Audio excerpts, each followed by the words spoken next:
Chapter 947. Ever since the foreigner stepped into the villa, he had experienced a nightmare that he had never experienced before. His left hand was in so much pain that it had lost all feeling. No matter how much he begged for mercy, it was as if he was the only person in the villa. The sound of footsteps getting closer and closer. He was so scared that he fainted. When he opened his eyes again, it was still the same cabin, but the people in the cabin had changed. Everyone's eyes were blood red as they stared at him. It was as if he would be consigned to eternal damnation if he said one wrong word. After doing all this, Beligaju hung up the phone. The smile on his face made the two little ones shake their heads in tacit understanding. Beligaju looked at the two little light bulbs and lifted the blanket, as if there was no one else around. He lay back in his original position and continued to pretend that he had lost too much blood. Bailey Shangxia couldn't stand it anymore.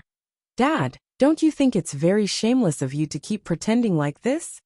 "I don't think so." Beligaju slowly unbuttoned his shirt, looking abstinent and noble. "Also, you can take Qingqian out to play. Lock the door while you're at it. You should know very well how much I dislike people disturbing me and your mother." Bailey Shangxia was speechless, but he still had to take good care of his younger brother. One of the two little ones walked in front of the stairs while holding the other's hand. Just like that, they went downstairs with their small waists bent. Then they brought 4 reapers and a demonic dog to the amusement park.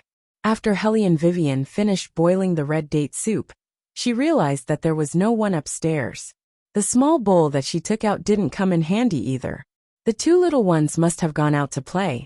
On the other hand, the man leaning against the headboard was even more eye-catching than usual. Hellion Vivian had always known that as long as this person wanted to, he could easily capture everyone's heart. Beligaju put down the magazine in his hand and looked up at her. "I don't want to drink the red date soup." Was he acting coquettishly? Hellion Vivian was amused. "It's fine if you don't want to drink it. Don't go out today and recuperate." "All right." Beligaju chuckled. Hellion Vivian felt that His Highness's appearance was very tempting. She leaned over and touched the man's head. Bailey Jiaju hugged her in that position and was extremely gentle. "Are you tired?" "Yes." Hellion Vivian was already tired. She had been busy the whole night before coming here. Now that she was being hugged like this, her eyes were a little tired. Beligaju reached out and patted her on the back, as if he was raising a pet. There was a bone-deep tenderness between his eyebrows. "Then sleep for a while." "Your hand." Hellion Weiwei's voice was filled with fatigue. Beligaju kissed her ear and said, "I'll change the dressing myself. Be good and sleep. Then don't go out." Hellion Vivian was still concerned about this matter. Obviously, she knew what His Highness was like. Beligaju patted her back even more gently. "Okay, I won't go out." In this era, there was no need to go out at all. Just a phone call could settle everything. There were benefits to being in the modern world. Hellion Vivian heard his promise and fell asleep quickly. Beligaju didn't go anywhere. He hugged the person in his arms and patted her with his left hand. The sunlight shone in through the window and shone on the two of them. It was a beautiful scene. It was just an afternoon nap, and it wouldn't take long. His phone rang. Hellion Vivian woke up. Seeing that Beligaju was still there, the tip of her nose twitched. There was no smell of blood, so she took the phone. Beligaju chuckled, turned his head, and lit a cigarette. His posture was very elegant, like a male model in a magazine. He was so handsome that it made people jealous. Hellion Vivian was still lying on top of him. She didn't say anything and swiped her fingers on the screen. As long as Beligaju lowered his head, he would be able to see the content on the screen. Then a light flashed in his eyes.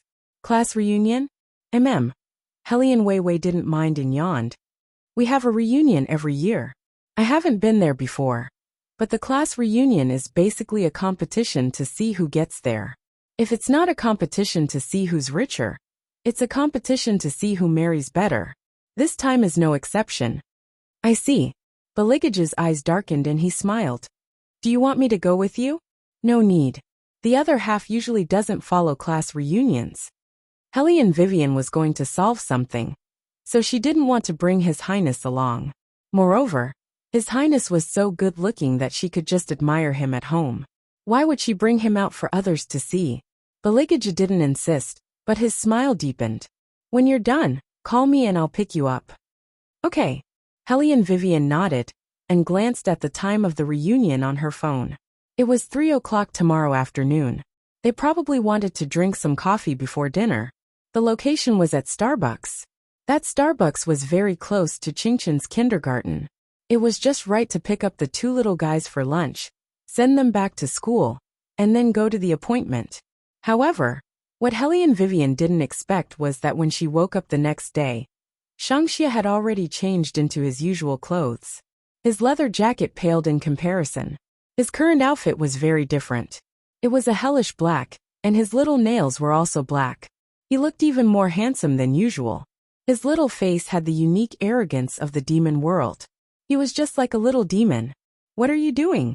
Helene Vivian immediately woke up. Baligaju put on his tie and leaned over to kiss her forehead. He's going back to the demon world for half a day. Okay. Bailey Shangxia answered coolly. His voice was a little muffled, but this didn't stop him from feeding his little brother with a small spoon. Helene Vivian also knew that the little demon who hadn't become an adult would sometimes go back to the demon world to absorb the dark energy there. This was the only way to resist the light in the human world. However, she still felt sorry for her son. She reached out and pulled Shangxia over, kissed his face, and put a lot of chocolates in his pocket. Only then did she let him go reluctantly. The demons who came to pick up Bailey Shangxia felt that the little master was especially easy to get along with this time. Previously, when the little master returned to the demon world, he wouldn't obediently return to the demon world unless he destroyed everything around him. However, today was different. Today, the little master would touch his little pocket with every step he took. He didn't even care about those demons who were bound to be beaten up by him in the past. He only glanced to the side coldly. Although he was small, he already had the oppressive aura of the master of the demon world. Behind him were countless demons. Each of them heaved a sigh of relief. They thought that the little master was finally not using them as punching bags anymore. However, something even more troublesome happened. The little master had an unusual interest in jewelry that he used to disdain. He said that he wanted to bring everything back for his little brother to play with. All the demons. This was the rhythm of emptying the demon world. Chapter 948. Little Qingqin, who had originally wanted to go to school with his older brother, straightened his small body and held a pen in his hand as he wrote from memory. After writing for a while, she turned her head to look at her brother's seat. When she saw that no one was there, she turned her head back and continued to bury her head in her notebook. She looked very obedient. Bailey Shangxia told him that he would pick him up with Baligaju after school was over in the afternoon. Qingqin remembered this sentence and looked back from time to time. At noon, Qingqin opened her small school bag as usual. First, she puffed up her cheeks and drank a can of milk that Beauty Weiwei gave her. Then, with a cold expression, she began to touch the lunch box with her small hands. This was something that Helene Vivian had never forgotten after she became a mother. It was probably because she lacked a father and a mother when she was young. Therefore, when Helene Vivian took care of Qingqin, she would always be extra attentive in certain aspects. She would always prepare the meals and put them in the lunchbox. She would also prepare hot soup for her. Qingqin had only been in school for a few days, so she was envied by her classmates for a few days. Because the dishes were so delicious, even the vegetables and mushrooms that the kids did not like to eat were made into cute shapes by Helene Vivian. Little Fatty Chung did not think much of it. He sneered with a chubby face. You can't even afford to buy lunch and have to bring it from home. A country bumpkin will always be a country bumpkin. After the previous lesson, little Fatty Chung did not dare to get close to Qingqin, let alone fight with her. He only dared to stand far away and laugh at her. Now, the children in the kindergarten did not know about the relationship between Bailey Shangxia and Qingqin. If little Fatty Chung knew about this, he would never dare to provoke Qingqin again. This was because little Fatty Chung was scared to death of Bailey Shangxia. Although there were still many children around him, little Fatty Chung knew that many of the children in this kindergarten wanted to treat Bailey Shangxia as the boss. His mother had promised that she would get rid of these two eyesores in 2 days, especially this little country bumpkin in front of him. He was so poor that he didn't like him at all. No matter how good-looking he was, he didn't like him. He only knew how to steal the limelight. Qingchen couldn't be bothered with him. She was waiting for her brother, and didn't want to talk to anyone. Little Fatty Chung was overjoyed when he saw this. He was very rich and said to the children in the class, "My mom will drive the Land Rover to pick me up later. We'll go to Starbucks to eat delicious food. If any of you want to eat the cream cake there, I can buy some for you." The children all liked to eat sweets. When they heard the mention of cream cake, their mouths began to salivate.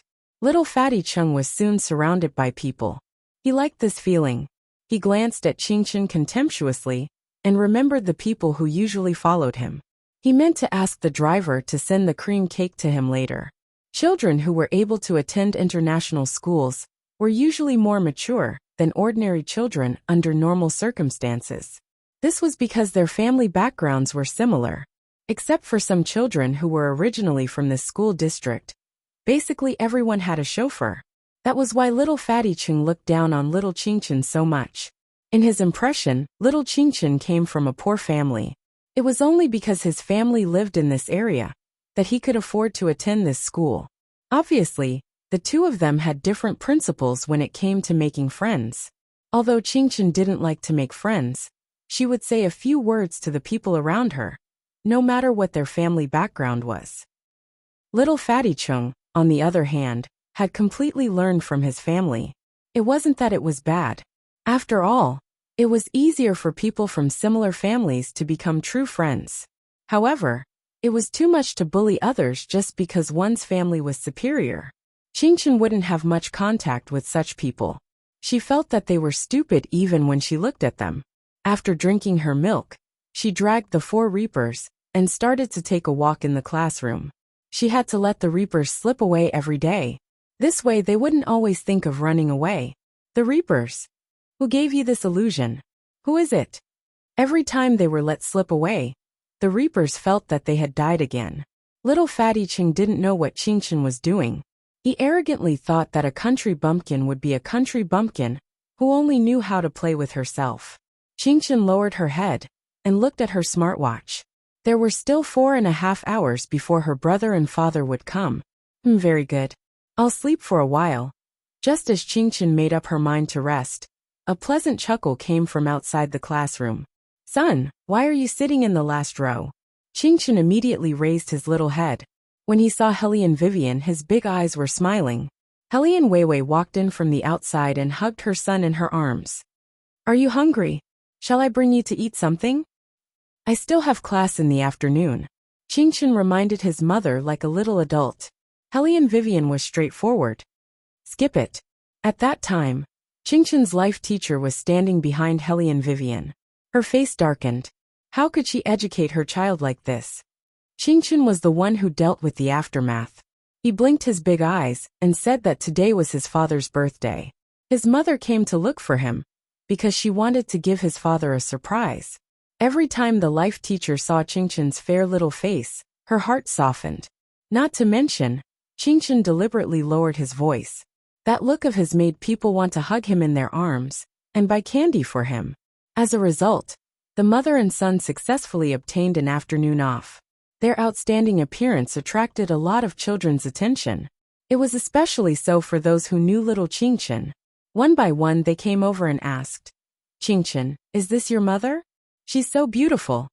Little Qingchen liked it when people praised Beauty Weiwei.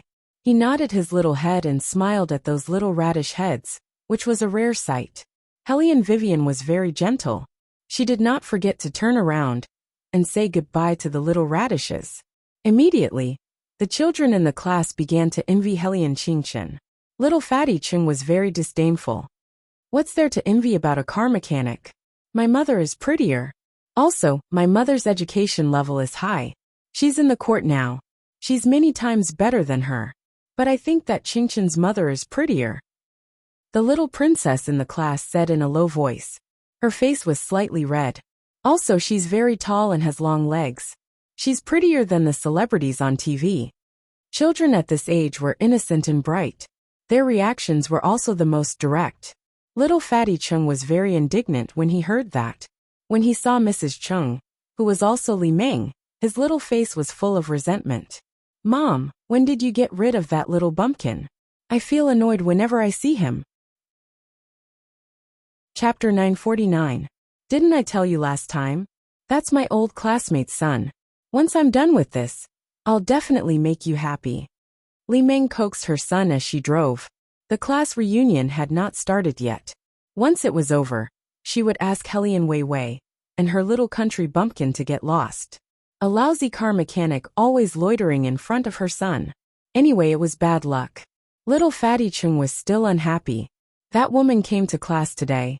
Everyone said that she's prettier than you. Swoosh. The tires of the car slashed across the ground.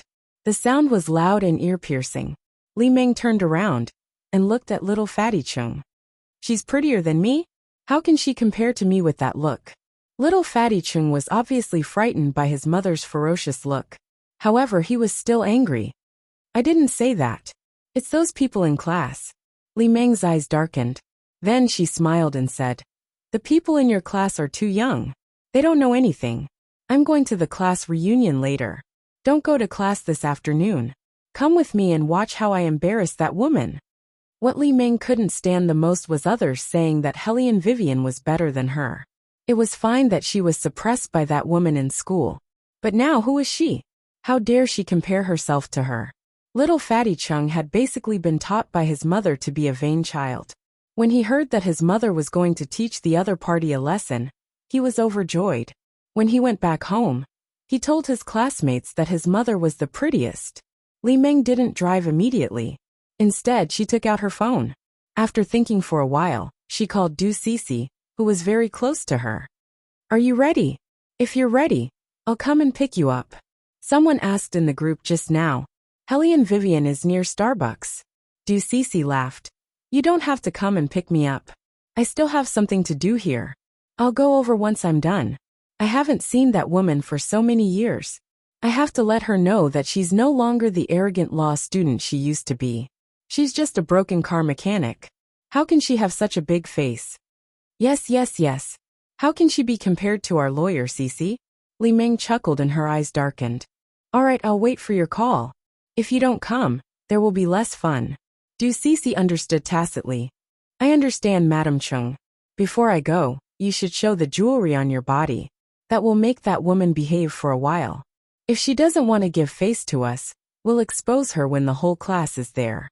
That will be interesting. That's what I meant too. Li Meng said a few more words before hanging up the phone. Her mood had improved, and her face was full of disdain. Hellion Vivian, huh? So what if she was beautiful? Not to mention that she was a mechanic. Just the fact that she had to raise a child alone was enough to embarrass her. Du Cece actually had the same idea as Li Meng. She wanted to go there as soon as possible, so that she could trample on Hellion Vivian. However, his uncle was bringing him to meet someone very important today. She understood what her uncle meant. Her uncle wanted them to get to know each other and develop a relationship. Everyone in the business circle knew about that person. Not only did he come from a noble background, but he was also very mysterious. All the entertainment projects in the capital were under his control. Even her uncle's eyes lit up when he mentioned him. Not to mention the socialites beside her. Those who had met that person were infatuated. When they heard that she was coming to Juwei today, their faces were full of envy. Her uncle arranged for her to stay in the living room, which was on the first floor of the building. It had been 3 hours since the morning. Her uncle told her that when young Master Ju arrived, he would introduce her to him, and told her not to go anywhere. The more it was like this, the more Du Cece felt that the man she was going to meet today was of a high status. Her mind became active. She took out the foundation from her bag and touched up her makeup. She believed that with her beauty and ability, she would definitely be able to make him see her in a different light. If she could get young Master Ju's attention, not only would her classmates at the gathering today be envious of her, but even her socialite friends would come up to her to curry favor. Thinking that she might become the mistress of this building in the future, Du Cece's red lips curled up proudly. At this moment, there was a commotion not far away. A crowd rushed in from outside the door. making it impossible for Du Cece to see who was who. There were two men, one at the front and one at the back. The man at the back was holding an office bag in his hand. He looked elegant and his eyebrows were raised. At this time, he was reporting something to the man in front of him in a low voice. When they saw their figures appear in the hall, several managers who had been waiting for a long time quickly went up to them. At the same time, there were also reporters from various media outlets who were carrying cameras and cameras. Their cameras were flashing everywhere. Bailey Jiaju remained calm and collected as he watched this scene. Suddenly he stopped his footsteps. He stood tall and straight. His expression was leisurely, so much so that the corners of his mouth were still half-hooked. His perfect side profile didn't show any displeasure, but the depths of his eyes suddenly sank. A middle-aged manager could not see the change in the aura that was exclusive to the devil. On the contrary, he was confident that there was no man in the world who did not like the feeling of being pampered. The higher the position of the person, the more so. Therefore, the middle-aged manager walked forward attentively. The media is very concerned about your annexation of a foreign company this time. Do you want to accept an interview? Also, the company will always encounter some legal problems in its development. I have also invited some professionals. Do you want to meet them? The middle-aged manager thought that the other party would at least respond to his request. However, what he did not expect was that Baligaju did not even look at him. He turned slightly to the side and said to Qing Long behind him, "I'll leave it to you." Then, he walked into the elevator that went straight to the top floor, as if there was no one else around. The middle-aged manager was very embarrassed, but he knew that he also needed to curry favor with the special assistant beside the president. He immediately turned to Qing Long and said, "Then Special Assistant Long, why don't you take a look first? The lawyer who came this time is my niece. She is very good at law." Qing Long closed the information in his hand. Compared to Fire Qilin, he gave off a relatively gentler feeling, but he could definitely understand his master's thoughts better. He glanced at the middle-aged manager, and then looked across the crowd at the niece that the middle-aged manager mentioned. He lowered his eyes, as if he was thinking about something. Seeing this, the middle-aged manager gave a look behind him, and asked people to separate the media first. Then he said to Qing Long, "Special Assistant Long, I heard that the president is still single?" Chapter 950. Hearing this, Qing Long stopped in his tracks and raised his eyebrows. "Who said that? This is something that everyone knows. There has never been a woman by the CEO's side, right?" The middle-aged executive looked at Qing Long with a "don't hide it from me" expression and said seriously, "Actually, apart from business today, I also want to matchmake for the CEO. My niece is not bad. She comes from a good family, is well-educated, and knows how to take care of people. I just don't know what the CEO thinks." Qing Long heard this and suddenly laughed. "You don't need to know what the CEO thinks. Hand over all your work to me later, then you can leave." "What?" The middle-aged executive's eyes widened. "Executive Assistant Long, do you know what you are saying? You want to fire me? Only the CEO has the right to make such a decision. This is the CEO's decision. What he said just now was to deal with you, not the media outside the door. It's just that he didn't give me a clear order on how to deal with you. Unfortunately, Manager Du, you shouldn't have thought of meddling in the CEO's private affairs. Moreover, the CEO doesn't like to be exposed. He has never accepted any interviews from the media. Zhu Wei, after such a long time, don't you even know this?" "I know. I didn't think about the media this time, but I never meant to interfere with the CEO's private affairs." The middle-aged executive pulled Qing Long's arm and whispered, "Executive Assistant Long, let me talk to the CEO again. Maybe the CEO will really like her. I'm not crossing the line." "Executive Assistant Du, we have been dealing with each other for a year." Azure Dragon's attitude was mild, but in his heart, he began to agree with the words that his master often said. These stupid humans were really dirty from the beginning to the end. They were always so greedy, which made him depressed. "I advise you, it's better not to talk to the president about whether you like her or not. If his boss got impatient and killed him, he would have to think of a way to settle the public's opinion. After all, It was too unbelievable that the higher-ups of Juwei jumped off a building for no reason. Azure Dragon thought for a while and continued. If you have the idea of letting the president go on a blind date, and let him know about it, believe me, you will face more than just being fired. You don't want to experience what it's like to beg for death, right? Then stay here obediently and don't mention this matter again. The middle-aged man's face turned pale in an instant. The media outside the building was still there. Ever since Azure Dragon came to the present, he had become an executive assistant who could settle any matter. Especially when facing the media, he always had his own set of methods. The middle-aged high-ranking official was still standing there, and he was particularly eye-catching. This eye-catching appearance was different from before, and it carried an unbearable feeling. There was no one here, and Du Cece finally squeezed in. Looking at her uncle's expression, she did not know what happened. "Uncle, what's wrong? Why is his expression so bad?" The middle-aged high-ranking official was still thinking about the matter. In his opinion, the matter was not so serious. It was a good thing to let the president meet his niece. Even if the president was not willing, they could still be friends. This executive assistant Long was too scary. "Uncle?" When Du Cece saw that the middle-aged high-ranking official did not speak, she could not help but feel puzzled.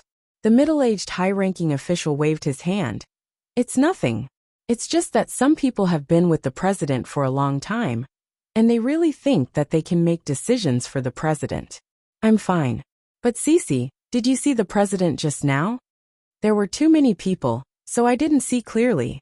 But from the back he was quite tall." Du Cece felt a little sweet in her heart. Although it was only a vague figure, based on Du Cece's observation over the years, that man was definitely a dragon among men. That kind of graceful and noble temperament was difficult to develop without the influence of several generations. The middle-aged high-ranking official laughed, and the gloominess just now was swept away. "The president is not only tall, but you haven't seen his appearance. If you see him, you will definitely thank me for bringing you to see him. But this time, I'll forget about it. I still need to communicate with Executive Assistant Long about something. Next time, when there is a chance, I will let you meet him in private." The middle-aged high-ranking official thought about this matter based on his opinion. In his heart, this was definitely a good thing. After all, the president was single, and which man did not like beautiful women? What's more, his niece was not a vulgar rouge or face powder. Not only was she a successful lawyer, but she also knew how to be submissive. He thought that she was good enough for the president. Du Cece was also happy to hear that. "Then, I will leave first today. There is still a class reunion in the afternoon. When Uncle has arranged it, call me again." "Okay." The middle-aged high-ranking official looked at the watch on his wrist. "You go first. There will be news as soon as tomorrow." Not only for his niece, but also for himself, he had to find a time to talk to the president. What right did Executive Assistant Long have to fire him? Maybe the president would be happy after he told him about this matter. Du Cece did not know that her uncle's situation had begun to change because of his intervention in this matter. She thought that her uncle and the other party should have reached a certain consensus, and the other party must have known about her and was waiting to start a relationship with her. As long as she thought of this, Du Cece could not help but feel happy. In addition, she would be able to teach the woman that she had always disliked a lesson in a short while. This made her smile even more brightly. At 1 o'clock, Hellion Vivian rode her flashy BMW Tomahawk and brought Qingchen to Galaxy Soho. This shopping mall was located in a large plot of land that was rarely seen in the inner city of Jingdu. This shopping mall covered an area of more than 50,000 square meters, with a total floor area of 330,000 square meters. It was a business and office building, and it was very beautiful and magnificent. Of course, there were many merchants who stayed in this shopping mall. Since they had arranged to meet at Starbucks here, it was convenient to have a meal here.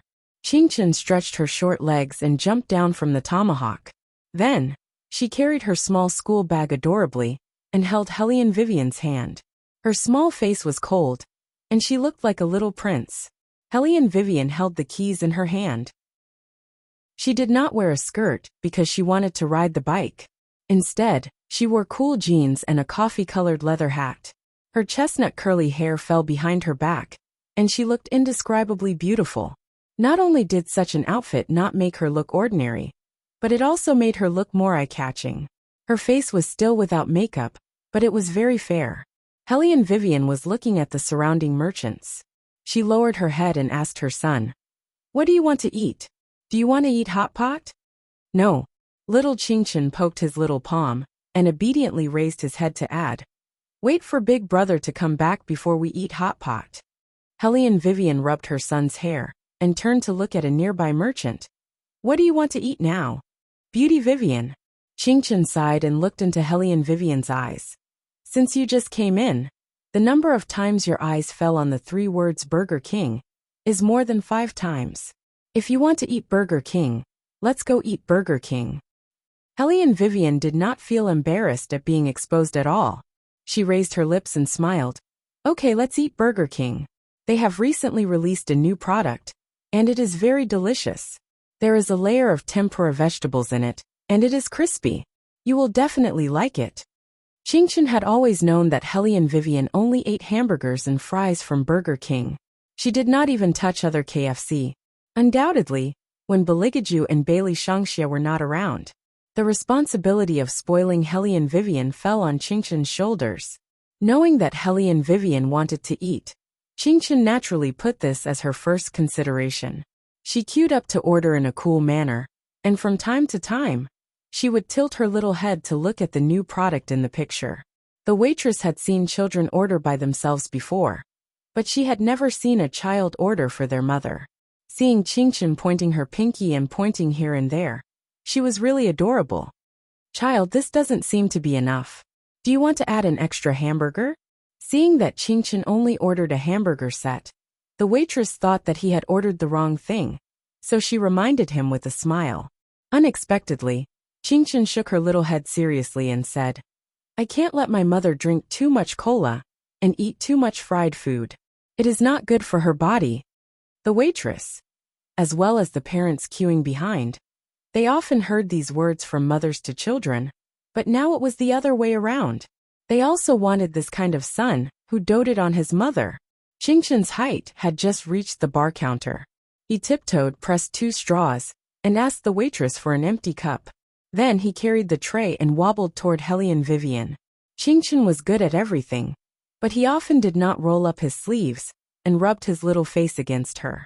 Every time this happened, he would pause and look behind him. There was no one. His older brother was not back yet. How could Hellion Vivian not know what the little guy was thinking?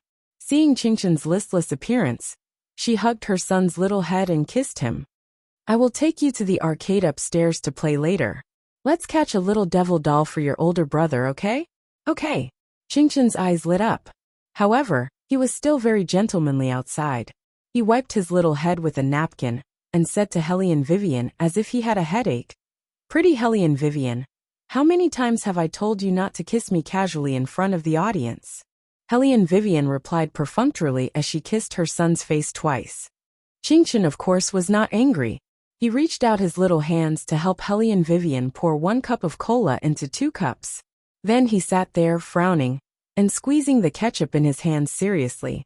In some ways, the 3 fathers and sons were the same. When they were eating, they were especially orthodox gentlemen. It was probably the elegance that came from their bones, which was exclusive to demons. Hellion Vivian held a fry in her mouth and lowered her head to help Qingchen roll up his sleeves. This scene was reflected on the transparent glass. It was loving and heartwarming. However, there were some people who were not used to this scene. Li Meng came down from the elevator in a pair of 10-centimeter high heels. She was holding little Fatty Cheng's hand, who was eating ice cream. There were 3 female classmates behind her. They had all arrived first and agreed to have lunch here. After lunch, they would go to Starbucks for a cup of coffee and dessert. However, Li Meng did not expect that Hellion Vivian would come first, and she even brought that bastard son of hers. Since that was the case, she could not blame her for taking action first. Li Meng tucked her long hair behind her ear and smiled very sweetly. The 3 girls behind her also saw the scene in Burger King. They could not help but exclaim, "It's Hellion Vivian." The little boy sitting opposite her is her son? It should be. But Hellion Vivian is really something. Look at her, she hasn't changed at all. She's still as beautiful as before. What's the use of being beautiful? Didn't you hear what Li Meng said before? Now she's just a car mechanic. Okay. Since we've met, let's go in and say hello. Let's ask Wei Wei if she wants to have lunch with us. Li Meng's words were very hospitable, making people feel that she had a good heart. In fact, when she pushed open the door in her high heels and walked in, a light flashed in her eyes. There was definitely no kindness in it. Hellion Vivian was feeding Qingchen a burger. The two of them ate one burger, one bite after another. When they ate, they both had a smile on their faces. This was the way mother and son got along. They would first fill their stomachs and wait for Beligaju to come over with Bailey Shangxia after he was done with his work. Then they would go for a big meal. In short, they were waiting to be fed. These things were definitely impossible for outsiders to know. Therefore, Li Meng took it for granted that Hellion Vivian ate the same burger with her son because she couldn't bear to buy it. The ridicule in her heart deepened.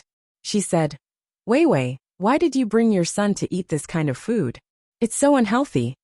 Hellion Vivian still had fries in her mouth, looking lazy.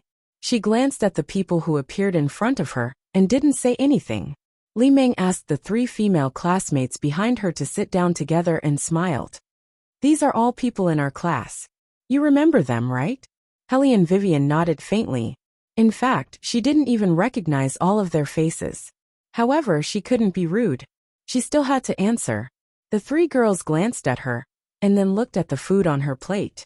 The corners of their mouths curled up, and they let out an indescribable chuckle. Wei Wei, why did you only order one hamburger? Can you eat enough like this? We're going to eat upstairs. Do you want to eat with us? The food is not expensive. We can have a good meal by spending 300 or 400 yuan per person. Why eat these things here? Chapter 951. Don't be so greedy. I'm the one paying today. Li Meng turned to Hellion Vivian and whispered, Vivian, don't be so shy. We're all old classmates. I'll pay for you. Li Meng's words sounded very enthusiastic. In fact, when it comes to the last point, I'll help you pay for it, it becomes a little more subtle. Yeah. The other three girls also laughed. Since Li Meng is paying Vivian, don't be so reluctant. Let's go up and order more food. Don't eat a burger with your son so pitifully. At this point, the intelligent Hellion Wei Wei, of course, already understood what they were trying to say. She just found it funny. Did these people think that she couldn't even afford a Burger King? That's why she bought a burger? Did Hellion Vivian look like she was poor? Qingchen also noticed the current situation, but he didn't say anything. These stupid humans weren't worth his time. In short, in their minds, he was already a little bumpkin. No matter what he said, he was poor. Qingchen sighed silently. He looked at himself from head to toe. He didn't have any branded clothes. The clothes he was wearing were sent by Uncle Tang. He said that they were custom-made. There wasn't even a logo on them. Then he looked at little Fatty Chung who was staring at him eating fries. Qingchen suddenly felt that there was a reason why he was mistaken for being poor. But he clearly loved money. Then, he would work hard to earn money in the future. Just as Qingchen made up his mind, Bailey Shangxia was carrying the priceless black diamonds and black pearls in the demon world. He was going to use them to make a waist chain for his little brother's toy. His little brother didn't know how to wear clothes, so of course he had to be considerate. The demons in the demon world didn't dare to show their faces. They whispered to their companions, "What's the little master doing? I don't know. It seems that he's especially interested in jewelry this time. It's the first time I've seen the little master so serious and obedient. It's a miracle that he didn't beat anyone up today. This is a miracle." At this moment, Bailey Shangxia suddenly straightened his little body and glanced in their direction. The fiendish demons trembled. They thought that he was going to grab them and torture them again. Instantly all of them froze. He was hesitating whether to flee to the left or to the right. Unexpectedly, the little master grabbed the leg of one of them and threw that person out. Bending down, he picked up the largest black pearl at his feet and continued to walk forward. He didn't even notice their existence. All the fiendish demons What the hell is going on? How could they know that Bailey Shangxia only had the thought of digging for jewelry for his brother? How could he care about them? At this moment, little Qingchen was still eating his hamburger. His little face was round as he took big bites. He looked at the people in front of him with his big eyes, and leaned over to drink from his Coke cup. He was so adorable. Obviously, Hellion Vivian didn't take these people's words to heart at all. Her eyes were on her little Qingchen. She pinched his little face, and leaned over to snatch a French fry from her son. Qingchen thought that Hellion Vivian liked it. So he dipped the French fry in ketchup with his other little paw, and fed it to Hellion Vivian in a gentlemanly manner. Then he turned his head and said to Li Meng, "Thank you for the invitation, Auntie. But my mother and I prefer to eat French fries. So, Auntie, you can go up and eat by yourselves." Qingchen's voice was cold, but he said it politely. Li Meng couldn't find any fault with it. On the other hand, little Fatty Chung was furious when he saw Qingchen. His nostrils flared as he reached out and tugged at Li Meng's sleeve. "Mom, let him!" Before little Fatty Chung could finish his words, he was nailed to the ground by Hellion Vivian's gaze. He didn't know why, but he felt like he was being stared at. "If that's the case, you can eat first." Li Meng seemed to have thought of something, and quickly interrupted her son. She looked at Hellion Vivian and said with a smile, "Let's meet on the second floor of Starbucks later." Hellion Vivian curved his thin lips, and put one hand behind the back of the chair. He smiled lazily and said, "Okay." Li Meng stood up with a smile, and gave the 3 female classmates a look. Not all the classmates had arrived yet. It would be interesting to reveal the truth when they were all here. The 3 female classmates didn't know what Li Meng was thinking, but they had always tried to curry favor with Li Meng. When they heard what she said, they didn't stay for long. After they walked out of Burger King, little Fatty Cheng's hands were still tightly clenched. He was extremely unhappy. He didn't understand why his mother didn't let him vent his anger. Li Meng pulled her son aside and said in a low voice, "Chung Chung, remember this. That little brat doesn't deserve you to vent your anger in front of others. How many times have I taught you to maintain your composure? That kind of poor person doesn't deserve you to lose your composure.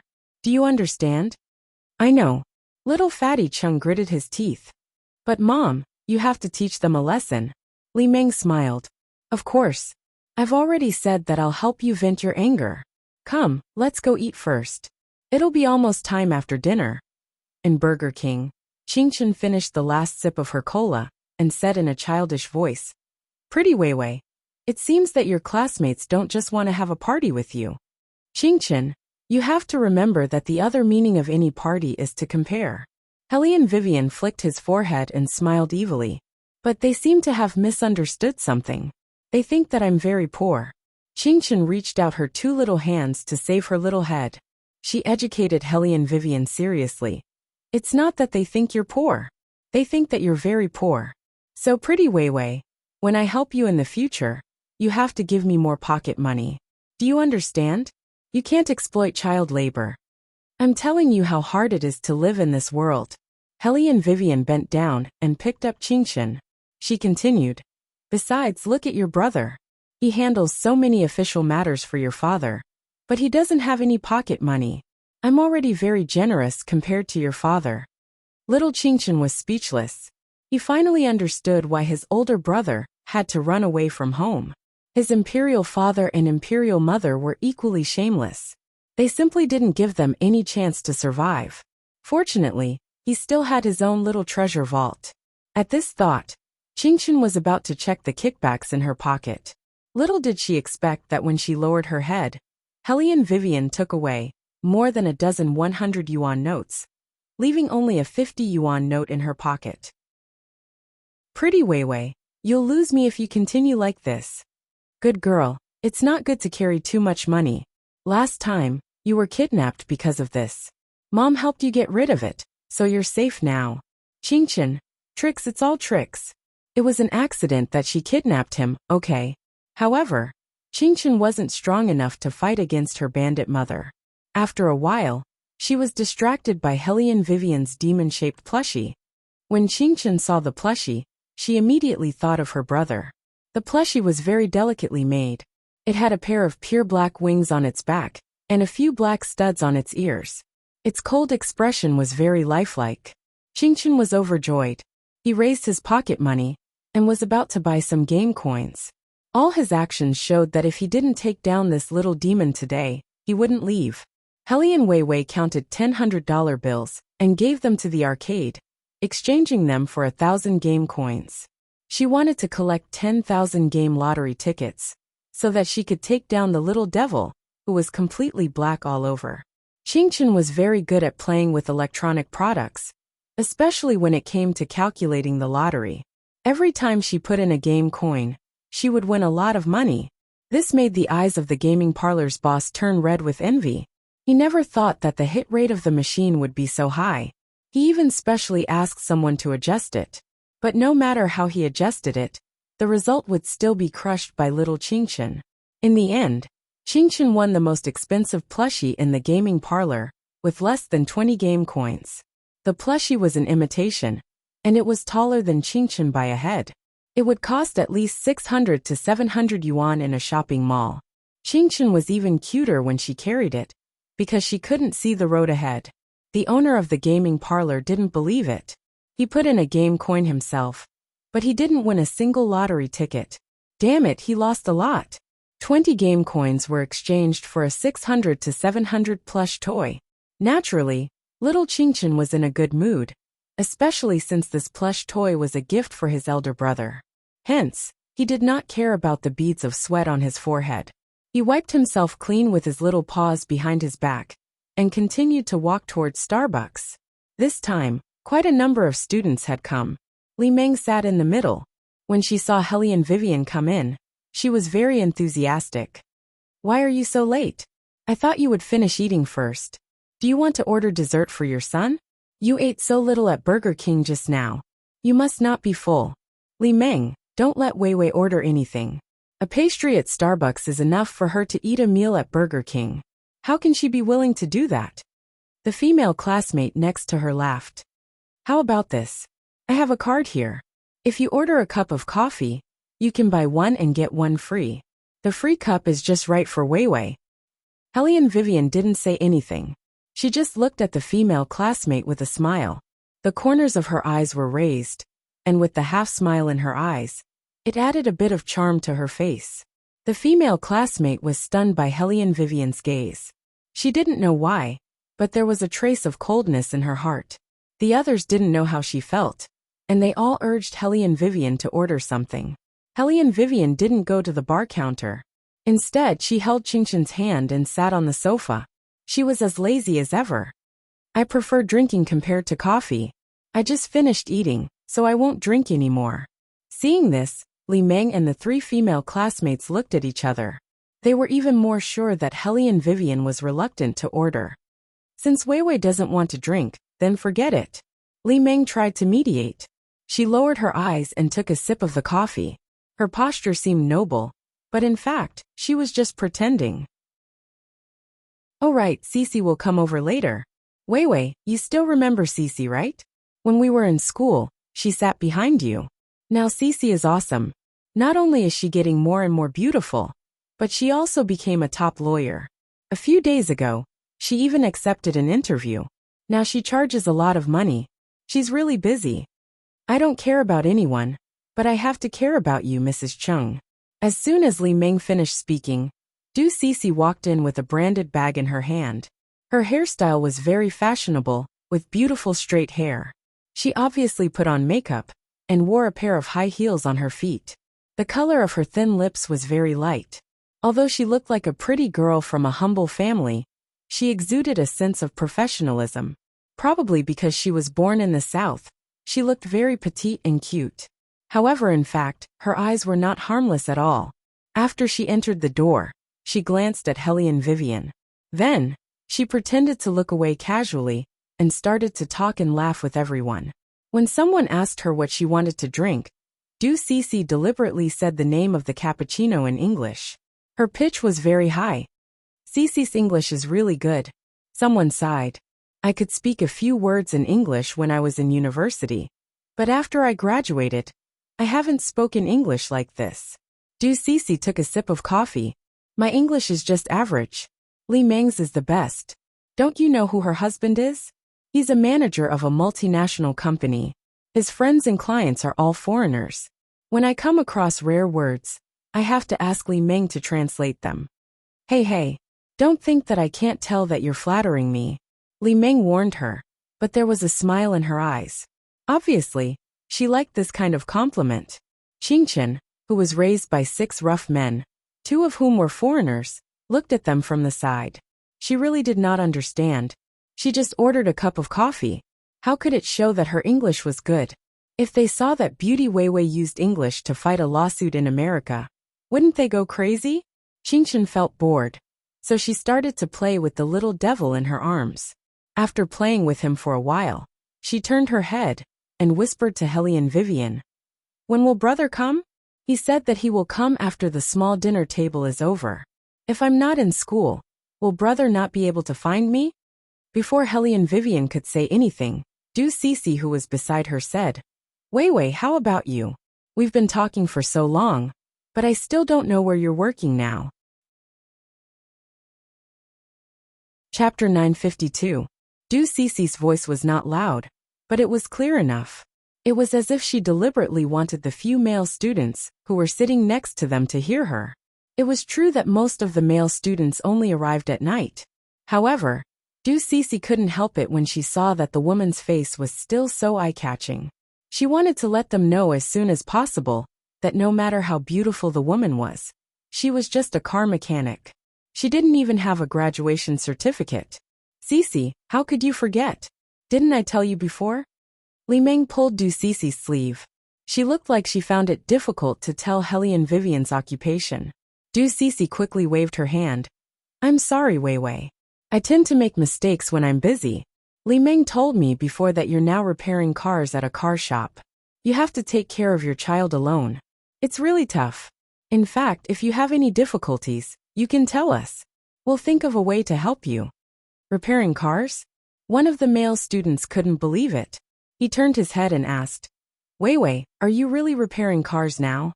She was the goddess of their school. She was a talented girl in the law department. She was better than the most handsome guy in school at that time in every subject. She was so mysterious. They thought that she had some kind of family background. They didn't expect that she was repairing cars now. Hellion Vivian was very magnanimous. She hugged Qingchen with one hand and leaned on the sofa. She crossed her slender legs and said, Yes, if you have any problems with your cars in the future, you can come to my shop to repair them. In addition to repairing cars, I have a side job. However, that side job is not suitable for you. She said that she was still a car mechanic during the day. Du Cece sneered in her heart. What side job? She was just pretending to be mysterious. She had heard from Li Meng that this person couldn't even afford a car. Perhaps he was even renting a house in the capital. Sigh, fate really makes fools of people. Du Cece sighed. Weiwei, I thought you went abroad to study. I haven't seen you for so many years. Everyone thinks that you can work in the court. Why are you repairing cars? Hellion Vivian curved her thin lips. Because compared to working in the court, I think repairing cars is more interesting. Interesting.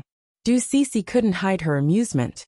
But soon she said, I heard from the professor that you haven't even gotten your graduation certificate. It's really a pity. If you still have a degree, I can help you with my resources in the industry. I can even let you be an assistant. Assistant? Qingchen remembered that when the big law firms in China heard that Beauty Vivian was going to stay in China, they sent her several contracts, but she threw them into the trash can. She didn't even look at them. The more she thought about them, the more she felt that they were hopelessly stupid. It's okay. I like my current job. I don't plan to change it. Hellion Weiwei was telling the truth. She would repair her car during the day and catch ghosts at night. Catching ghosts usually cost at least 100,000, so it should be more profitable than going to court. The most important thing was that she could not bring little Qingchen to court, but catching ghosts was different. She would just sit there and count the money while little Qingchen would be in charge of cleaning up the ghosts. She could treat this as a form of entertainment for little Qingchen. Thinking about it this way, she could bring Shangxia along to catch ghosts in the future. Shangxia should be more powerful. Du Cece didn't know that Hellion Vivian didn't take her provocation to heart.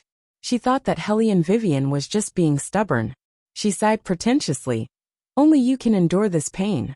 If it was me, I wouldn't be able to stand it. I heard that it's dirty to repair cars. Only men come in and out. You're a woman, so don't be bullied. No one can bully mommy. Qingchen reacted quickly. She understood the hidden meaning in Du Cece's words. She moved the devil plushie that was blocking her, and looked at Du Cece. There was a faint light in her eyes. Only then did Du Cece realize that this child was extremely beautiful. Her big eyes were clear and cold, as if she was giving a warning. She had an extraordinary temperament. However, looking at her clothes, there was not a single branded item on her body. It was obvious that her family was not very good either. Vivian, this must be your son. He's so good-looking. He's quite protective of you. Du Cece chuckled and looked to the side. I heard that there was a misunderstanding between your son and Chengcheng. It's really strange. Chengcheng is usually the most sensible child. The few of us often go out for coffee together. Li Meng always brings Chengcheng out every time. Chengcheng has never caused any trouble. How did they end up fighting in school? In other words, she was trying to elevate little fatty to reflect Hellion Qingchen's ignorance. Li Meng was very generous. It's inevitable for children to have conflicts. Usually, Vivian is busy fixing the car. She doesn't have time to care about her son. Let's just forget about this matter. After all, Chengcheng is 1 year older than you. You should give in to your younger brother. Do you understand? Yes, Mommy. I understand what you're saying. Little Fatty Cheng answered straightforwardly in front of others. However, his eyes were full of contempt when he looked at Hellion Qingchen. Li Meng then said to Du Cece, Cece, Vivian doesn't have it easy. She even wants to save on her meals. It's all for the sake of her child. You should stop talking about this matter. When little Qingchen heard this, his eyes turned extremely cold. Initially, he had planned to drag Beauty Wei away. After all, the little fellow was still thinking of seeing her brother. She was not interested in these noisy humans. Now that he saw the situation, he decided that he had to stay. He was going to teach these stupid humans a lesson about the consequences of mocking his mother. However, before Qingchen could use his trick, Hellion Vivian spoke. Although I don't know everything about school, I heard a little about it. It's normal for children to fight. However, we need parents to teach them how to use words.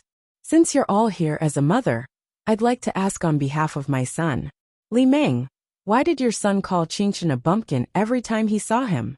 Who taught him this word? Do you even need to teach him? You're just a car mechanic. Of course, your son. Ugh.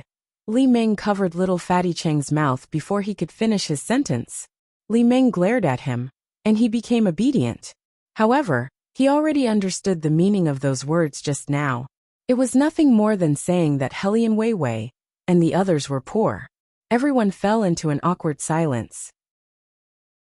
Everyone lowered their heads and drank their coffee to hide something.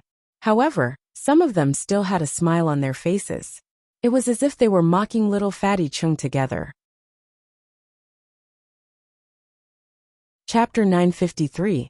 As the person involved, Hellion Vivian's smile did not disappear. Instead, the smile on her face deepened. She was holding Qingchen in her arms, and Qingchen was holding the devil plushie in her arms. Both of them had the same evil expression. A lousy car mechanic? Hellion Vivian repeated the words playfully. Li Meng explained. Wei, Chengcheng is still young, and he doesn't mean anything else. It's just that those people on TV usually describe him like that. So he followed suit. After all, I've been too nice to him. I've always wanted him to experience the life of other families. But his father taught him to do more useful things, since he was young, so that he could do more business in the future. In his impression, he naturally thinks that there is no future in car mechanics. In fact, he can do any kind of work, right? This explanation was not an apology at all. It was more like she was shirking responsibility. It was as if she could not blame her son for this incident. After all, car mechanics were a profession with no future. This reminded Hellion Vivian of the popular bridesmaid incident on Weibo not long ago. After the incident, some people also posted statements like this. They did not apologize properly when they should. After reading the whole article, they were shirking responsibility. But as the victim, they had to be the first to say sorry sincerely. This kind of rule was very common in society. But it did not mean that people would not speak up about it. Perhaps Li Meng thought that her family was rich and powerful. Her father was in power, and she married a good man. That was why she had a different explanation for this kind of thing. Moreover, she was confident that as long as she said it, there would definitely be people seconding her. As expected, as soon as Li Meng's voice fell, the female classmate who had just eaten with her laughed. Wei Wei, you really can't blame Chengqing for this. Chengqing grew up in an excellent environment. You should also know that he is a veritable second-generation official. The people he usually meets are similar to him. Once he goes to school, he can't adapt to it. Sai, speaking of these things, it's fate. What is the saying, no discord, no concord? If Wei Wei wasn't our classmate, Li Meng's husband might get angry, and this matter would become a big deal. Fortunately, we all know each other, so it's easy to solve. Du Cece shook her head, as if it was not a big deal. Let's not talk about Li Meng's husband. Even if Qingqing's father called the police station, the nature of this matter would immediately change. You know, all schools have to give face to the old man. These words were clearly meant for Hellion Vivian. Hellion Vivian had a smile at the corner of her mouth, and her eyes were oppressive. Do you mean that because Chengqing is the son of an official, it's okay even if he humiliates the children next to him? Wei Wei, it's not a big deal.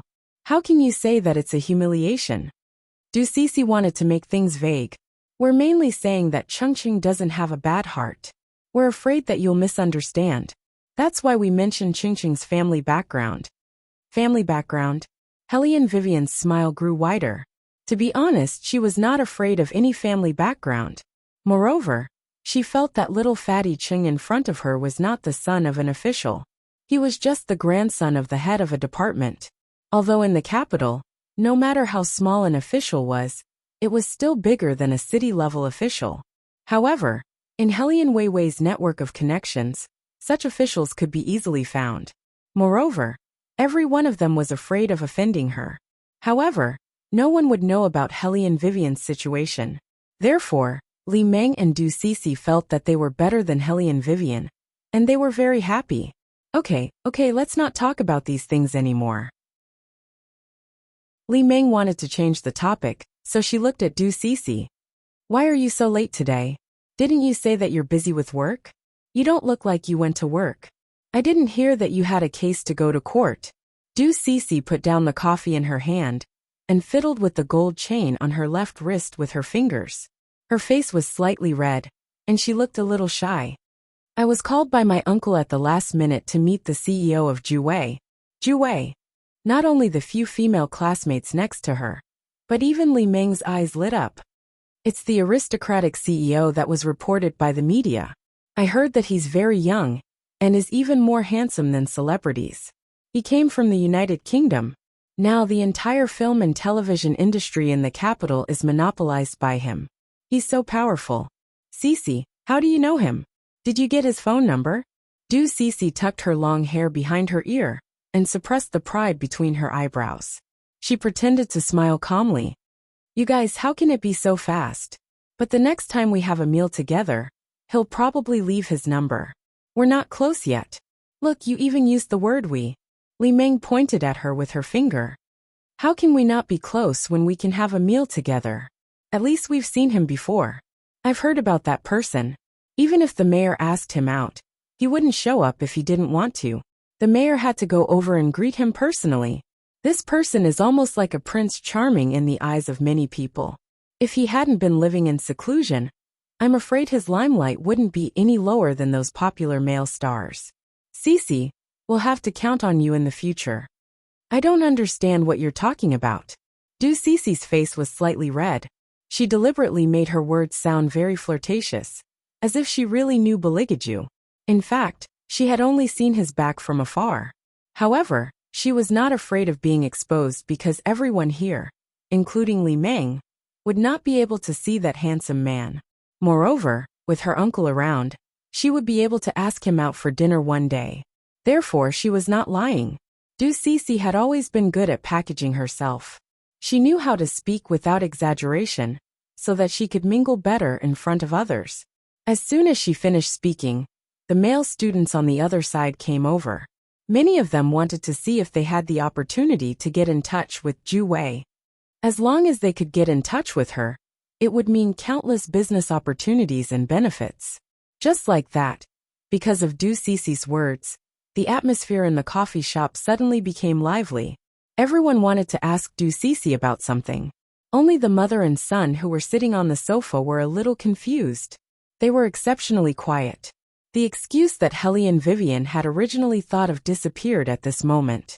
Qingchen, on the other hand, hugged the devil plushie and blinked twice. She raised her little face and asked Helly and Vivian, "Pretty Helly and Vivian, I didn't hear wrongly just now. Is the company she mentioned really called Ju Wei?" "You didn't hear wrongly. She was indeed talking about Ju Wei." Helly and Vivian reached out her hand and touched her forehead. She thought silently, this name should be quite common, right? Why did she not feel confident when she said the last word right? Chapter 954.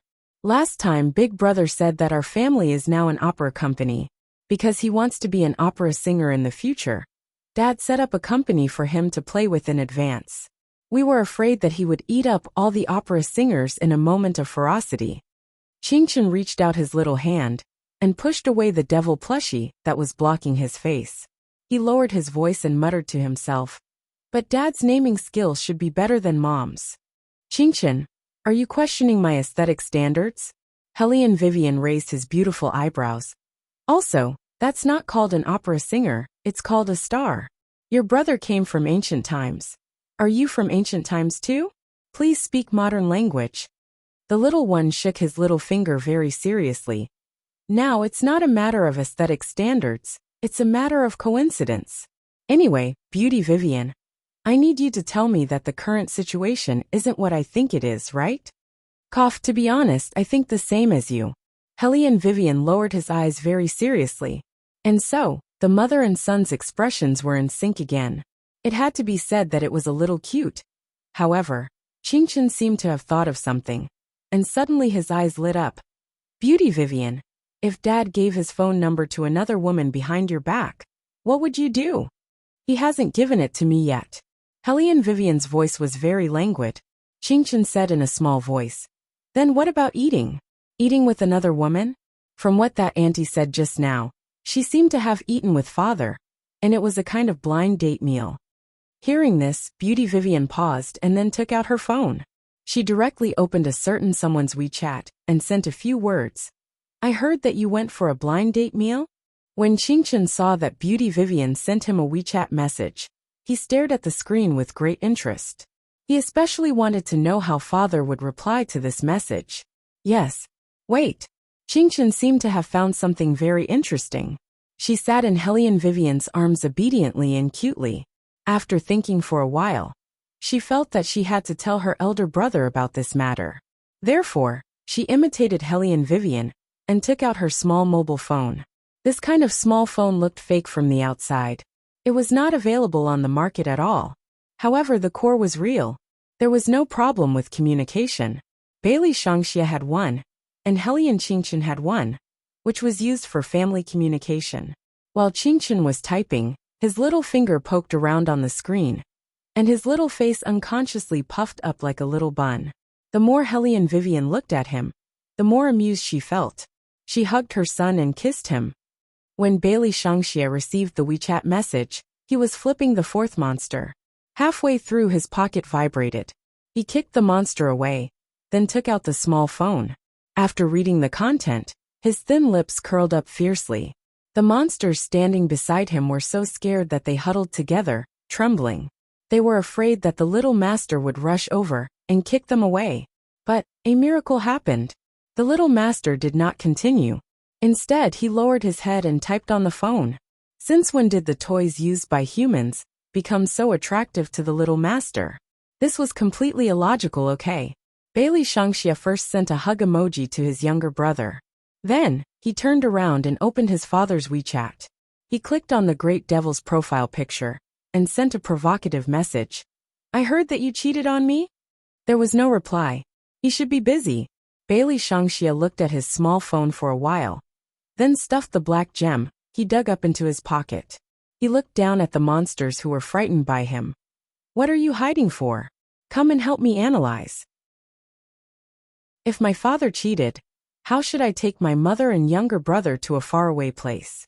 Cheated? Of course it would be a divorce. A divorce? Wait a minute. All the monsters were stunned. What did the little master just say? The master cheated. Where did he cheat from?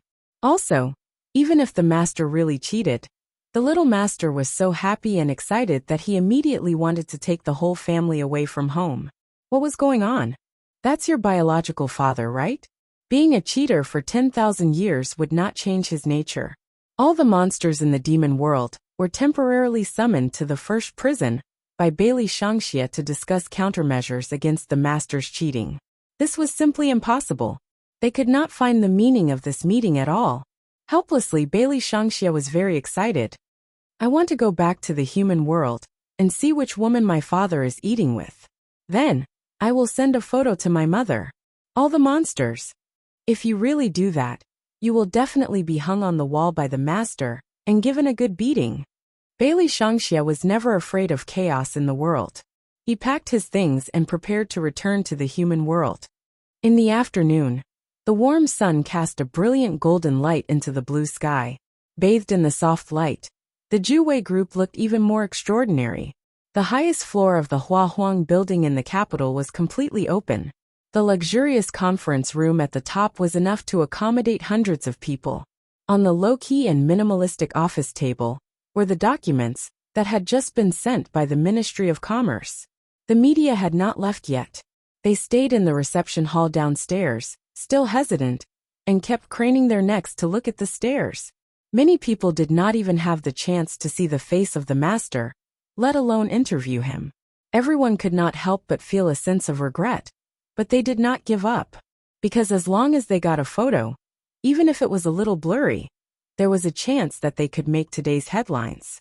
Baligaju had never accepted interviews. This time, when he returned to the capital, they did not have to worry about the man's status. They could take photos if they wanted. It was a once-in-a-lifetime opportunity. They had to seize this opportunity. Unlike the eager media, all the senior executives of the Juwei group were restless in their seats. The weather was not hot yet, but their foreheads were overflowing with sweat. It was not because of anything else, but because of the man sitting at the head of the table. His long and slender legs were crossed under the table. That beautiful curve formed a strong contrast with the hard lines of the table. His appearance was extremely handsome. His eyes were as deep as the sea, containing endless depth and wisdom. He had a high nose bridge, light thin lips, and an extraordinary noble temperament. However, it was so deep that it made everyone feel pressured. Just when many of the senior executives thought that they would die without a complete corpse, something seemed to ring. It was the sound of a WeChat notification. Who was it? Who did not put their phone on silent mode? They were simply trying to kill them. Chapter 955. The executives of Juwei Group looked around, as if they were facing a formidable enemy. They looked rather irritable, as if they were saying that they would not beat him half to death if he showed up. In the end, they saw the man turn his head, and a phone appeared in his left hand. A second WeChat message came from the phone. The ringtone was very clear. The executives were all stunned. Since when did Chairman Zhu bring his phone into the meeting room? Most importantly, they had always thought that Chairman Zhu was someone who did not have WeChat, because all the communication work was done by Assistant Long. They had never seen a man using WeChat before. Most importantly, because of a single text message, the oppressive feeling just now seemed to have disappeared. There seemed to be a flash of gentleness in Chairman Zhu's eyes. They must have seen it wrongly. This man was like a demon who never gave his opponents any way out in the business world. How could he be so gentle? Continue. The man lowered his eyes and scrolled through the screen as he gave the order. His voice was filled with coldness, and President Zhu suddenly came back to his senses. Chairman Zhu, I didn't think it through enough this time. That's why I went against your wishes. I wanted to use your return to boost our momentum. I didn't expect that Special Assistant Long wouldn't even give me a chance to explain myself. He just asked me to submit my resignation letter. Du Cici's uncle was obviously the same as Du Cici. He would spread the news as soon as he found out something. More than half of the executives thought that the man would do something immediately. But he did not. The only thing the man did was look at WeChat. Under the light, no one knew what he saw. The executives of Ju Wei Group saw his indifferent lips curl up slightly, and his eyes were filled with a faint gentleness. Was Chairman Ju smiling? The people present were all elderly. They could not help but take out the eye drops that they always carried with them, and started to drip them. After 2 drops, they saw the man's slender fingers tapping back and forth on the screen. A blind date? I've only had a blind date with you. I've never had a blind date with anyone else. Wei, is this considered as checking up on me? Obviously, His Highness was very happy to receive this kind of WeChat message. This also meant that someone cared about him. CEO Du looked at their experienced chairman with a hint of a smile in his eyes, but his face was calm and indifferent. For a moment, he couldn't understand how the other party saw him. Helene Vivian raised her eyebrows when she received the reply. She had no intention of asking for more details. She understood His Highness's character. If he hadn't eaten it, then he hadn't eaten it. However, you've eaten the matchmaking meal when you were in Tiandao. At that time, you clearly came to Buddhism every day to eat vegetarian and recite Buddhist scriptures. Helene Vivian recalled those days and sent him a WeChat message. This time, Beligaju's reply came quickly. You think I'm going there to be vegetarian and recite Buddhist scriptures? I was obviously going to meet a certain phoenix. Every day, in order to see a certain phoenix, I had to force myself to listen to those boring Sanskrit chants. Unfortunately, this stupid phoenix only knew how to sleep under a tree every day. She didn't understand the thoughts of others at all. When she saw me, she even took out a knife and wanted to fight with me. Since she was so stupid, shouldn't I catch her and teach her a lesson? Helene Wei did not know how to reply to his question. She even felt a little blush on her cheeks, and her heart was racing. Even the memory in her mind was giving off a sweet aftertaste. She did not type anything, and simply let the phone screen dim. Qingchen was watching from the side. She held her little forehead like a little adult and said, Beauty Wei, you're that stupid phoenix, right? Father has had designs on you for so long, but you didn't realize it. Your father is very cold and aloof. I really didn't feel that he treated me differently at that time. Helene Vivian seriously defended herself for being slow. Think about it. Who would have a person with designs on you enter your room and look at you as if you have germs on you? Don't come near me. No one would think that he has feelings for me, right? Qingchen chuckled. Then tell me, if father didn't have designs on you, why did he enter your room? Is father the kind of man who casually enters other people's rooms? Helene Vivian. She actually had no words to refute that. In the other conference room, Beligaju waited for a few seconds, but didn't get a new reply.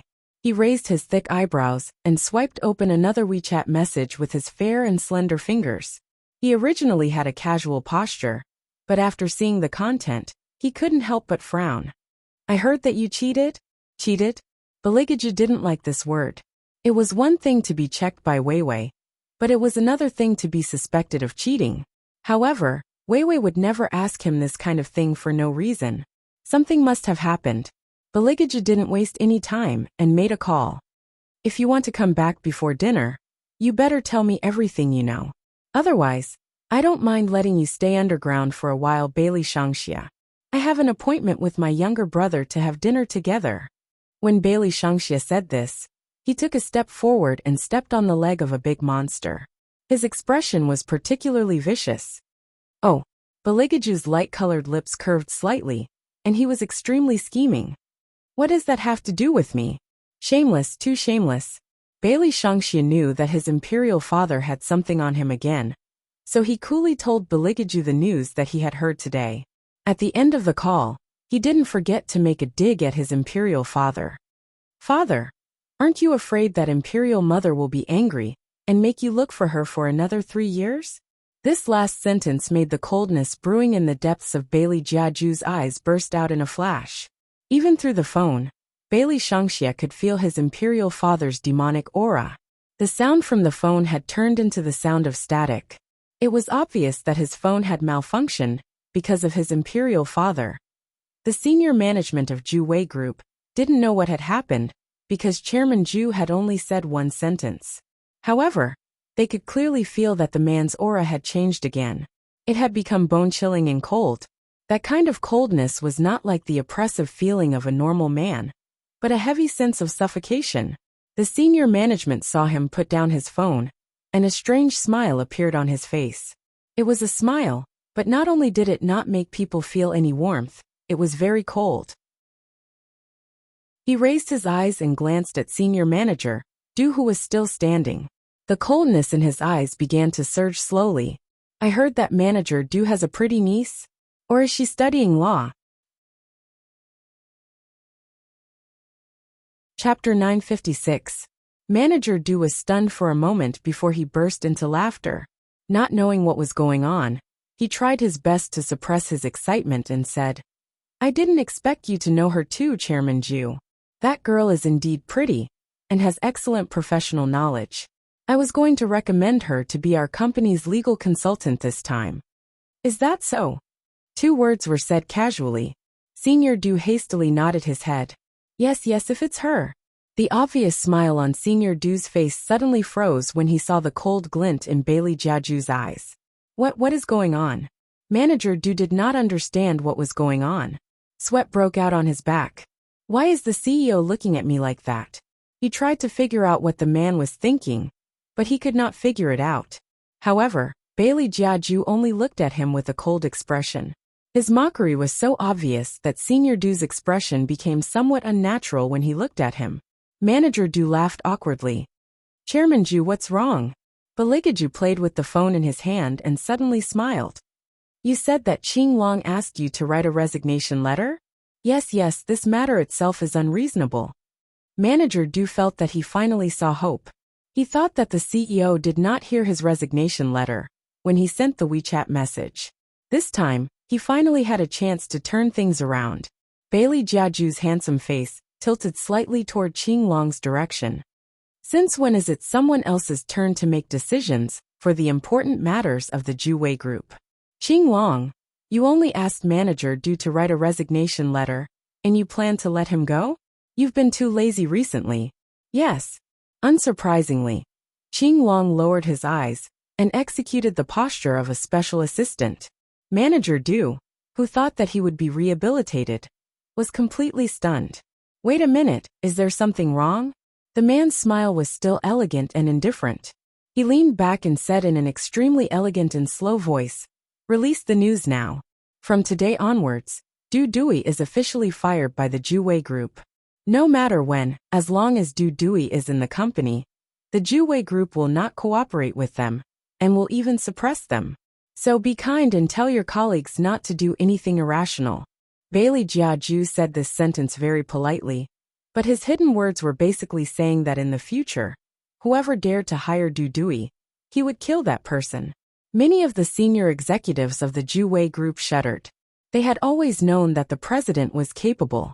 Even his threats were so well-mannered. Other than his means, he was also very scheming. He was simply invincible. Du Dui had kicked an iron plate this time. He had already said to listen to Executive Assistant Long, but he was so disobedient. The senior executives looked at each other. In order to avoid becoming the next target of the president, they began to work hard to reduce their presence, although they still did not know why the president was so angry. Du Dui, who had been forced into a dead end, was even more clueless about what had gone wrong. Chairman Zhu, it's for the sake of the company that I want to hire a legal consultant. Even if you want to fire me, you don't have to be so ruthless, right? What's wrong with me working for the company? Working for the company? Baligaju stood up from his office chair. He placed one hand on the table and slowly lowered his upper body. Don't make it sound so beautiful. The thing I hate the most is people who want to interfere with my private affairs. Besides, who told you that I'm single? Isn't that so? This sentence was not asked by Du Dui, but by many of the senior executives sitting in the conference room. They knew that Chairman Zhu had a son, but he only had a son. The young master's face and temperament were like a money tree. He had come to the company twice, and each time, it was unforgettable. However, they had never seen a woman appear by Chairman Ju's side. For an entire year, he did not even have a scandal partner. If he was not single, what was he? Their guess was that the young master might just be the product of Chairman Ju's womanizing when he was young. He must have been accidentally left behind by Chairman Ju, and had nothing to do with sex. Therefore, how could Chairman Ju not be single? In the conference room, the gazes that were fixed on Baligaju became more and more heated. It was obvious that no matter how old a person was, or what position they were in, they could not beat the heart of gossip. As the center of attention, Baligaju was very calm. His voice was as indifferent as before. I've been married for 3 years, and my wife loves me very much. Married? Married? All the senior executives in the conference room were dumbfounded. Du Dui was even more dumbfounded. How could he be married? This news was undoubtedly a bombshell. It was so explosive that the steady higher-ups couldn't help but want to ask who that person was. Who was the person who was married to the chairman? Also, wouldn't most people say that they loved their wife very much? Why was it the complete opposite when it came to Chairman Ju? Perhaps only Chairman Ju could say that his wife loved him very much. Baligaju did not care about the reactions of the people around him. He walked to Du Dui's side. As he walked past him, the invisible darkness surged out. I heard that Chairman Du wants to arrange a meal for me and your niece. Don't worry, this wish of yours will come true very soon. Du Dui didn't understand what Bailey Jiaju meant. He only knew that as soon as the news was announced, his career for the rest of his life would be completely over. The only thing that Du Dui could think of was to beg the man to take back the idea. However, Bailey Jiaju did not even spare him a glance. He dropped a bombshell and ended the meeting with a soft voice. The reporters who were still waiting outside heard the door of the conference room being pushed open from the inside. They could not help but look in the direction of the sound. A tall and slender figure came into view. Everyone fell silent in an instant.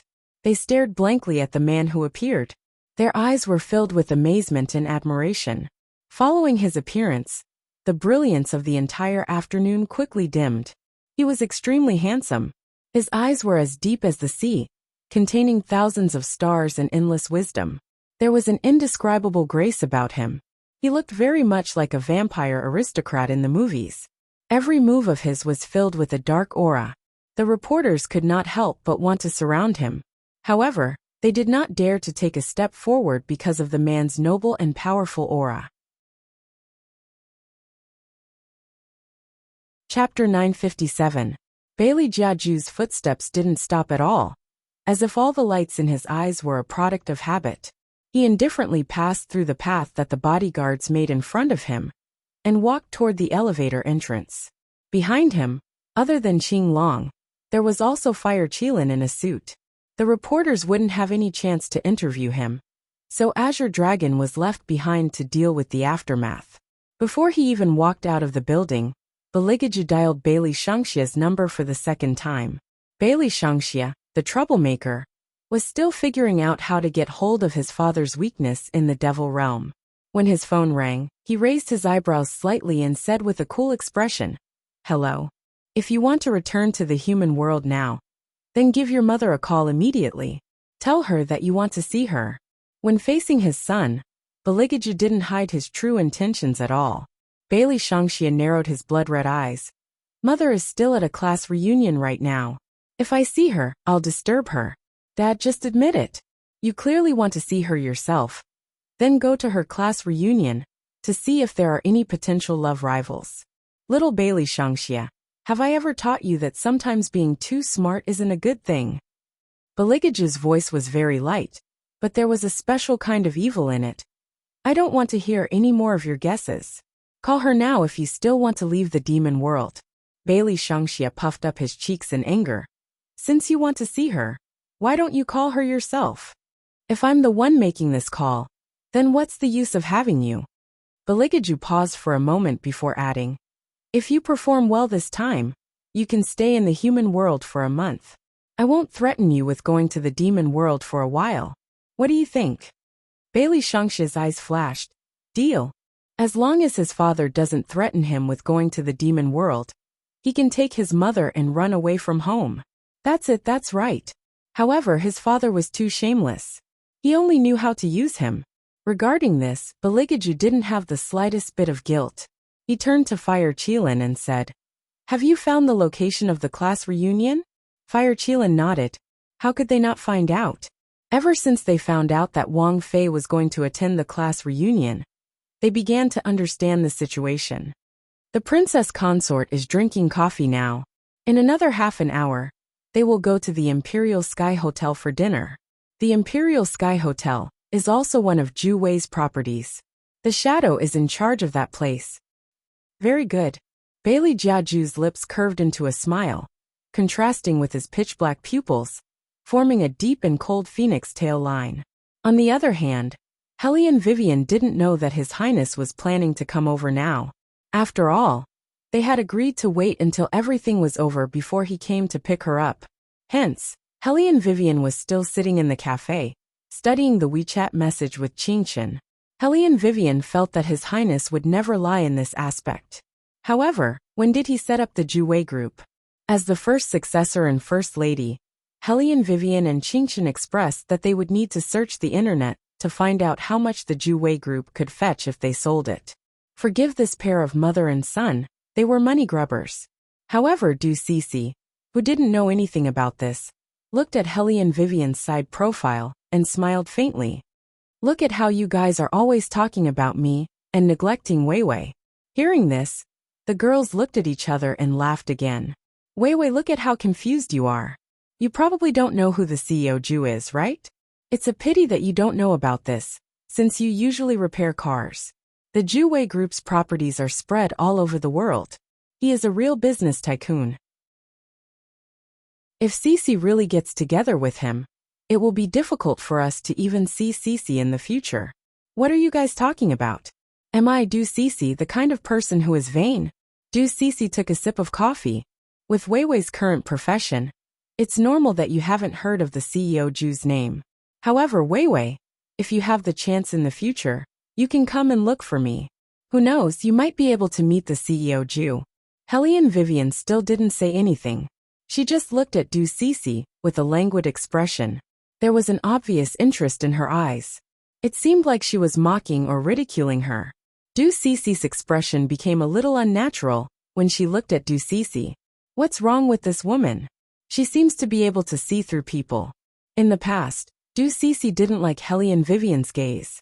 When they were in school, everyone tried to curry favor with her and wanted to have a good relationship with her. Only this Hellion Weiwei, although she did not say anything. But that kind of indifferent look in her eyes would make people feel uncomfortable. When they were in school, it wasn't that Du Cece didn't think of ways to isolate Hellion Vivian. The results were very good.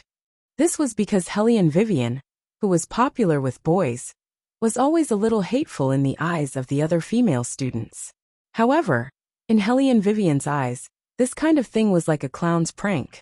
She didn't care about Hellion Vivian at all.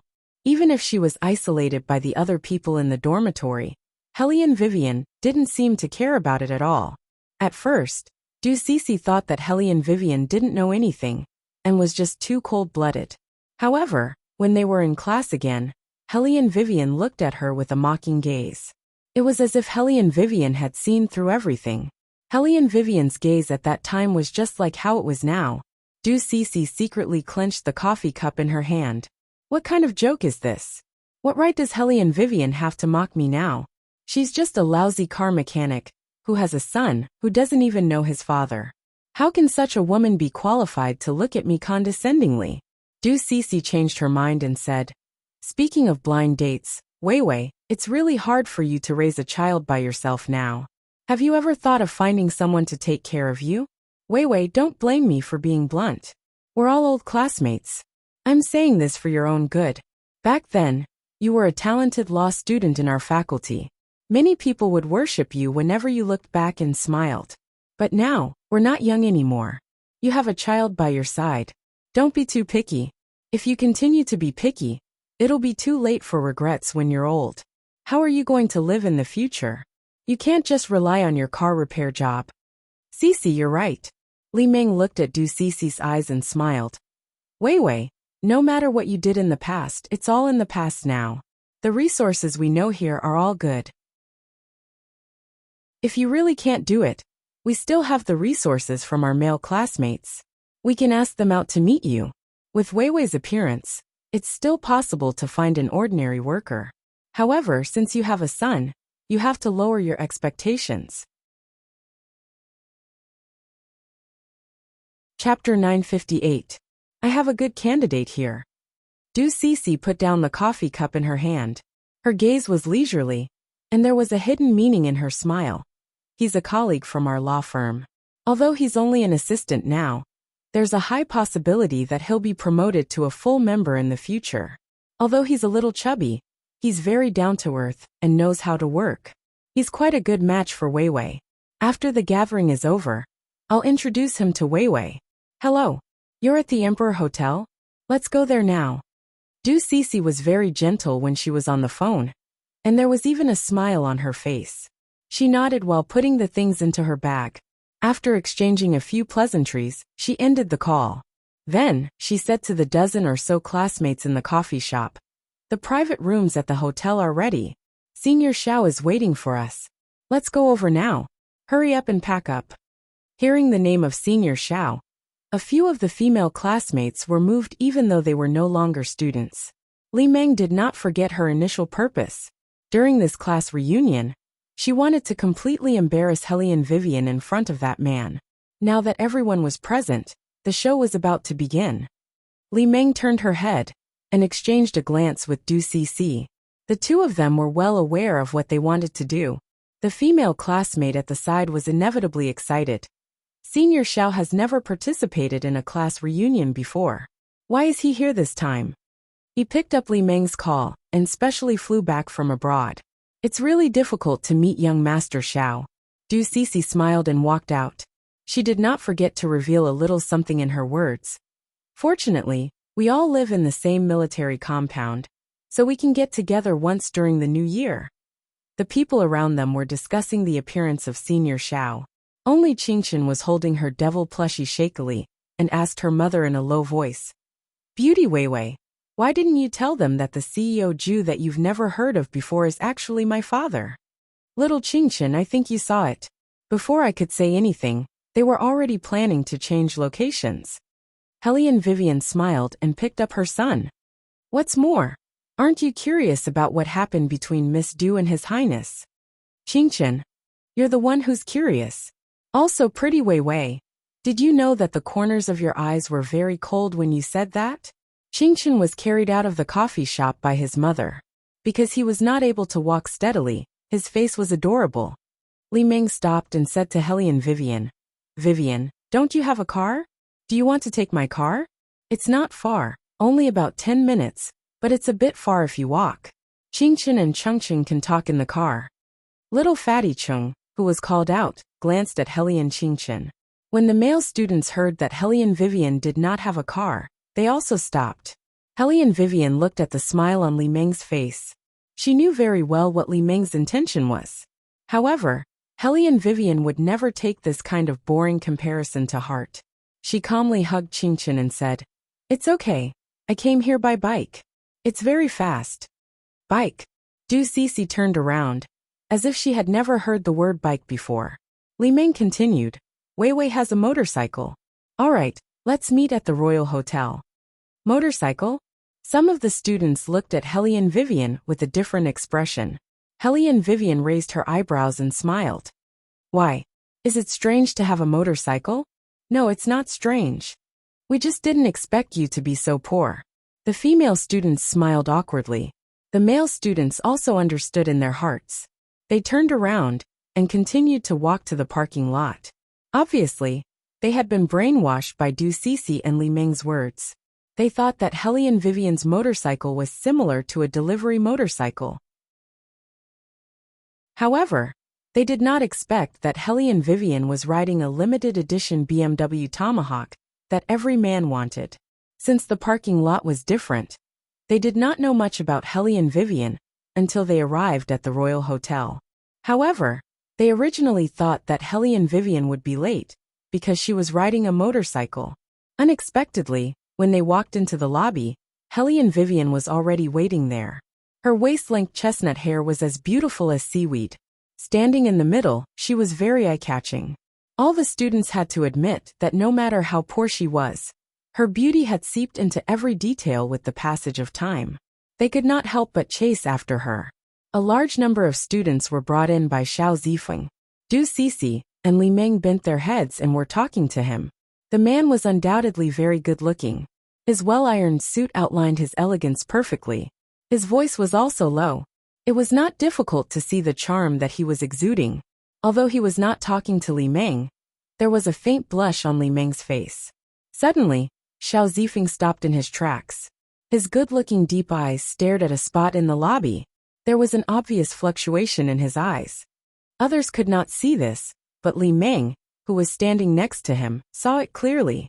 The shyness in her heart immediately turned into unwillingness and jealousy. Before Xiao Zifeng walked over to greet them, Li Meng and Du Cixi walked in front of Hellion Vivian. "Vivian, we didn't expect you to arrive earlier than us. The car is fast." Hellion Vivian's voice had always been very calm. However, what she said this time was true. The BMW Tomahawk's speed was much faster than many luxury cars. Li Meng did not care whether her car was fast or not. It was just a broken motorcycle, and a second-hand one at that. However, this second-hand motorcycle was something that Xiao Zifeng could not forget until now. Why? Thinking of this, Li Meng smiled and looked back at Xiao Zifeng. "Zifeng, you haven't seen Vivian for a long time, right? It wasn't easy for me to invite her here. She's having a hard time raising a child by herself. Du Cixi and I were just talking about introducing someone to her. If you have any good resources, share them with us." "Good resources?" Xiao Zifeng smiled and his eyes dimmed. "Let me think about it. Did she already have a child?"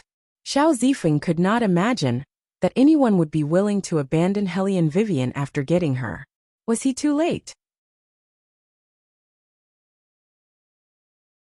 Chapter 959. No, it was not too late. Xiao Zifeng stared at the person in front of him. He had been waiting for this person for 5 years. In those 5 years, he had used all kinds of methods to look for her. He had even used his family's connections. However, he still could not find her. That year was probably the year when he was least motivated. He regretted not telling this person that he liked her when they were still in school. Since the first time she had surpassed him in her oral exam, he could not help but fall in love with this woman. Although he did not say it out loud, those who were familiar with him knew that he had Hellion Vivian in his heart. Originally, he thought that this love was just a youthful obsession. After all, it was because the other party's professional knowledge was better than his that he slowly took her to heart. In the beginning, their relationship was not very harmonious. He could not find a way to get close to her. There were too many people around him, and he couldn't even properly dispel this kind of fondness. Xiao Zifeng thought that as long as he got close to any talented woman, it might be destroyed because of all kinds of things. Perhaps he would not like her. He would like her so much that his heart would heat up because he could see her today. Xiao Zifeng had been a very thoughtful person since he was young. It was related to his family background. He was much more mature than his peers and knew what he wanted in the future. Hellion Wei was probably the only variable that he had encountered so far. He wanted to suppress this change, so he planned to get close to Hellion Vivian. However, the closer he got, the more he could not control himself. At that time, he knew that he was done for. Du Cixi saw through Xiao Zifeng's feelings clearly. They lived in the same compound. She used to like this son of a major general in the military compound. In her impression, this person was very calm no matter what he did. Although they lived in the same courtyard, the other party's status was much higher than hers. He was undoubtedly the leader of the youngest generation in the entire military compound. Even those who came from the military compound had to call him Master Xiao. However, such a man actually asked her one day if she had Hellion Vivian's contact information with trembling eyes. That day, Du Cixi was still happy that she was able to invite him to her birthday party. Xiao Zifeng's words were like a basin of cold water that extinguished all her thoughts. From that day onwards, Du Cece, who originally disliked Hellion Vivian, hated this woman even more. At that time, she and Li Meng were already very close. She knew that her good friend also liked Xiao Zifeng, so she intentionally leaked the news to him. Sure enough, the effect appeared quickly. With Li Meng's help, they successfully stopped most of the female students from talking to Hellion Weiwei. Especially in the dormitory, ostracizing someone would hurt her the most. No matter how strong Hellion Vivian was, it would be difficult for her to escape the envelopment of this air. During that period of time, Du Cece was very happy. However, this happiness turned into jealousy that had never disappeared after seeing Xiao Zifeng's current gaze. She and Li Meng looked at each other and laughed. Zifeng, you have to think about it carefully. The people around you won't do. You have to find someone who is compatible with you. You probably don't know that Weiwei went to repair cars after she left school. She can't be in this line of work now. Don't find some rich young master for her. I'm afraid that she will be bullied. Cece, you're so thoughtful. Why didn't I think of this? With Weiwei's current situation, she won't be able to fit in even if she finds someone with a good family background. Li Meng looked at Xiao Zifeng. Why don't I? No need. Before Li Meng could finish her words, Hellion Vivian smiled and interrupted her. Her voice was very clear, with a unique smile that smashed into everyone's heart. I already have a boyfriend. You can forget about the idea of introducing someone to me. Xiao Zifeng's gaze froze. He could no longer say the words, see if I'm suitable or not. He could only look at Hellion Vivian with mixed emotions. When the bitterness in his heart reached the tip of his tongue, it actually stung a little. Unlike Xiao Zifeng's feelings, Li Meng's thoughts were very direct. She had sent people to ask around in school. The teachers and the teaching director said that Hellion Vivian even went through the procedures for her son by herself. They had never seen her with anyone before. Even her file stated that she was unmarried. How could she find a boyfriend in just 2 days? Li Meng obviously did not believe it. She looked at Hellion Vivian's expression and the reactions of the people around her. She clenched her fingers and said, Weiwei, I know that you don't want us to worry about you with so many people around. But you don't have to use this method. You should give yourself a chance. I see that you've been taking care of Qingchen alone. How did you suddenly have a boyfriend? After Li Meng said that, the other students looked at Hellion Vivian and started to make all kinds of guesses. After all, in this day and age, some people would make up some unfounded lies to escape. Obviously, they thought that Hellion Vivian was too prideful and did not want to appear too down in front of them. That was why she said that she had a boyfriend. In fact, this boyfriend might not even exist. With this thought in mind, the expressions of the students changed. Du Cece immediately said, Weiwei, it's okay to be single. We understand how you feel. You're already an adult, and you don't want others to know that you're raising a child alone. But all in all, it's an opportunity. Since everyone is here, and we have plenty of resources, why are you so shy? Du Cece's words sounded like nothing at first. However, people who had been in society for a long time knew that there was a mystery brewing behind it. In fact, it was not very comfortable. Hellion Vivian naturally understood what she meant. However, she had no intention of communicating with this kind of person. Moreover, the phone in her bag rang. It was little Shangxia again. Hellion Vivian did not have the time to care about Du Cece anymore. She turned sideways and answered the call. Mom, I want to look for you and little brother. I miss you. Bailey Shangxia's voice was very cool and sounded a little unnatural. In fact, when he received someone's order, he was even more determined to run away from home. Bailey Shangxia glanced at the person beside him. He was still reading the piece of paper in his hand. He paused after every word. I'll ask Dad to send me over, okay? Hellion Vivian raised her eyebrows. Now. Yes, now. Because it seems that the girls have miscalculated the update time, I reverted to updating between 8 p.m. and 11 p.m. every day. Chapter 960. Bailey Shangxia tried his best to not sound so cool, but the effect was not good. The words that came out of his mouth were still a little cold. Is it inconvenient for mommy to have a gathering? Hellion Vivian did not speak. Qingchen, who was standing beside her, tugged on her jeans. Hellion Vivian subconsciously bent down to cooperate with her son. Qingchen's cheeks were still puffed up.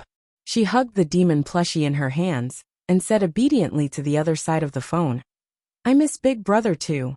When I went to school today, the teacher caught me daydreaming during English class."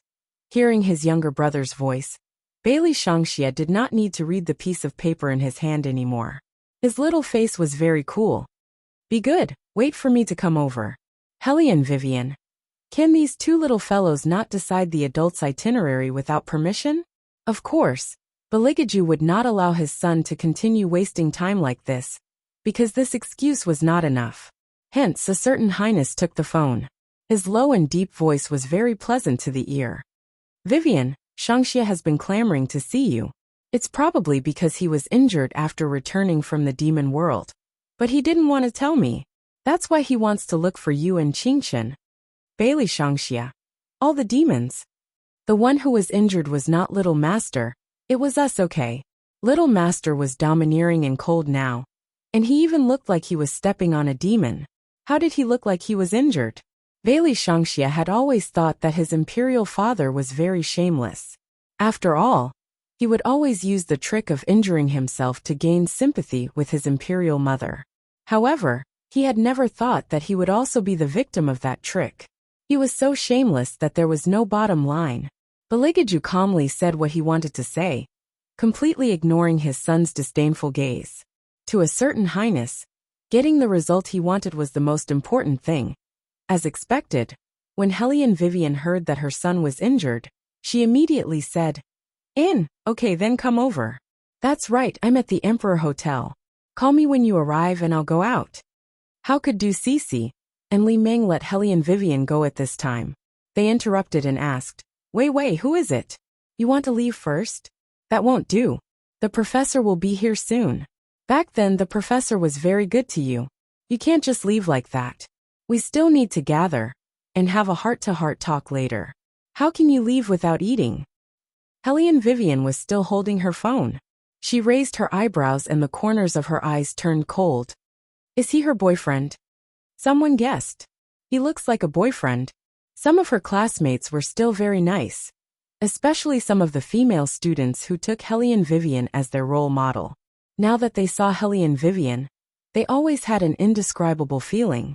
Facing these people, Hellion Vivian smiled generously. "He's my boyfriend. Is he coming to pick you up now?" Some of her classmates were envious. "You're so happy." Hearing this, Du Cece changed her mind. Since he's her boyfriend, let him come over for a meal. We're all classmates, so there's no need to be so distant. She wanted to see what Hellion Vivian's boyfriend looked like. She reckoned that a lousy car mechanic like her wouldn't be able to find a decent man. Unlike her, the people she introduced were all good resources. For example, the person her uncle introduced to her would definitely be much better than her boyfriend. Yes, Wei. Since he's your boyfriend and he's coming, let him come up for a meal." Li Meng smiled. "Or is it that your boyfriend is too shameful, and you don't want everyone to see him?" The phone in Hellion Vivian's hand was still connected. The man was sitting in the extended version of the luxury long-distance running car, with his legs slightly crossed. He could clearly hear the conversation on the other end. His pair of deep eyes sank. He put aside the business magazine in his hand. Wei, who are you talking to?" "No one, we're all classmates." Hellion Vivian retracted her gaze from Li Meng and Du Cece. Her tone was neither fast nor slow. Baligaju smiled. His voice was still pleasant to the ears, but what was hidden underneath was the cunning and bloodthirsty unique to demons. "Since your classmate invited me, it shouldn't be a problem for you to bring a family member along, right? Is there a family member as big as you?" According to Hellion Vivian's character, she wouldn't waste her time on such meaningless things like showing off her boyfriend. On the contrary, she felt that it was better for His Highness to hide at home. Otherwise, if someone were to covet His Highness's beauty, she would have to think of a way to get rid of them.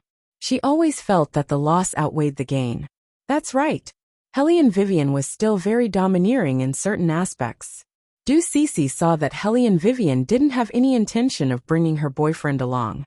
She was afraid that she would miss this opportunity to ridicule her. So she said, Wei Wei, don't feel pressured to bring your boyfriend along. Li Meng's husband will be joining us later. Our gathering this time is very big, and we are allowed to bring family members. So Wei Wei, if you continue to refuse, we will start to doubt whether your boyfriend is real or not. This is just an excuse you came up with when we talked about introducing a boyfriend to you. Hellion Vivian turned her head and said coldly, Du Cece, you are a lawyer. When the professor taught us in the past, he didn't teach us these messy ideas. So, all these years, you've been carrying this kind of idea in your lawsuit? Hellion Vivian had always had a queen-like aura around her. It all depended on whether she would use it or not. From the moment they met until now, she had been hugging her son. Many people thought that she would restrain herself because of her undignified profession.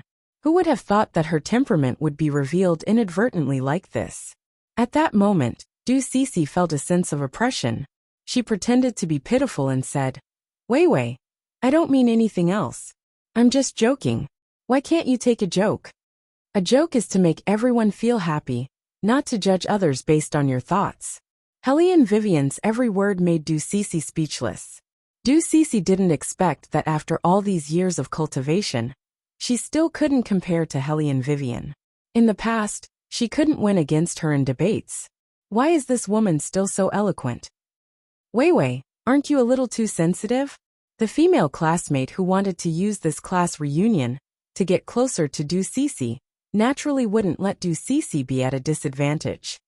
Cece just doesn't want to spoil everyone's mood. It's rare for us to gather together, but you're in a hurry to leave. What's the meaning of this? April 19th, 2016, 18:40 p.m.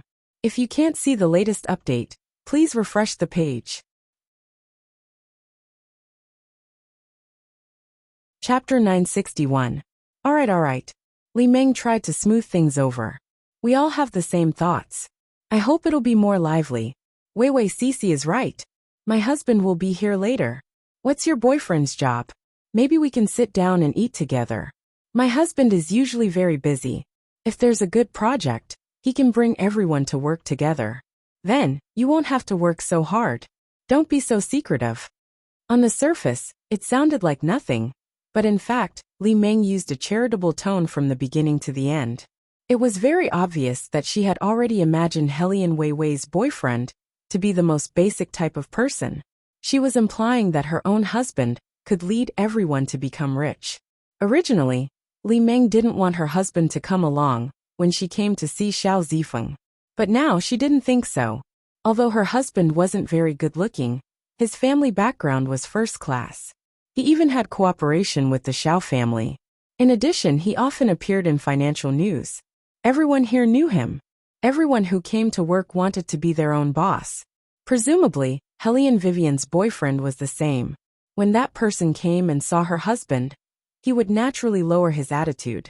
When that time came, Hellion Vivian would definitely feel bad when she saw her boyfriend fawning over other men.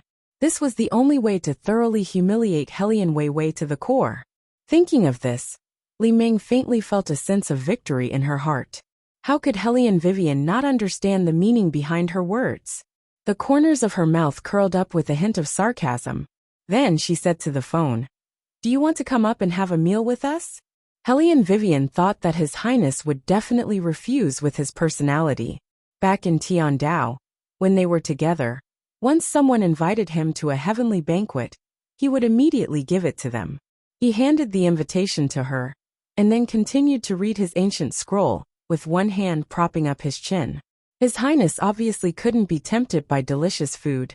But this time, unexpectedly, the man's noble voice could be heard through the phone. Okay. So straightforward. Hellion Vivian raised her eyebrows and put down the phone. She smiled at her classmates and said, He'll be here soon. In reality, she didn't care how the people around her looked at her. Hellion Wei Wei indeed also wanted to see her benefactor, who brought her along that year. Otherwise, she would have already ridden her BMW Tomahawk and left, and wouldn't waste time here. When Li Meng and Du Cece saw that things were going according to their plan, Their smiles became even wider. With the two of them working together, when Hellion Vivian's poor boyfriend came later, they would definitely let him know the difference between them. Qingchen was standing at the side. As a genius with an IQ that exceeded his age, he could clearly see the performance of these two women. However, Qingchen wasn't in the mood to care about them. Right now, he only had one thought in his mind, and that was that his brother was coming. When he thought of this, Qingchen felt very happy. When he was happy, he became even cuter. The ahog on his little head stood up, and his cheeks were puffed up. He was holding the devil doll that he wanted to give to Bailey Shangxia with one hand, while his other hand didn't forget to send a WeChat message to his brother. The main reason he sent the WeChat message was that he found something very interesting to share with his brother. However, Qingchen didn't know that after Bailey Shangxia sent a provocative message to Baligaju that day, his little phone was in the hands of a shameless person. Dad, you told me before that if I want to eat gracefully, I must understand humans and know how they live. Bailey Shangxia's voice was a little cold. If you don't give me my phone now, in the human world, it's a violation of privacy. You'll be condemned. Baligaju laughed and was very evil. Bailey Shangxia, have I been too friendly to you recently? Do you really think that you should stay in the human world? Bailey Shangxia heard this and was a little unconvinced. Who was the one who said that as long as I call mother, you won't have to threaten me when you go to the demon world for a month? Dad, are you going back on your word?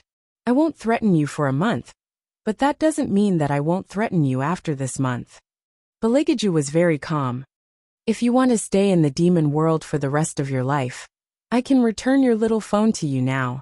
If you don't want to, then be good and don't disturb me when I'm looking at WeChat. Bailey Shangxia scratched the car. I really want to beat someone up. Bailey Shangxia, who was as shameless as his father, could only grab the big demon under his feet with both hands and start a one-sided PK. This was the cultivation that little demons had to do on their path of growth. However, Bailey Shangxia's methods were especially ruthless, and the big demon felt that there was nothing left to live for in this world. Baligaju didn't care how angry his son would be. He unlocked the screen with his finger and raised an eyebrow. Qingchen's WeChat? Bailey Shangxia coolly kicked the demon out of the car when he heard that it was his younger brother who was looking for him. He then moved closer to his father and wanted to see it together. Baligaju opened the WeChat and saw a few uncomfortable words. Brother, there's a person who has a crush on mother here. Judging from his eyes, he must like mother very much, but mother doesn't seem to have noticed it herself. Bailey Shangxia saw the WeChat message and knew that the situation was bad. As expected, the little phone made a buzzing sound again, but the man's side profile didn't change at all. However, his eyes were gradually dyed with a blood-red light, and the surrounding demons became more violent. All of a sudden, the dark fog filled the entire car. Bailey Jiaju sat with his legs slightly crossed. His slender fingers were wrapped in pure white gloves. His good-looking thin lips slowly raised into an arc. It was bloodthirsty and dangerous. Meanwhile, at the Emperor Hotel not far away, Li Meng saw that the matter was settled. She turned around and said to her classmates, "Since Weiwei has agreed, then we don't have to worry about not seeing her boyfriend. Let's go and order first." It's not easy to book a room in the Emperor Hotel, especially when the meal hasn't started yet. Usually they won't receive guests. This time, we can book a private room thanks to Cici. Du Cici pushed her and pretended to be reserved. In fact, her tone sounded like she was showing off intentionally. Meng, that's enough. I don't have any connections. I rely on my family. After all, Uncle is a senior manager in the Juwei group, so he naturally has a say here. Chapter 962. Cici, you don't have to be so humble. As long as you work harder. This Emperor Hotel is not a place you can eat whenever you want, Li Meng said. Some of the students who arrived late did not understand and asked curiously, "What do you mean? We don't understand." She's recently dating the boss of the Juwei group. This Emperor Hotel is just one of the properties of the Juwei group. Li Meng pretended to be mysterious. You should understand now. Du Cici blushed and pulled the corner of Li Meng's shirt. It's not even close yet. Don't talk nonsense. Understood, understood, we all understand. The students looked at Du Cece with ambiguous gazes. Du Cece enjoyed the attention very much, and she did not deny it. She knew how to make people believe that she was really dating the CEO Jew. Hence, she acted bashfully from the beginning to the end. Everything was going well at first. However, when Du Cece looked up, she realized that no matter what happened, Xiao Zifeng's eyes never left Hellion Vivian. The way he looked at a person so intently had become the deepest jealousy in her heart since they were in school. This jealousy was still there even now. She looked at the man who had never shown any emotions towards her. Her eyes flashed as she clenched her fists. She turned her head to look at Hellion Weiwei and said, I wonder what Weiwei's new boyfriend looks like. I've heard that a lot of girls are pressured by their surroundings and end up making do with themselves in the end. Weiwei, don't be like this. Our faces are so handsome. We must find someone who is worthy of you. Hellion Vivian, don't listen to Cece. My husband is not very handsome. However, the most important thing for a man is to know how to dress up. When your boyfriend comes later, see how he dresses up. If he can't, Zifeng and the rest can give him some advice. Li Meng spoke with sincerity, but in reality, the disdain in her eyes could be seen. Hellion Vivian frowned. Was she implying that His Highness was ugly and did not know how to dress? Weiwei, why aren't you talking? Did I guess correctly? Du Cece smiled and said, It's okay. It's normal for men to be a little rough. After all, no one can guarantee that they will find the one they like. I'm afraid that some girls will do something for money and serve those fat old men. But Weiwei doesn't look like one. She rides a motorcycle to work every day. She definitely won't do anything wrong. When Qingshan heard this, she looked at Du Cece with her big eyes. She seemed to be on the verge of exploding. When Hellion Vivian saw this, she reached out and grabbed Qingshan's ear. She smiled and looked at the students around her. Since we're talking about this, to be honest, I like that person's appearance. Otherwise, we wouldn't be together. Little Qingshan's murderous aura immediately disappeared. He nodded his little head. He believed in this. Ever since he was born, Beauty Weiwei had been praising his father's handsomeness almost every day. That had become his mantra ever since he was a child. But why didn't his brother reply to his WeChat? He was still waiting to discuss with his brother. Hellion Vivian's words surprised everyone. Many of the students laughed. They did not want to make the atmosphere awkward, so they joked. Weiwei, are you serious? You don't look like the kind of person who is greedy for beauty. I've always been in the appearance circle. Hellion Vivian's tone was very natural. She smiled and said, He's the most handsome man I've ever seen. I took the initiative to chase after him because of his appearance. Hellion Vivian was telling the truth. She had always boasted that she was a domineering president. Of course, she would be the one to chase after people. However, it was obvious that others would not think so. Weiwei, you're exaggerating. Zifeng is here. Who can be more handsome than Zifeng? Be careful, you're spreading your net too wide. It'll be hard to take it back later. Li Meng said this and laughed to the people beside her. It's said that beauty is in the eye of the beholder. Weiwei is working very hard for her boyfriend. Why would the cold and talented girl take the initiative to chase after him? This is too degrading. She used to say that her family has connections. Look at the result. She's still working on her car now. Among the 3 female classmates, one of them quickly understood what Li Meng meant. She glanced at Hellion Vivian with disdain. Du Cece tried to smooth things over. Maybe something happened to Weiwei's family. That's why she's like this. She definitely doesn't want to lie. You guys should stop talking about the things that happened in school. Back then we were still young. We didn't have vanity. Am I right, Weiwei? Vanity. Hellion Vivian repeated these 3 words playfully. She smiled slowly, and there was a unique meaning in her thin lips. Du Cece looked like she knew her very well. She raised her wrist and looked at the watch on her wrist. It's almost 5 o'clock. We've been talking for so long, but we haven't ordered anything yet. I'll make a call first, and ask them to open the red wine first. Red wine tastes better when you're awake. You guys can take a look at what you want to eat. With my uncle here, I'll definitely let everyone enjoy the best treatment. Weiwei, you should eat more later. Not everyone can eat the food here. She was obviously saying that Helene Vivian could not afford the food in the Emperor Hotel. The few female students behind Du Cc, including Li Meng, laughed at the same time. It was obvious what they meant. In a hotel like this, the food was indeed more expensive than usual, especially the precious ingredients. For example, the sashimi that had just been flown in from Japan, and the most authentic roast duck that had just been cooked in the capital. Each dish cost more than $1,000. Moreover, one must make a reservation in advance if they wanted to eat these dishes. Therefore, Du Cc was very confident when she said this.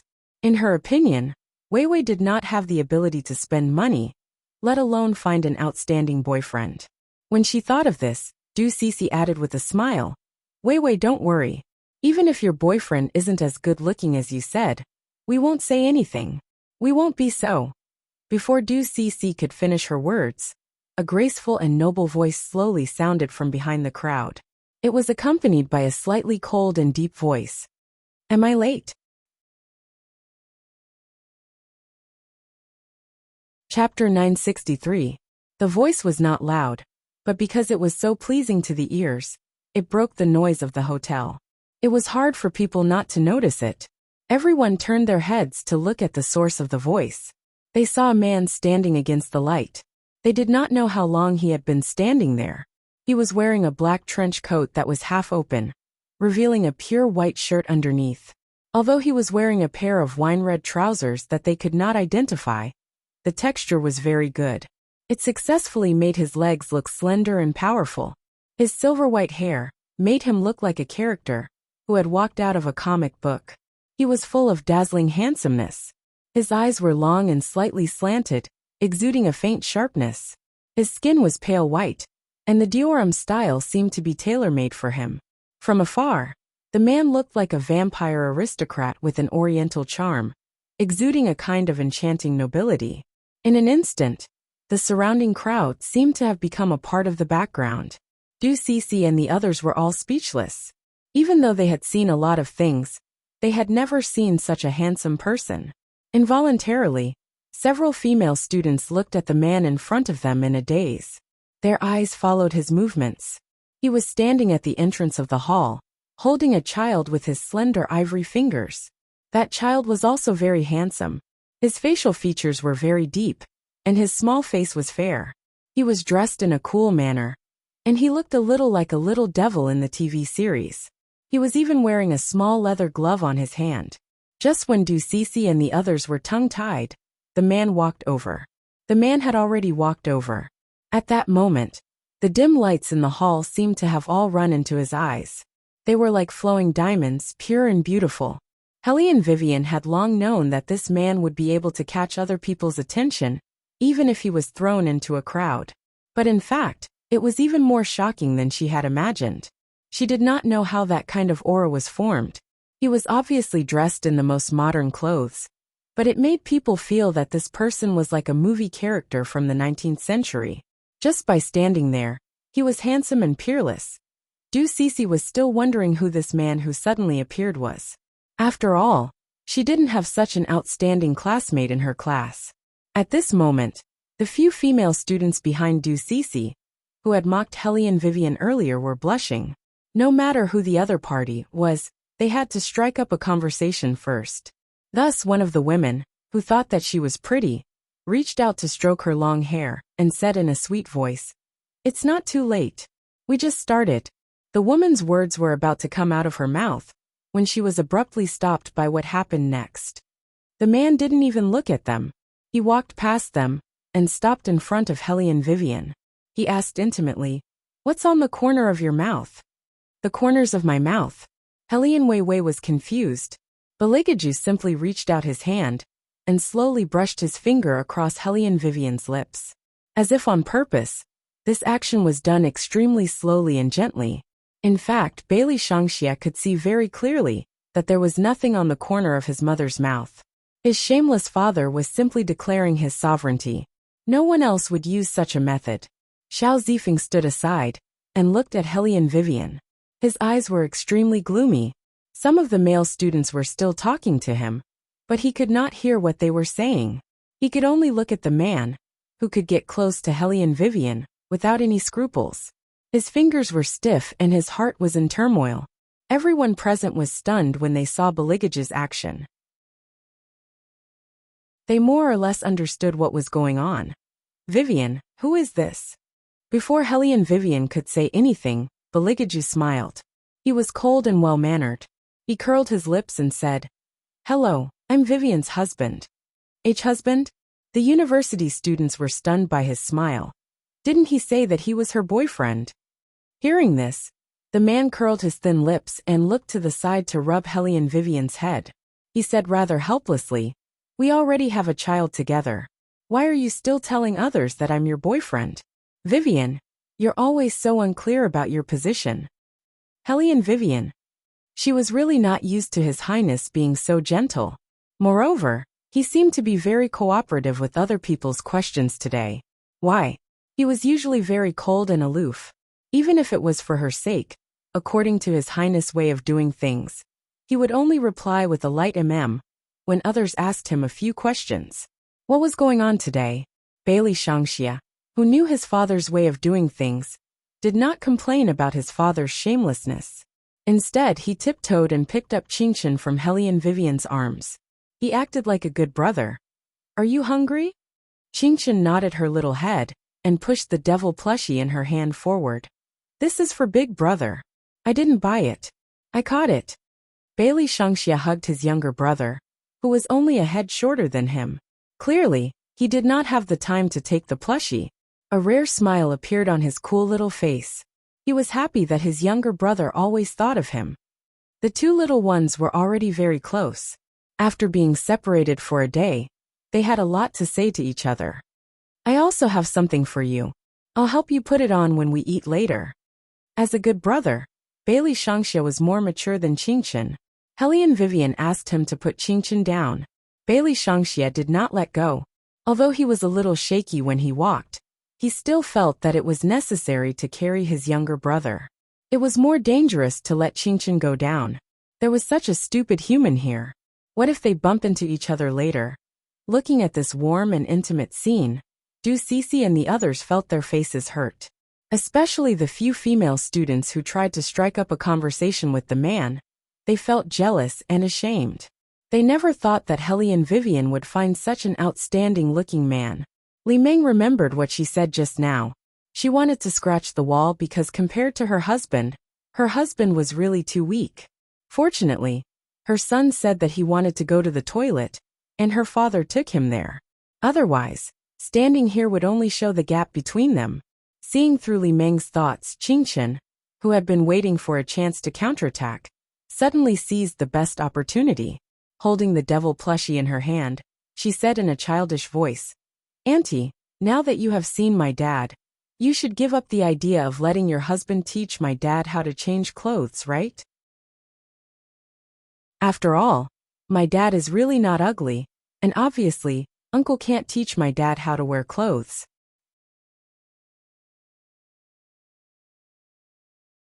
Chapter 964.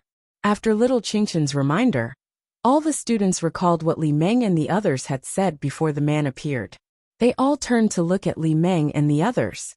Li Meng and Du Cece had been flattered by others ever since they graduated. They had never encountered such mocking gazes before. Moreover, it was in front of so many people. The awkwardness they felt was indescribable. Li Meng could only force a smile. Her face was a little stiff. Children tend to take adults' words seriously. "Qingchen, we were just joking with your mother. Wei, you too. You hid such a handsome man at home. Why didn't you take him out earlier and let us see him? You're still hiding him." She originally thought that by saying this, Hellion Wei would be somewhat embarrassed and change the topic. Who would have thought that Hellion Wei would curve her lips at her, mischievously and willfully? "It's because he's too handsome that I have to hide him. I didn't want you to see him at first. After all, I'm very troubled by people who want to come over and strike up a conversation." As Hellion Vivian spoke, she glanced at the few female students with clear eyes. Her short sentence made those people's faces turn red and white. They looked at Hellion Vivian with eyes full of resentment. However, they had no choice but to suppress it. Otherwise, they would be the ones embarrassed. Wei Wei, you two are a good match. A female student chuckled and gave her blessings. She meant what she said. The two of them were a perfect match, both in terms of appearance and height. It was also because Hellion Vivian was more charming and evil compared to other women. Her queen-like demeanor would not be hidden no matter what the environment was, or what clothes she wore. This was the person she wanted to be when she was young. She was neither servile nor overbearing, and was as tenacious as time. Otherwise, anyone who stood next to Beligaju would be overshadowed, and would not be able to stand out. Beligaju was very satisfied to hear such a compliment. He smiled and thanked her. At that time, the female student did not know that because of her blessings, she would be officially hired by Ju Wei Group, and become a member of their legal team. Du Cece, who was standing next to them, could not stop her heartstrings from trembling. She only felt that the man's voice seemed to have a magical power. There was a low magnetism in his cold voice.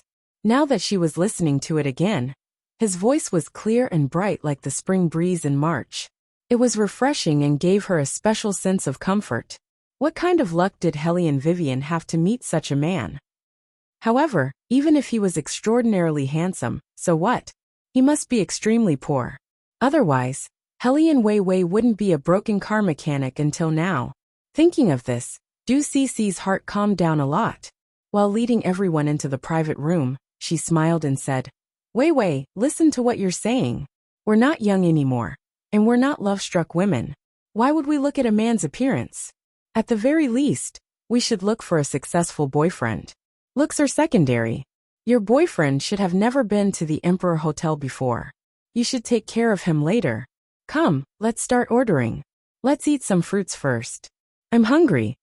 Du Cece looked at the waiter behind her and said, Go and get the menu. The Emperor Hotel had always been famous in the industry for its excellent service. A private room would be accompanied by 3 to 5 waiters. Other than taking orders and serving dishes, they were also responsible for leading the way and opening the red wine. Every waiter had undergone professional training and was wearing the uniform of a butler. They looked very classy in their suits and leather shoes. However, when the waiter heard Du Cece's order, he paused. In the end, he said, Please wait for a moment. He then left the luxurious private room. Du Cece frowned. Why did he say to wait for a moment? Shouldn't he pass the menu to them immediately? Could it be that the meal has not started yet?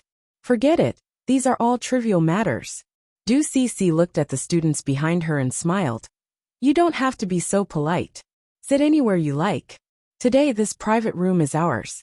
My uncle has already informed everyone. So no one will disturb us today. Cece, you're too extravagant. The few female classmates laughed again. When they sat down, they pretended to look at Hellion Vivian and said, Sure enough, what my mother taught me in the past was right. When looking for a boyfriend, you have to find one that's presentable. So what if he's good-looking?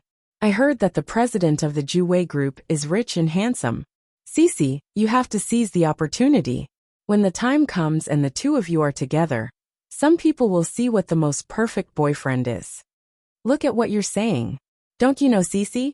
She's easily shy. From what I see, since she and that person have already eaten together, their relationship should not be too bad. Maybe the two of them are in an ambiguous period now. What's there to wait for? The person who asked this question was Bailey Shangxia. He was still smiling and his smile was brewing an aura that belonged exclusively to the little devil. Du Cece's heart trembled when she heard this child's sudden question. She was so guilty that she did not dare to look at the gazes around her. However, she calmed down very quickly. What was she afraid of? What would a child know? In this circle, other than Li Ming's husband who had seen young Master Ju from afar, she was the only one who could enter the Ju Wei Group. If she said that she had seen him, then she had seen him. Would anyone expose her? Little kid, why do you ask this? Du Cece said sweetly. Of course I've seen him before. Auntie and that president are very good friends. When Bailey Shangxia heard this, he glanced sideways at Beligaju who was standing still. Then he smiled very slowly. Is that so? A friend who can't recognize my father? Heh. If she had really seen him before, how could she not recognize my father? Du Cece was confused by Bailey Shangxia's smile. However, she did not take this matter to heart. After all, he was just a little kid in her heart. Bailey Shangxia did not say much. However, this did not mean that the battle had stopped even though he was not present during the whole process. However, based on the current situation, this group of people, especially this stupid woman, must have bullied his mother before he arrived. How could he let the people who bullied his mother off so easily? Qingchen was sitting next to Bailey Shangxia. She was very cute as she whispered into her brother's ear and reported to him. The person who spoke just now is called Du Cece. She was the one who said that she had a blind date with my father. She was the one who said that her uncle was a high-ranking executive in the entertainment company. Which entertainment company? Bailey Shangxia thought very coolly. When I go back, I'll make that company go bankrupt. Qingchen lifted the devil plushie up and said, Zhu Wei. Bailey Shangxia thought to himself, this company really cannot go bankrupt. Chapter 965. There's another person. She's little Fatty Cheng's mother. Little Fatty Cheng was there just now. He even asked me to call him Big Brother. I held myself back for a long time and didn't beat him up, Qingchen said angrily. Bailey Shangxia raised his eyebrows and his eyes turned red immediately. The smile on his face became bloodthirsty and cruel. Good, very good. It seems that he had such thoughts because he didn't break little Fatty Cheng's bones the last time. Asking Qingchen to call him Big Brother? Does he deserve it? The image of his younger brother and mother being bullied, because they were not around, immediately appeared in Bailey Shangxia's mind. As a good elder brother, he would never have thought that when they first met, he had wanted to take little Qingchen in as a younger brother, because he was too strong. Now, in Bailey Shangxia's heart, no other child in the world could be more obedient and sensible than his younger brother. That little Fatty Cheng was simply courting death. Wait a minute, little Fatty's surname is Cheng? Bailey Shangxia turned his head and asked his father in a low voice. Is the human who always goes to the villa to greet you surnamed Cheng? Baligaju did not deny it. He sat back and crossed his legs leisurely. He smiled meaningfully. Bailey Shangxia understood what was going on. It seemed that his father was not only here to declare his ownership over his mother, but also to start a massacre. However, there were some people who were too vain. They were so vain that they could even lie as if they were telling the truth. Du Cece was already acting like she was the hostess, and ordered the waiters to do this and that.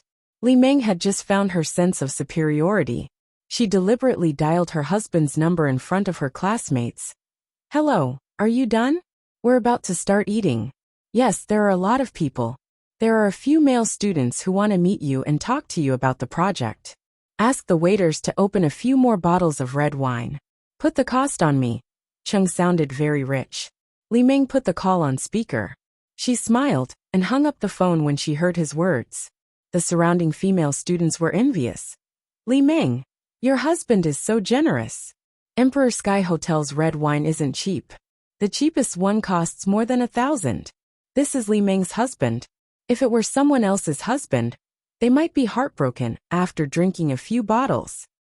Du Cece was delighted when she heard those words. That was the way it should be. How could a woman who had not even finished her studies, and could only rely on repairing cars, to make a living get the upper hand? Today, she wanted to make Helian Weiwei lose all face and dignity. So what if he was a handsome boyfriend? Without any background, she could still embarrass the other party. You guys talk too much. Look, Weiwei hasn't said anything yet. Du Cece turned her head and looked at Helian Vivian. Vivian, since you already have a boyfriend, why don't you change your broken motorcycle? Cars aren't expensive these days. I just changed to a small sports car, and it's only around 300,000. Nowadays, there are very few people who ride motorcycles. I don't see your boyfriend's car either. Both of your salaries should be enough to buy a car, right? It's really inconvenient to bring your child to school without a car. Although Du Cece did not say this sentence very loudly, it was clear enough for all the students to hear it. The meaning behind those words was already very clear. Helian Vivian did not say anything. Xiao Zifeng could not hold it in anymore. He raised his hand and grabbed Du Cece's wrist. Cece, that's enough. Because of his social circle, he was destined to notice the malicious intent in Du Cici's words more than ordinary people. An innocent classmate would not say such things in such an occasion. Could it be that he was wrong from the beginning? He actually wanted to get close to that person through Du Cici, who was more familiar with him. At that time, he really did not see the subtlety in it. Du Cici did not expect Xiao Zifeng to stop her. She thought that even if he liked Helian Weiwei, he would still give her some face in front of others. However, he did not expect that he would treat her this way, because of Helian Weiwei. Du Cici gritted her teeth and then laughed. Weiwei, I don't mean anything else. I just think that you shouldn't put up a front so casually. You don't even have a car. So don't let your boyfriend dress so well. We're all classmates. We know each other very well. Why waste money? Upon hearing this, Helian Vivian raised her eyebrows and turned her head to look at the smiling man who was playing with his phone. I'm just wearing a black windbreaker. Is it necessary to say that I'm putting up a front casually? Among the clothes that His Highness wears, this one should be very common. The rest are all handmade. At the very least, this one is from a brand. If it were a normal person, they would definitely not be able to sit still after hearing those words. However, Helian Vivian and her family were very calm. Especially Beligaju. He did not say a word from beginning to end. He put one hand on the back of Helian Vivian's chair and played with his phone with the other hand. He did not even look at the two women. That kind of noble aura was naturally disdainful. His silver gray hair, fair skin, and beautiful eyes were light red under the bright lights. He was so handsome that it made people's hearts flutter. This was because Beligaju laughed. It was obvious that he was mocking them. It was this man's attitude that made Li Meng and Du Cici even angrier. It was as if he only had eyes for Helian Vivian, and no one else was worthy to be in his eyes. What a joke. She was just an old and poor woman. How could they not be compared to Helian Vivian with their background and education? Cici is right. Vivian, you've worked hard to repair your car. It's not easy to earn some money. It's better to save it for the children. As a person, you should be content with what you have. Don't do things that are beyond your ability. It's normal for men to want to save face, but you can't squander it like this. Li Meng thought that since they had already put it this way, there was no need for them to worry about their reputation anymore. She smiled and said, if your boyfriend really has the money to spare, he'll help you change that lousy motorcycle first. Don't always think about buying clothes. You can't count on branded cars. It shouldn't be difficult to change to a four-wheeled motorcycle, right? Or is it that you can't even afford a car with your current financial situation? Li Meng looked at Helian Vivian and sighed softly. I thought that your boyfriend would have a decent job. Vivian, do you really not want to consider being an assistant at Cici's company? If it's really not possible, you can ask your boyfriend to go to Chung Group. I'll talk to my husband. Although he usually doesn't care about these trivial things in the company, it's still very convenient for him to arrange for someone to go in. As long as your boyfriend is not like you who has no education. Before Li Meng could finish her words, a swishing sound was heard.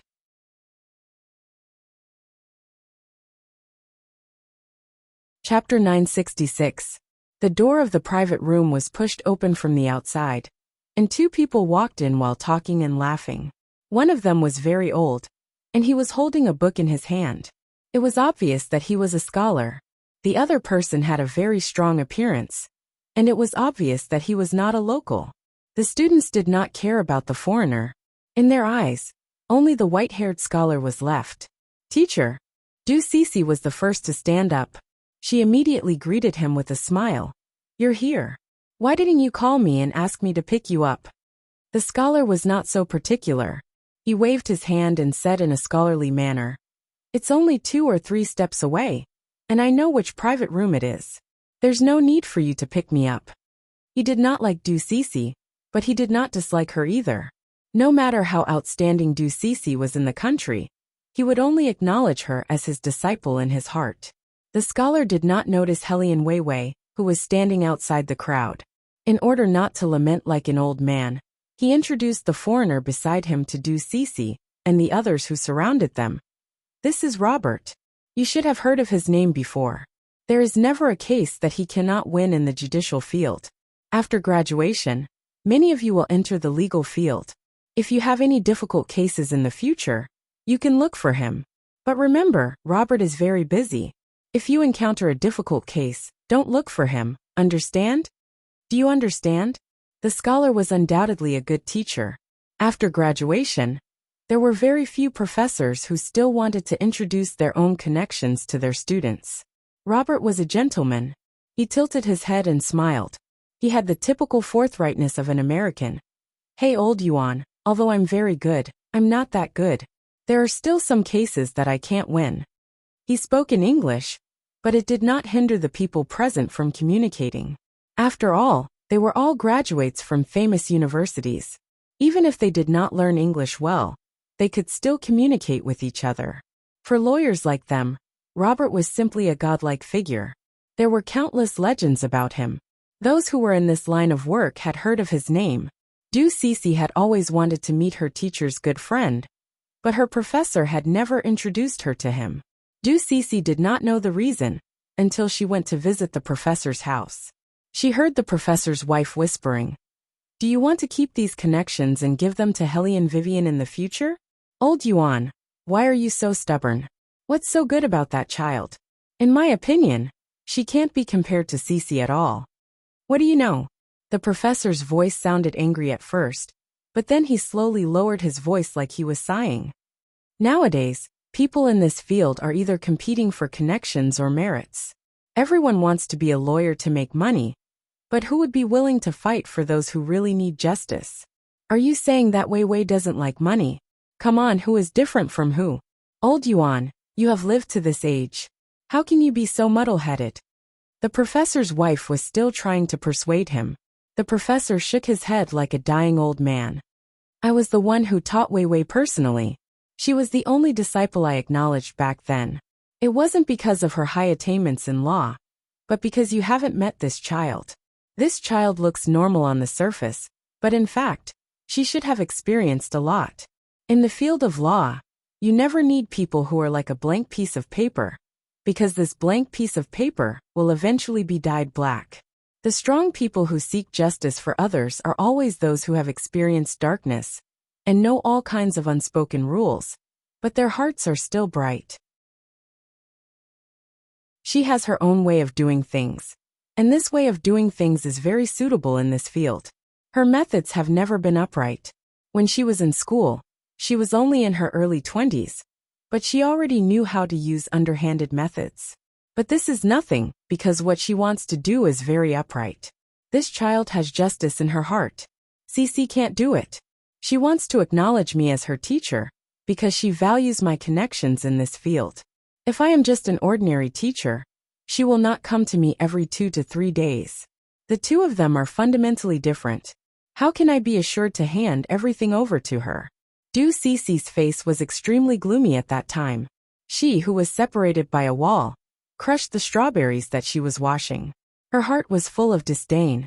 What era was it now? It was all about who had a better family background. Even reading novels and watching TV shows was for the sake of relaxation and happiness. Who would care about the sense of justice? If this old man could not help her, Du Cece would have left directly. Did he really think that she was willing to serve him? Didn't he feel that Wei Wei, that woman, couldn't be compared to anyone? She actually wanted to see if the teacher knew that the student he originally valued the most was now merely a broken car mechanic. Would he still talk about some bullshit sense of justice? Thinking of this, Du Cece opened her mouth again. By the way, teacher, you still don't know, right? This time Wei Wei is here too. She turned her head and said, I say, all of you move aside and let Wei Wei come over. There were too many students, regardless of gender. As soon as they entered, they surrounded Professor Yuan, blocking his view. Obviously, Professor Yuan did not expect to see Hellion Vivian again. After all, ever since she transferred to another school, no one knew where she went. Teacher, Du Cece pulled Professor Yuan's arm. You still don't know, right? Wei Wei's life is a little tough now. Her boyfriend can't help her. She can only ride her motorcycle to work every day. After fixing the car, her whole body is covered in dirt. She also has to take care of her child. Professor Yuan was undoubtedly heartbroken when he heard this news. He looked at Hellion Vivian, who was walking towards him. He knew that this profession was not easy. However, in his heart, anyone could choose not to be a lawyer. But how could Hellion Weiwei not be a lawyer? Professor Yuan could not imagine how the student he was most proud of lived the life that Du Cece mentioned. Teacher.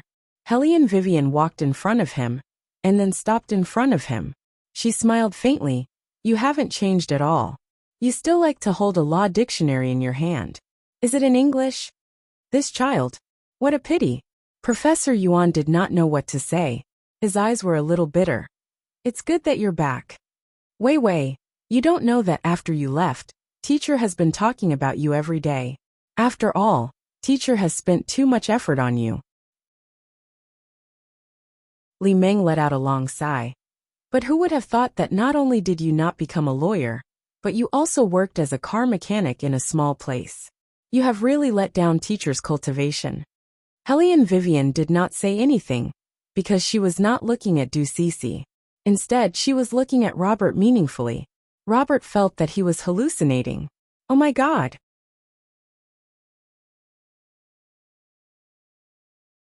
Chapter 967. How did he see her here? Robert was so excited that he opened his arms and wanted to give Hellion Vivian a hug. He did not expect that someone would be one step faster than him. He directly reached out his hand and pulled Hellion Weiwei back, pulling her into his embrace. Robert was so excited that he did not even look at the man who warned him. Wei, why are you here? How many years have we not seen each other? It's been 3 years. God, if those people know that you're still alive, they will definitely go crazy. What's going on? Du Cece and Li Meng were stunned. As Robert spoke too fast, some of the students did not realize what was going on. Hellion Vivian spoke in fluent English. I've always been alive. Don't curse me, Robert. You better stop your habit of dancing around. If your fist accidentally touches a teacher, I don't mind throwing you out of the window. Oh wait, you're still so cool. Robert's eyes lit up. Then he furrowed his brows and spoke in a foreign accent in Chinese. But when did you become a mechanic? Is it because my Mandarin is not good enough that I didn't understand? Hellion Vivian smiled casually. I'm indeed repairing a car now. Oh my God. What's wrong with you? Why did you come to China to repair a car? Robert's tone was so exaggerated that he could act out at any moment. Professor Yuan knew that there were not many people who could make Robert act like this. Do you know each other? Not only do we know each other, but I lost 3 times in the past. Each time, I lost because I fought with her. When Robert mentioned Hellion Vivian, he started to dance around subconsciously. Old Yuan, is she your student? Oh right, when I met her in America, she did introduce herself as a student. But don't you know that she already has a lawyer's license? It's probably because undergraduates are not allowed to go to court in China. But it's different in America. She was very popular back then. Oh right, in China terms, she was very popular. Many people went to see her in court. The information that I gave you before was all about her cases. In an instant, Du Cece and Li Meng's faces turned pale. It was as if all the blood had been sucked out of their faces. The female students behind them had been mocking Hellion Vivian for not getting a degree and becoming a car mechanic. Previously, they used the excuse of Du Cece ordering coffee in English to ridicule Hellion Weiwei. They assumed that Hellion Weiwei was a country bumpkin who did not know anything. But now, after hearing Hellion Weiwei's extremely fluent English, they realized that something seemed to have gone wrong. But that was not all. They did not expect that a person who did not even get a degree would be better than a godly figure in the lawyer's world. They also did not expect that Hellion Vivian had already gone to court in America when she was still in school. Even with Du Cece's outstanding performance in the industry, she might not be able to go to court in America. The gap between them was obvious without a comparison. Du Cece gritted her teeth and forced herself not to show an awkward expression. But how could the two-faced Qingqian let her go? She reached out her little hand and grabbed her brother's hand. She pointed at Du Cece and said, "Just now, this auntie said that she wants mom to go to her company to be an assistant. She also wants to introduce the useless men in her company to Mom. She thinks she's better than Mom, because Mom doesn't have a degree. Her childish voice sounded like she was complaining. Bailey Shangxia reached out and patted his younger brother's little head. Stupid, he said coolly. I think so too. After little Qingchen finished speaking, he nodded obediently. The two little ones did not hesitate to protect Hellion Vivian. Just a few words were enough to make Du Cece unable to escape. At that moment, Du Cece wished that there was a hole in the ground for her to hide in. She only felt a burning sensation on her face, but she had to smile and explain to Professor Yuan, who was frowning at her.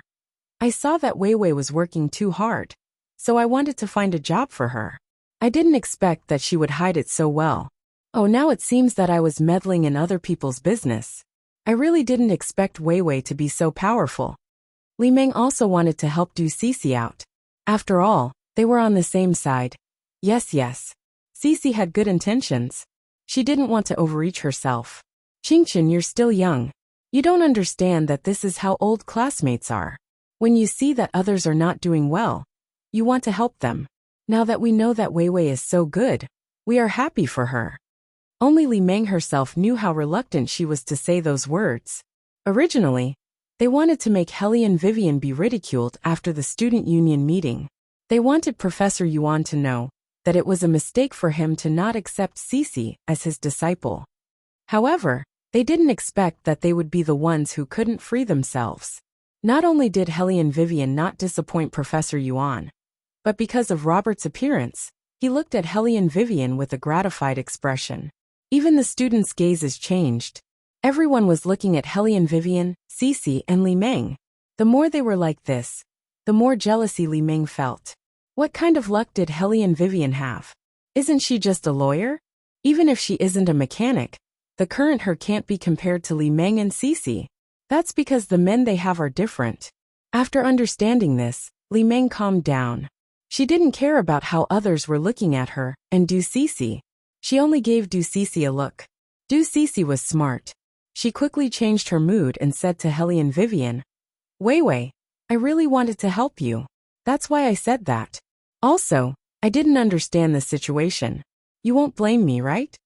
This kind of saying was very common in reality. What a woman who stole her best friend's boyfriend would do the most was to say, You won't blame me, right? After hurting someone else. This way of gaining sympathy was very easy to accept. It wasn't because the person involved accepted it, but because the people around them were very tolerant. Wei Wei, we are all old classmates. Cece definitely didn't mean anything else. In fact, everyone knew that Cece didn't mean anything else. However, in this kind of situation, plus Du Cece's identity, no one wanted to make a big deal out of it. It was just because of one sentence. Professor Yuan was protecting Hellion Vivian. His face sank, and he wanted to say something. Hellion Vivian stopped him. Everyone knew that someone as strong as Hellion Vivian wouldn't let an old man stand up for her. After all, she liked to do everything by herself.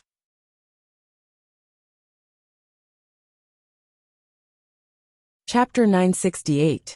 However, before Hellion Vivian could do anything, the two little ones tacitly stood in front of her and blocked her path. It will be very ugly when a lie is exposed. The person who spoke was Bailey Shangxia. He was still wearing his leather jacket, and his small face was very cool. He was obviously a child, but when he smiled, he gave off an indescribable evil vibe. Du Cece was amused when she heard this. Even if she had guessed Hellion Vivian's occupation wrongly, and wanted to embarrass Hellion Vivian. So what? What kind of lie was this? Auntie has just explained that this is all a misunderstanding. Du Cece smiled and reached out to touch Bailey Shangxia's head. Bailey Shangxia moved, and took a step back with his brother in his arms. He looked at Du Cece, and it was obvious that he did not want to be close to her. At this point, Du Cece was better at pretending than others. Even if it was embarrassing, she could still make herself look as if nothing had happened. Just like now, after Bailey Shangxia dodged her attack, she did not immediately withdraw her hand. Instead, she turned her head and smiled at Hellion Wei Wei. Wei Wei, look, you're still holding a grudge against me. Okay, it's my fault. Today's expenses will be on me as an apology to Wei Wei. Vivian, since Cece has said so, you shouldn't make things difficult for her. Li Meng turned her head and said to the surrounding students. It's not easy for the teacher to come today. Moreover, there are foreign guests. If you want to play, you should play to your heart's content. As she spoke, she patted Du Cece's arm and said, Cece, quickly ask them to serve the dishes. You have a sharp tongue, but a soft heart. With your family background and appearance, you are already half a person who is going to marry into the Ju Wei group. Yet you always like to worry about others. Look, there has been a misunderstanding. Du Cece felt wronged. How would I know that others would think of me like this? Those are just children's words. Don't take them seriously. Wei Wei still cares about you, right, Wei Wei? Li Meng looked at Hellion Vivian and smiled faintly. Let's talk about something else. Since the teacher is here, we still don't know what your boyfriend does.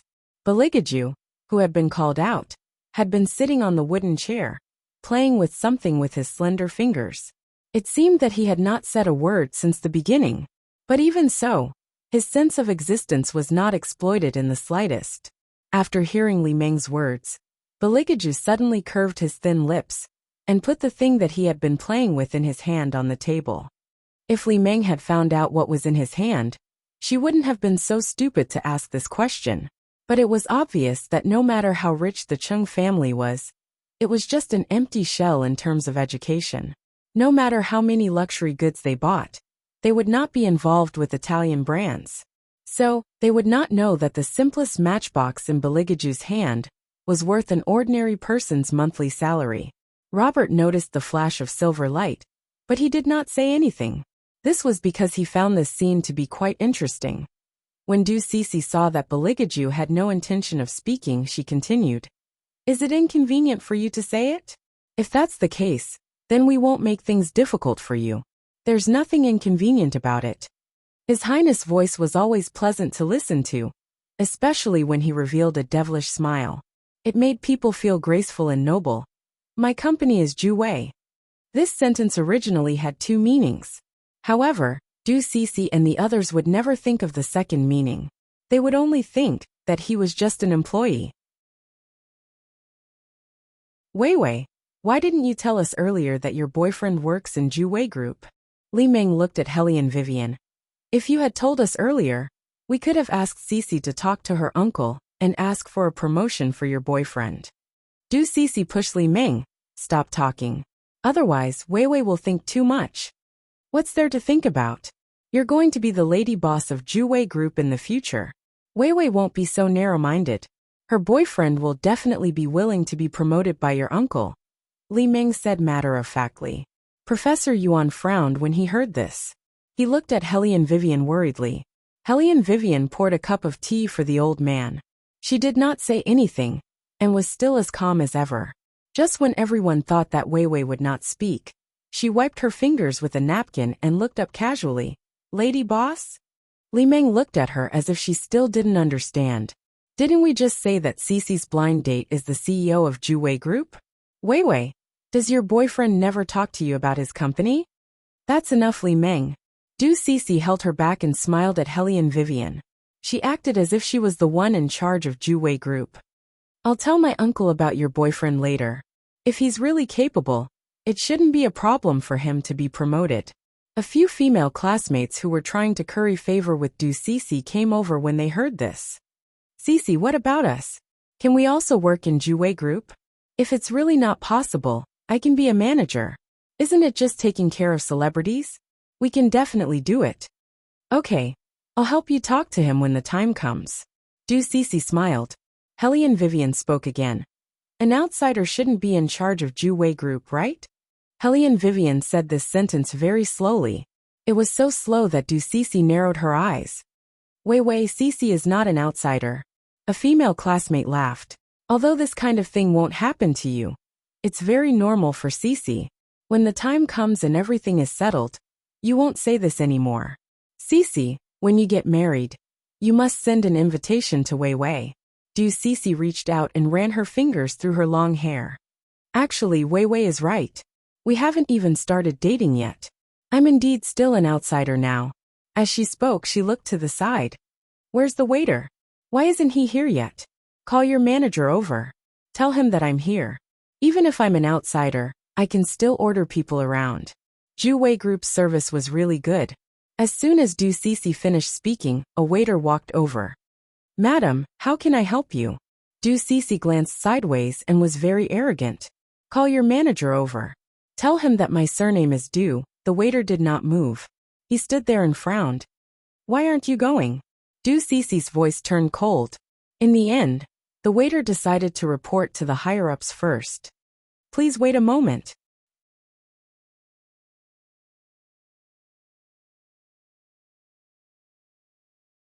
Chapter 969.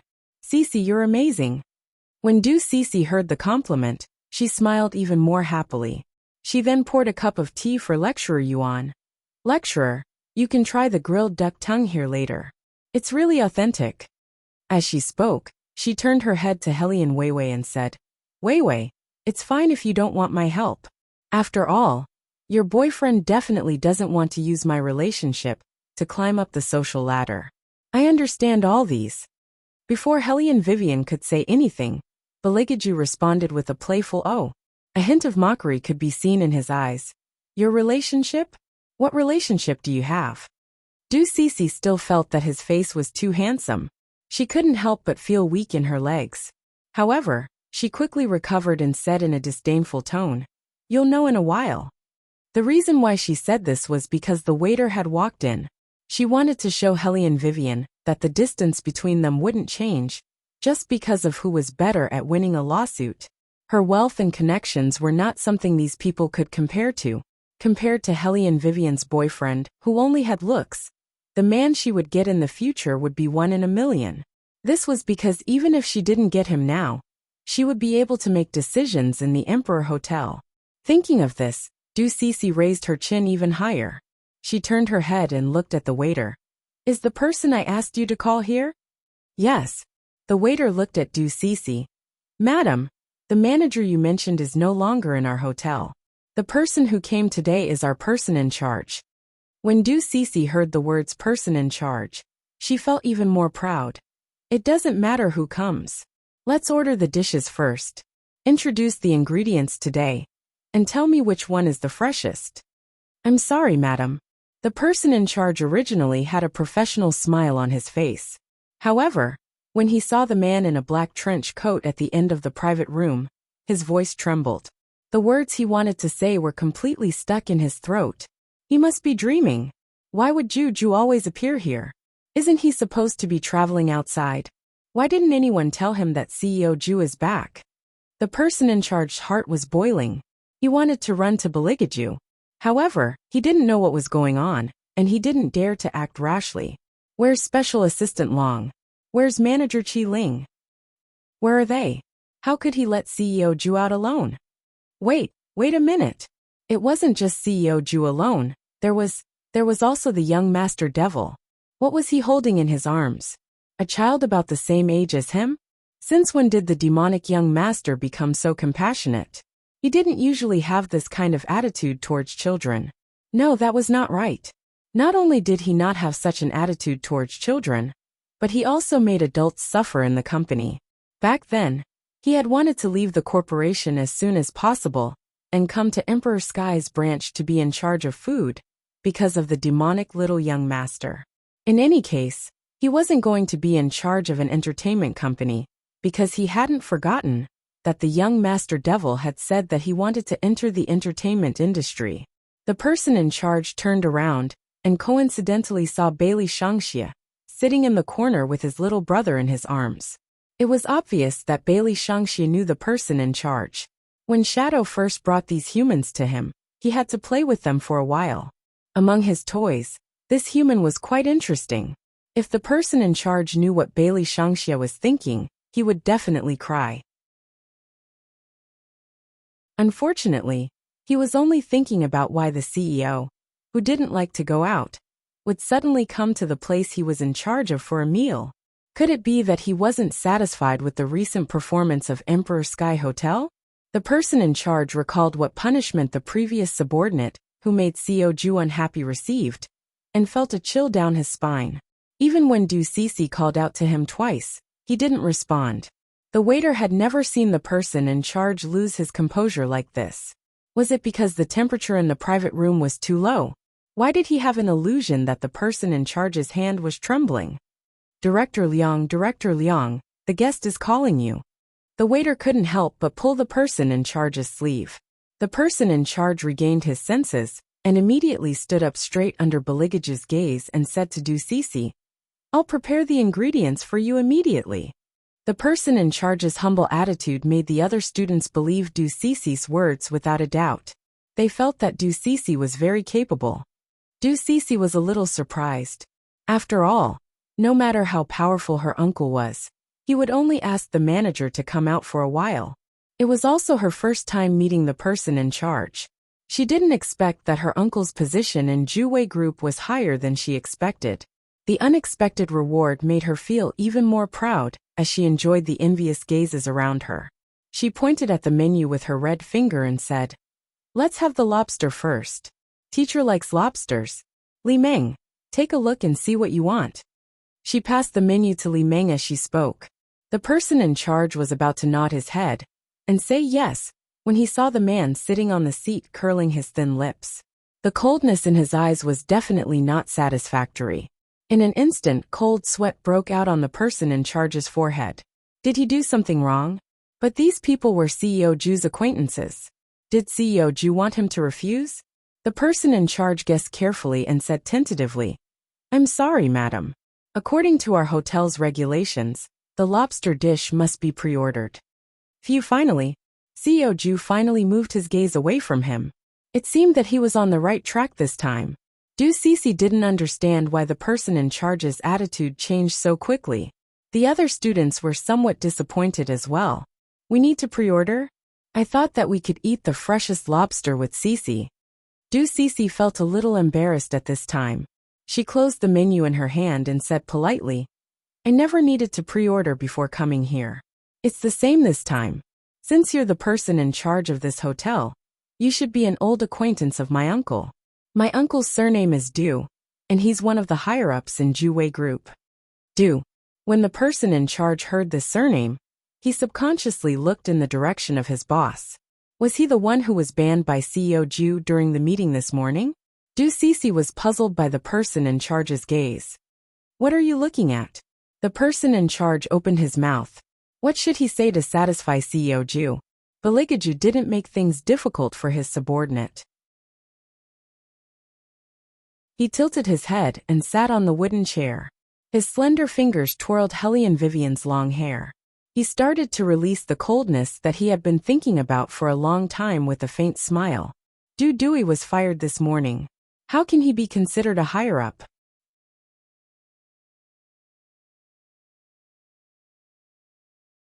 Chapter 970.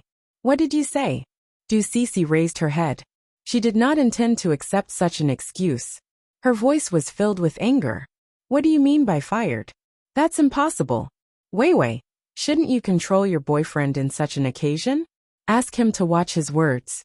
Not only will he damage my uncle's reputation, but it will also affect the Juwei Group. Hellion Vivian raised her eyebrows and was ready to roll up her sleeves to fight. She did not care if she had to use her mouth or her hands. She was not going to let Du Cece off the hook. She was not going to allow anyone to bully His Highness. As an arms tycoon, how could she tolerate others talking about her other half like that? She must show her domineering and mighty aura. Hellion Weiwei's plan was correct. However, before she could get up, Beligaju, who was sitting beside her, pressed on her shoulder with one hand and stood up. He casually threw away the matchbox in his hand, leaving only the cigarette between his fingers. He looked at the person in charge not far away. It was obvious that he wanted the person to get over here. The person in charge reacted quickly.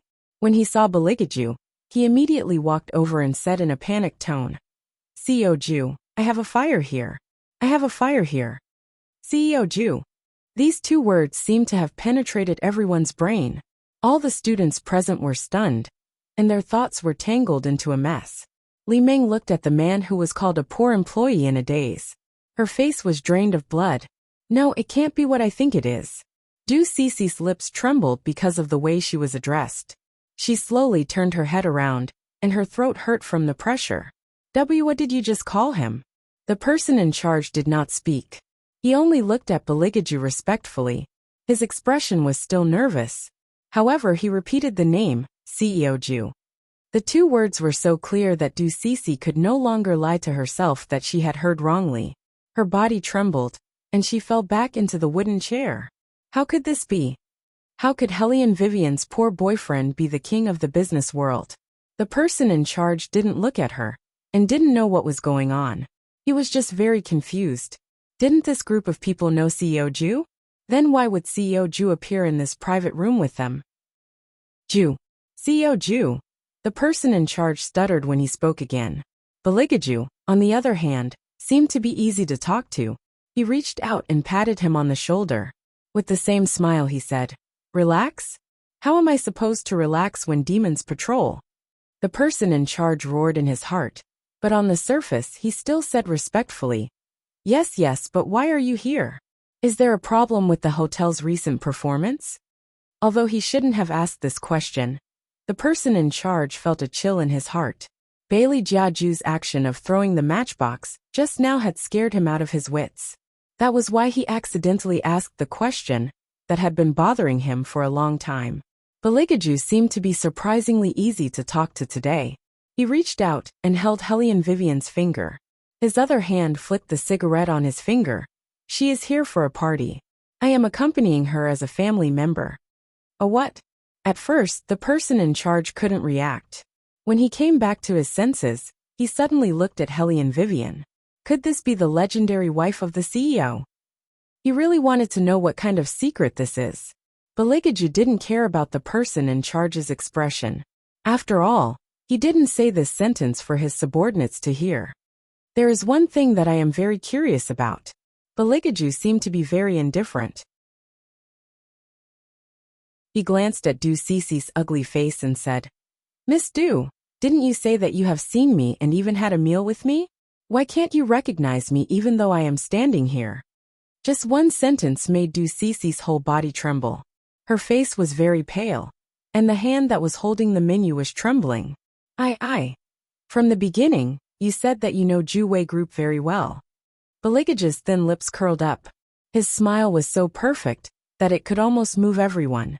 However, no one knew that the more he smiled, the more dangerous it was. "Miss Du, do you know why Ju Wei Group is called Ju Wei Group?" Du Cece couldn't say anything. Since things had come to this, she only wanted to explain. CEO Ju, this is all a misunderstanding. The reason why Ju Wei Group is called Ju Wei Group is because my mother is Hellion Vivian, and my father is Baligaju." Qingchen's clear voice interrupted Du Cece's words. She looked at her like a little girl. Her face was cold and cute. "Hellion Vivian, Baligaju Vivian Ju, that's why it's Ju Wei." Some of the female students covered their mouths and looked at Hellion Vivian. At this point, almost everyone understood what was going on. Hellion Vivian was the real lady boss of Ju Wei Group. In fact, she had been the lady boss since the beginning of the company. In a more straightforward way, the reason why Ju Wei Group was established was because CEO Ju wanted to give it to her. It was obvious that Du Cece had lied about this matter.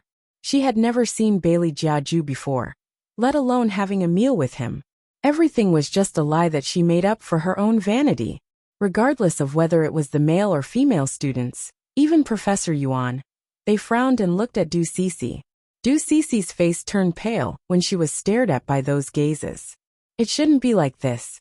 How did things turn out like this? She had never been so embarrassed before. Even standing had become a kind of torture. If only a few people knew about this matter, she could just walk away. However, this was a class reunion. Not only were there her old classmates, but many of them were in the same line of work as her. Her tutor was also there. If today's matter were to spread, she would definitely become a joke. It would be a huge joke.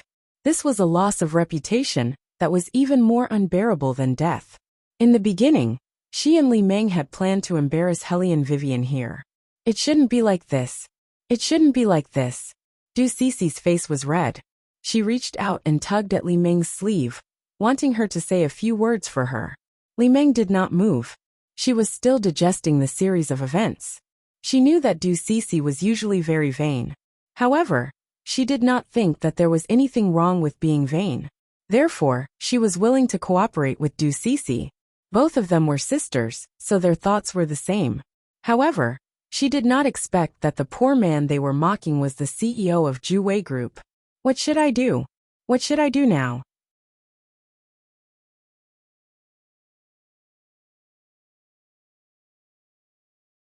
Chapter 971. Li Meng panicked. She opened her mouth, but did not know what to say. Left with no choice, Du Cece could only turn her head and ask the few female students who had been following her and fawning over her to say something. However, those people were obviously worse than Li Meng. They avoided Du Cece's gaze, trying to reduce their presence as much as possible. Bailey Shangxia looked at the scene and slowly sneered. Auntie, I told you from the beginning that lies will be very ugly when they are exposed. Du Cece did not know who to look at.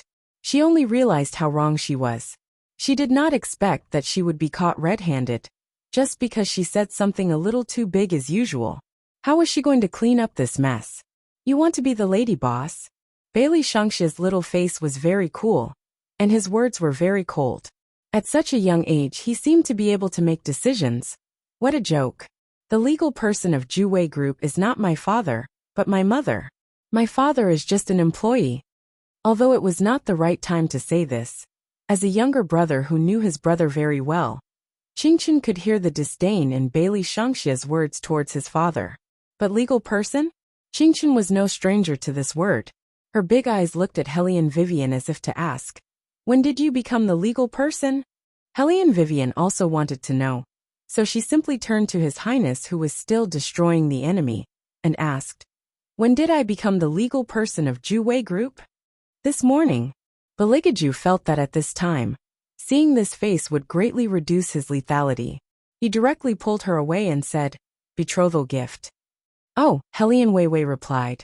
Then, she turned around and said to little Qingchen, he said it's a betrothal gift, but I'm not very interested in the film company. What if it goes bankrupt? It's okay. Qingchen said very cutely. We can sell it when the time comes. Sell it. The hotel manager, who was listening at the side, was confused. Little young master, do you know how profitable Ju Group is? Do you know how much Ju Group's stock price has skyrocketed? How could he have the thought of selling it? Madam is such a beautiful and intelligent person. She will definitely not agree. With this thought in mind, the hotel manager looked at Hellion Vivian with sparkling eyes. Hellion Vivian seemed to think about it for a while. She looked very serious, as though she was rejecting the idea. However, to the person in charge's surprise, she actually smiled and said brightly, son, this is a really good idea. The hotel manager. How is this idea good? Bailey Shangxia glanced at the hotel manager coolly. You don't think Qingchen's idea is good? The person in charge of the hotel originally wanted to say what was in his heart. But in this line of work, the most important thing was to be very observant. So when the words came to his mouth, he immediately changed his mind. I think this idea is very good. That's right, very good. Sob, sob, sob. I'm about to cry. Bailey Shangxia nodded in satisfaction and warned him seriously. Qingchen's idea is good. Yes, yes. The hotel manager thought to himself, this devil young master, who is obsessed with his brother, is really crazy. After such a commotion, the hostility in Baligaja's eyes finally subsided. He looked at Hellion Vivian helplessly and sighed in his heart, but there was no expression on his face. Come here. Hellion Vivian walked over with a smile, only to hear him ask in a low voice, you don't want me to kill anyone? There's no need to let the other party die, it's too bloody. Hellion Vivian was telling the truth. Although she was not a kind person, she had noticed the unstable hostility in His Highness from the beginning. She did not know if it was because of the tearing of time and space. From her point of view, she did not care what kind of punishment Du Cece would receive. She was also a person who would seek revenge for the smallest grievance. What she cared about was the man in front of her. If she could not kill him, then she would. Baligaju looked at the pair of smiling eyes. He never believed that good would be rewarded with good, and evil would be repaid with evil, so he looked down on gods and Buddhas. When reading poems, there would always be such a sentence: quiet is the style of a gentleman, restrained and silent, silent and peaceful. He rarely explicitly opposed something, and his thoughts were always hidden in his heart. However, he was not a modest gentleman. In order to get what he wanted, he had been using schemes and tricks all along the way. He did not think that schemes were a derogatory term. Schemes and tricks were all desirable, as long as he could get what he wanted in the end. No matter what method he used, it was all the same. Since she did not want him to kill, then he would not kill. However, he still wanted to destroy the Du family inch by inch. Baligaju turned around and glanced at Du Cece. The smile on his face had faded away, and it was replaced by a coldness that came from his bones. He only curled his lips slightly, but he did not directly deal with Du Cece. Instead, he said to the person in charge of the hotel, "Go and tell Qing Long to hand in all the evidence of the Du family's bribery over the years. Since she is staying in the courtyard, then get her down. I can't stand people who are arrogant in front of me the most." He said it in a very casual manner. However, Du Cece could not stay any longer. She pushed the chair away and said loudly, Are you trying to destroy the Du family? You can't do that." Baligaju smiled perfectly, but his eyes were so cold that it seemed like there were knives hidden in them. "Miss Du, you are so good at making up stories. You almost made Weiwei think that I had an affair. And even my son wanted to run away from home with his mother and younger brother. You are trying to destroy my family, so why can't I let the Du family go down a dead end?" Du Cece knew this man's ability. She had always known that he had the ability to rule over a city. That was why she was so proud when her uncle said that he wanted to introduce her to this man. The Du family would definitely not have a good ending in his hands. Thinking of this, Du Cece turned her head and tried to lower herself. Her face was full of tears. "Weiwei, we are all old classmates. Don't be so ruthless. If I knew that your boyfriend was CEO Ju, I would never have said those words. I really never thought of destroying anything." She believed that as long as she said that, there would be a chance for her to survive. Hellion Vivian had to at least consider the situation now. If she was too ruthless in a class reunion, it would not look good on anyone. You don't have the ability to destroy, but it's not that you never thought of it. Hellion Weiwei's gaze was indifferent as she stood against the light. "I've always disliked anyone who has designs on my man. So Du Cece, stop acting. You're not as innocent as you make yourself out to be when you're lying about my man." The last sentence made Du Cece, who was still thinking that she could get away with it, completely freeze.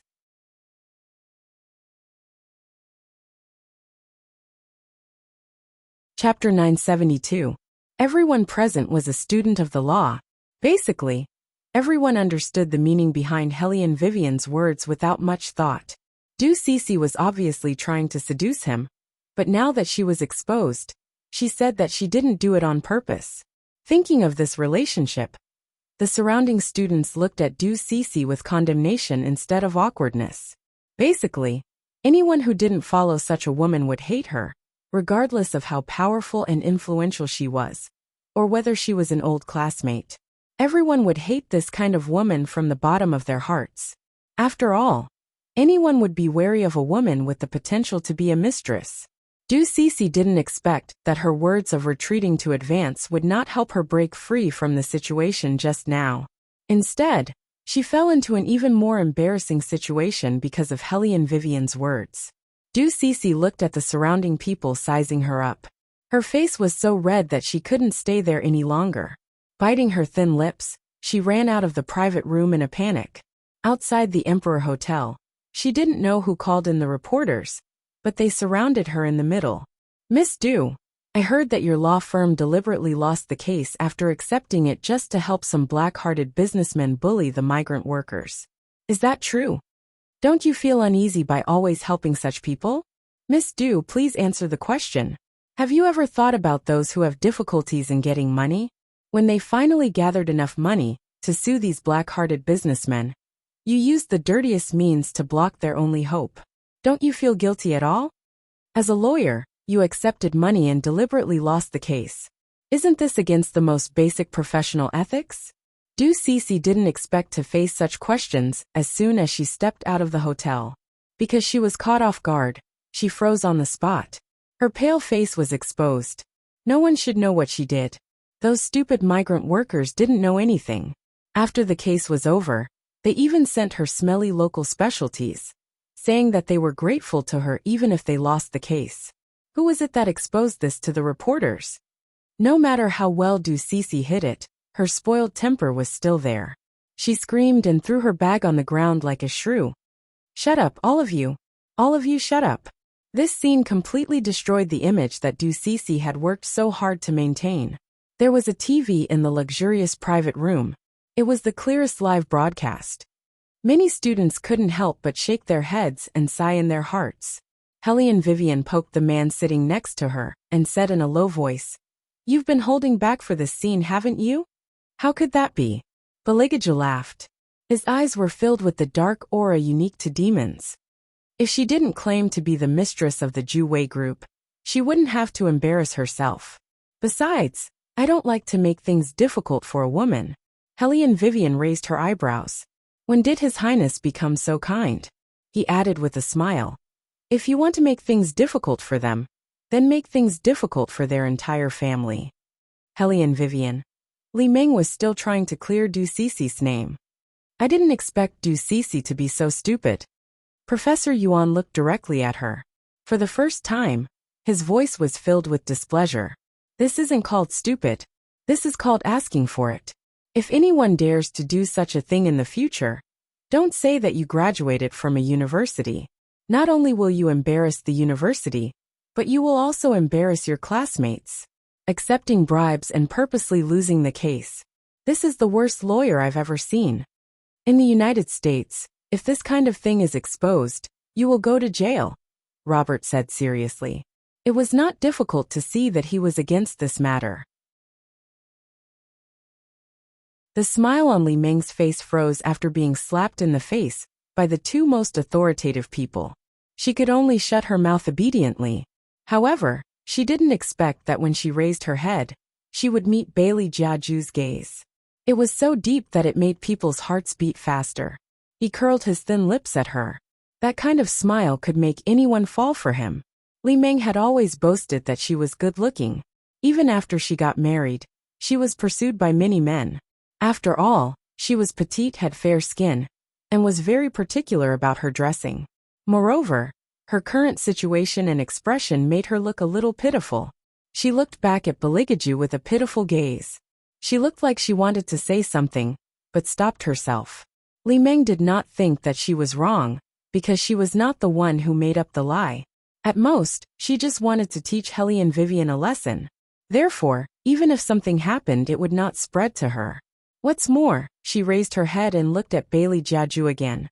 Every man had a tender heart. Moreover, the man smiled at her just now. Thinking of this, Li Meng could not help but have other thoughts in her mind. She looked at Baligaju again. At this time, the other students had already started to order their food. After all, it was not easy to have a gathering, so they would not disperse just like that.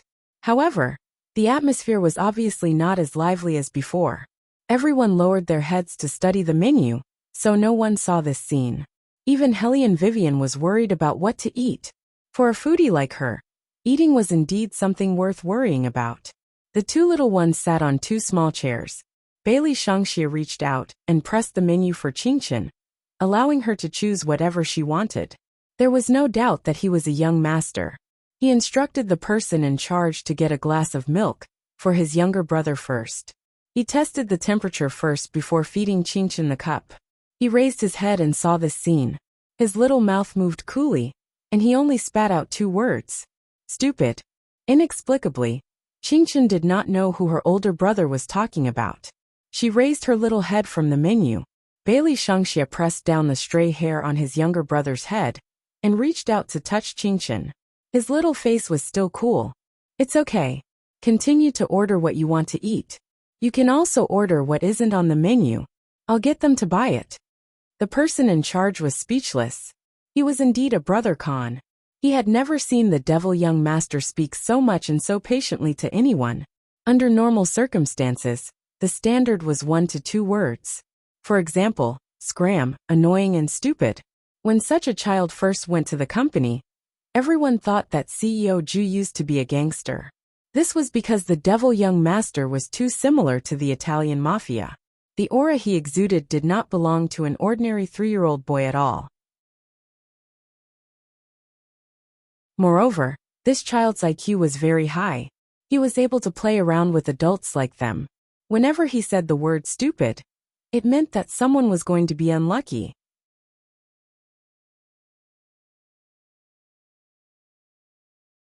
Chapter 973. Li Meng didn't notice the danger. She was still thinking about how to ease the tension between them. She should be able to get closer to that man during the toast. Beligaju smiled again, but the evil aura around him was getting stronger. Helly and Vivian looked up in confusion. What's wrong? Nothing. Beligaju held little Phoenix's left hand and held it in his palm. Helly and Vivian followed him and pointed at the menu with her right hand. Grilled beef fillet, your favorite.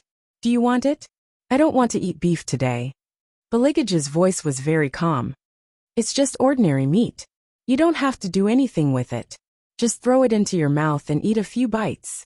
It's not interesting. Helly and Vivian skipped this dish and put her finger on the lobster. What about this dish? It's spicy. It should be very appetizing. You can peel it before eating. It's troublesome to peel it. Beligaju put one hand behind Helly and Vivian's chair. Their posture was very natural, but there was an indescribable intimacy between them. Helly and Vivian smiled and poked his face. I'll peel it for you. Do you want it? Okay. Bailey Jiaju smiled for real this time. There was only gentleness left in his pair of long and narrow eyes. The person in charge was stunned. He didn't expect CEO Ju to be like this when he was in a relationship. How should he put it? He was beating around the bush just to let his wife peel the lobster for him. This was a little shameless. Bailey Shangxia was used to his father's shamelessness. He didn't even look at them. He handed the chopsticks and spoon to Qingchen. Then he stood there and lowered his head to tie a napkin for his younger brother. He looked very serious. Professor Yuan smiled. Wei Wei, you taught these two kids well. Come, tell Grandpa. What do you want to do when you grow up? Make money. When Qingchen said these 2 words, she was very much like a little gentleman. She was still holding the milk that her brother gave her, and her voice was soft and cold.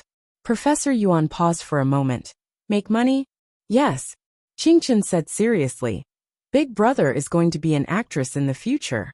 This is very expensive, and there will be many people who will take advantage of him. In order to let Big Brother focus on being an actress, I have to work hard to earn money, so that I can prevent him from being taken advantage of. Professor Yuan, is this considered a career goal? Also, is it really good for you to know about the unspoken rules at such a young age? And who the hell is that actress?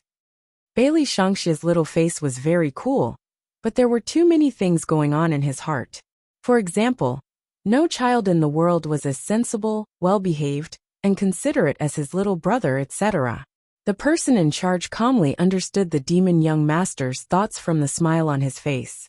For the nth time, he wanted to put his hand on his forehead. Although it's not the right time to talk about this, but little young master, do you think anyone would dare to follow the rules of the little young master devil? They would be completely silenced. Bailey Shangxia ignored the person in charge's complaints and took a tissue to wipe Qingchen's mouth. He still felt that his little brother was very considerate, so he simply hugged Qingchen's little head and kissed it. That action was so cute. The female students excitedly tugged at Helly and Vivian's hand. Wei Wei, why are your 2 sons so obedient? Ours are not. They hate each other when they see each other. Tell us, how did you teach them? You should teach them to us too.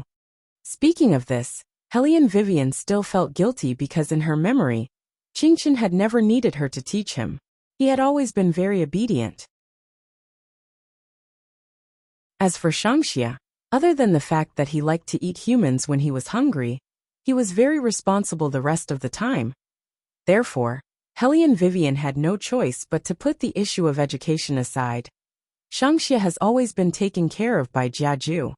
CEO Ju still has time to take care of a child? Li Meng's eyes widened as she looked at Beligaju with watery eyes. This is really unexpected. I should ask my old Chung to take a good look at him. He usually does business with CEO Ju, but he doesn't learn how to teach a child.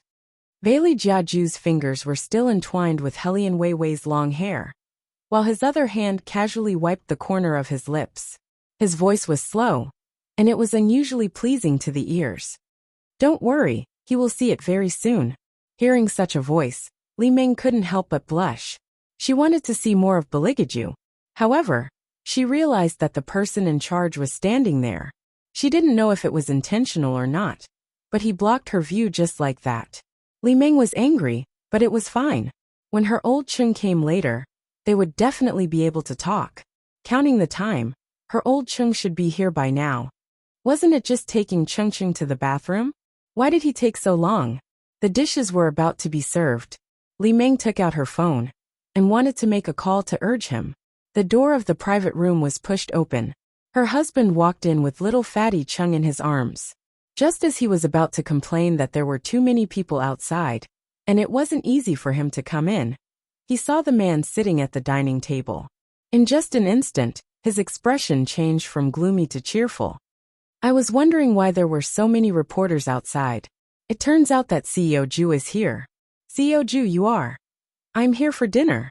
Beligaju's voice was very calm, and the corners of his mouth were curled into a smile. Li Meng was very good at seizing the opportunity. She pulled her husband over, and didn't even introduce Helian Vivian. Instead, she said to him, Old Chung, you see, this is fate. Shouldn't we toast CEO Ju? Of course, of course. Old Chung picked up the wine glass on his seat without hesitation, and led his son and wife toward Beligaju. Qingchen and Bailey Shangxia were sitting beside Beligaju, blocking little Fatty Cheng's path. Little Fatty Cheng was very arrogant.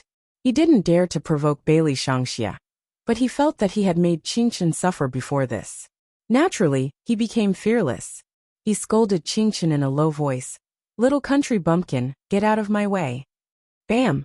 Bailey Shangxia didn't even give the surrounding people time to react. He grabbed little Fatty Cheng by the collar and pressed him on the table with one hand. Although he was small, the smile on his face was bloodthirsty. Who are you calling a country bumpkin? I dare you to call me that again. Everyone was stunned by Bailey Shangxia's action.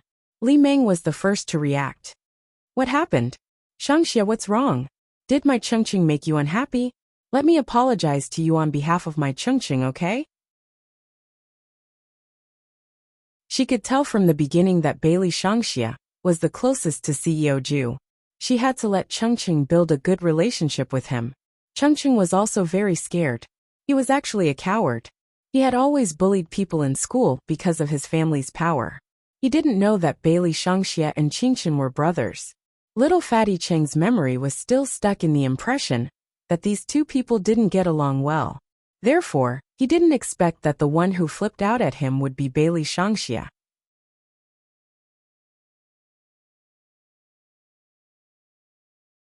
Chapter 974. Shangxia, I wasn't talking about you. In order to prove that he was telling the truth, little Fatty Cheng pointed his finger at Qingchen and said, I was talking about him.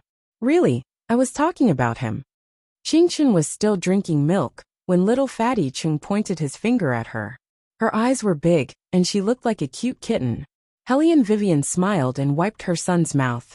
Then, she looked at little Fatty Cheng and said, So the news I received was not wrong. In school, you often said that Qingchen was a country bumpkin? So what if I did? Little Fatty Cheng snorted. He looked down on this mechanic. Suddenly, the private room fell into an indescribable silence because of this conversation. Li Meng knew that things were going to go south when little Fatty Cheng pointed at Qingchen. She wanted to cover her son's mouth, but she could not do so from where she was standing. She could only explain to Helian Vivian. Weiwei, isn't this matter over? Chengqing, country bumpkin? Before Li Meng could finish her sentence, Beligaju interrupted her. His voice was very noble. He looked up and did not look at anyone but little Fatty Cheng. He said, Manager Cheng, so this is how your son bullied my son. Bullied Xiao Ju's son? Little Fatty Cheng was still confused and did not understand what the man was talking about. However, He knew that even if he was given 100 guts, he would not dare to provoke a devil. CEO Ju, is there a misunderstanding? The man with the surname Cheng opened his mouth. Li Meng immediately said, "It's a misunderstanding. Everything is a misunderstanding. I thought this misunderstanding was over. Before you came, Wei Wei and I had already reached an agreement. It was just a quarrel between children. It's nothing serious." Bailey Shangxia's face was very cold. It was so cold that it sent chills down one's spine. "You bullied my brother, and you still say it's nothing serious? Auntie, what do you mean by quarrel? If it was really a quarrel, would your little fatty Cheng still be so arrogant? The Cheng family, right?" Speaking of this, he raised his little face and glanced at Mr. Cheng. His little face was cold. "You and your uncle don't have to go to the villa. Go back and tell your uncle that from today onwards, Juwei Group will launch an all-out attack on the Cheng Group. He better stay alive until the end."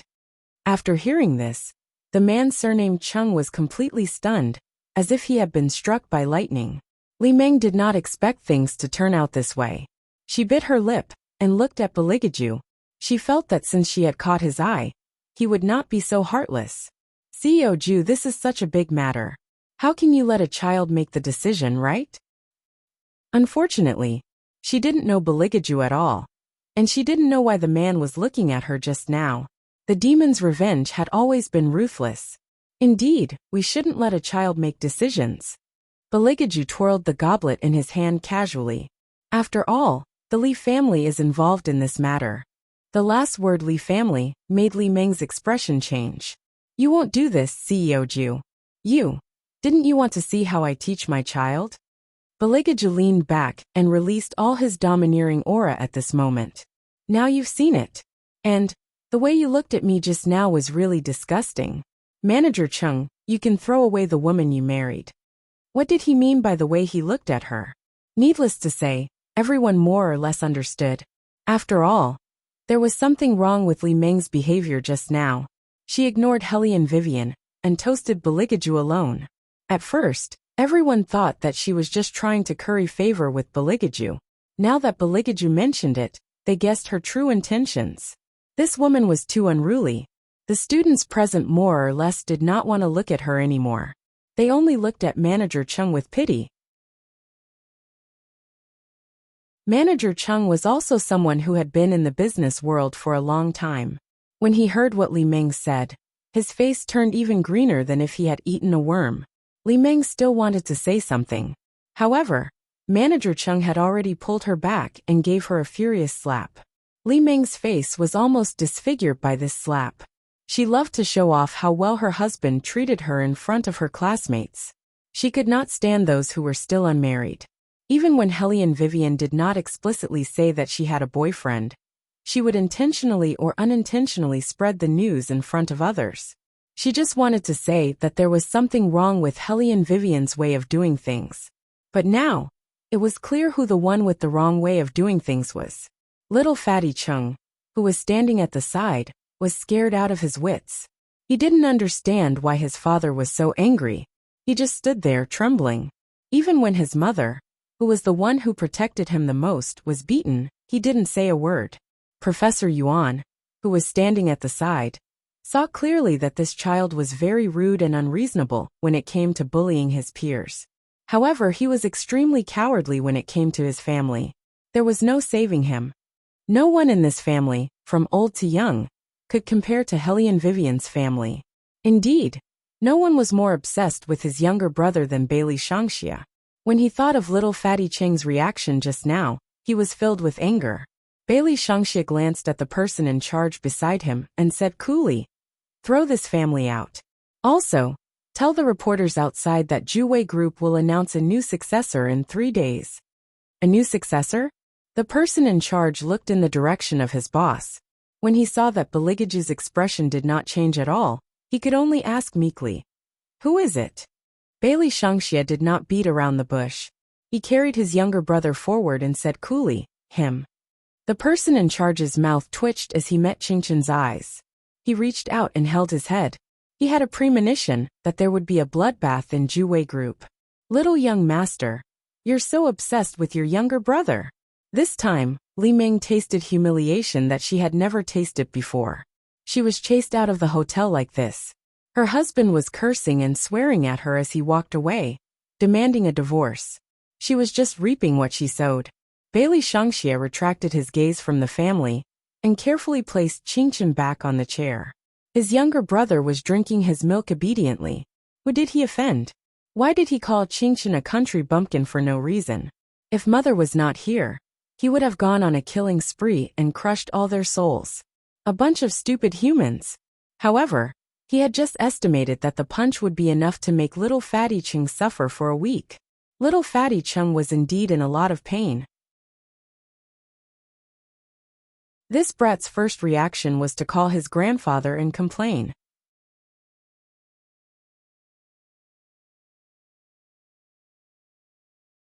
Chapter 975. Although little Fatty was a coward, he had learned from his mother. He could hit others, but others could not hit him. He made this call behind Li Ming's back. This was because little Fatty Chung was scared out of his wits when he walked out of the hotel. His father kept saying that he wanted to divorce his mother. He had never seen his father so angry before. Little Fatty Chung cried when the call went through. He said that his parents were fighting, and that he was bullied by his classmates. He wanted his grandfather to help him. Everyone knew that the Li family only had one daughter, so his grandson was Li Qingzhu's treasure. As soon as he heard that his grandson was bullied, Li Qingzhu immediately couldn't stand it. He was originally in charge of education, so of course his temper was not small. Tell Grandpa, is the child who bullied you the country bumpkin you mentioned last time? Little Fatty Chung kept saying, yes. He cried until he hiccuped. Li Qingzhu scolded him in a low voice and said, Chung, tell me where you are. I will ask someone to pick you up. Are your parents still there? Yes, sob. Emperor Hotel. Grandpa, come quickly. Little Fatty Chung cried and hung up the phone. He wanted to return the punch to his face. His mother had told him that if it was his grandfather, he would definitely make sure that all of them could not go to school. Even if they were rich, they would not be able to win against an official. Li Qingzhu stared at his phone that had been hung up on. He immediately called the kindergarten and reprimanded the principal. Only then did he feel a little better. However, his voice was still unhappy. I'm telling you, I'm transferring that hellion Qingchen guy to another school today.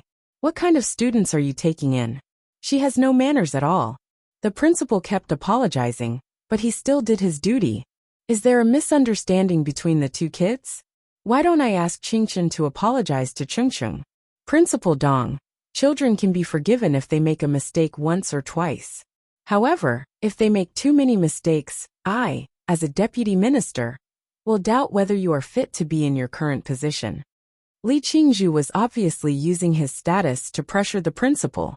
After he finished speaking, he did not wait for the principal to reply, and hung up the phone. He believed that the other party would weigh the pros and cons of this matter. How could a little country bumpkin compare with his Chungchung? He should check if he was qualified.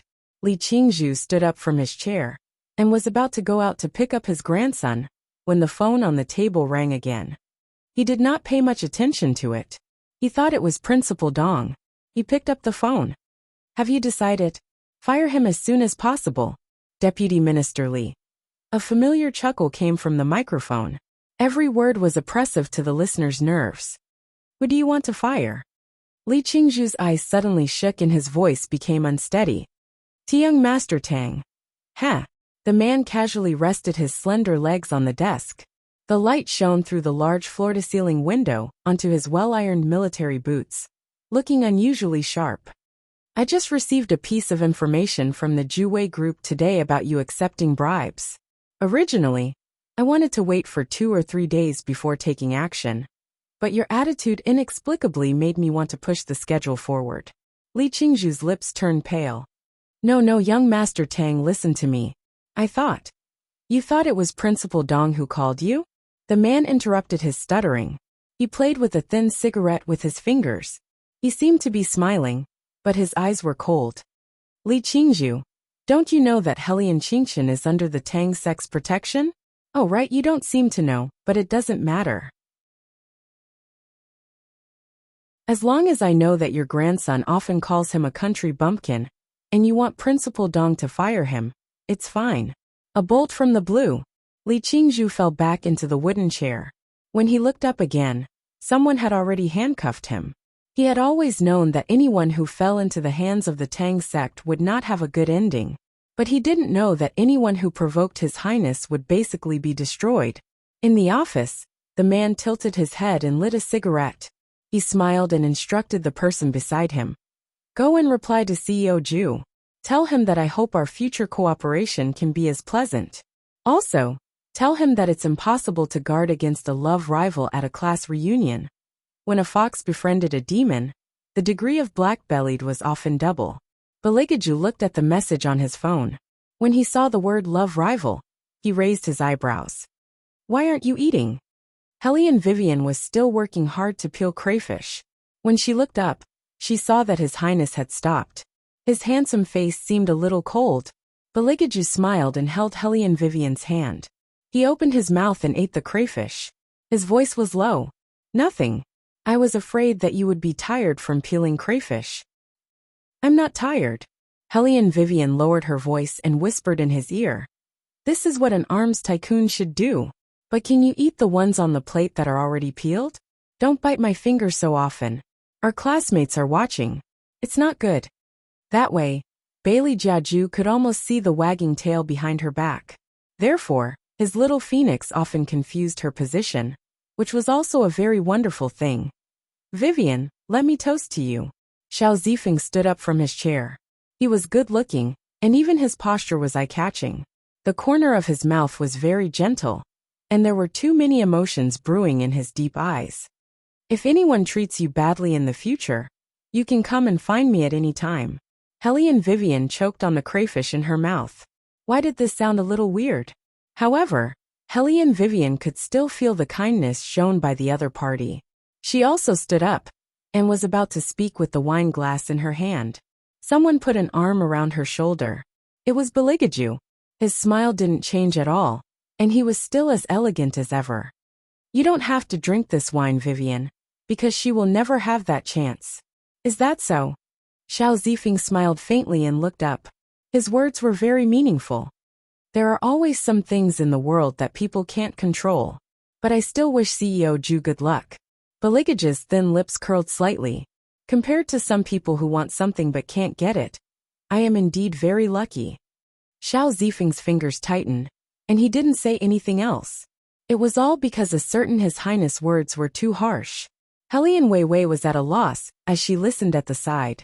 She couldn't help but admit that in certain aspects, she was still very slow. I keep feeling that this Xiao Zifeng's words are weird. As soon as they sat down, Hellion Vivian quietly shared her thoughts with a certain someone. After all, she was still very observant. The two little ones. Don't insult the word observant. No matter what, as long as you mention that name, Dad will definitely flip out.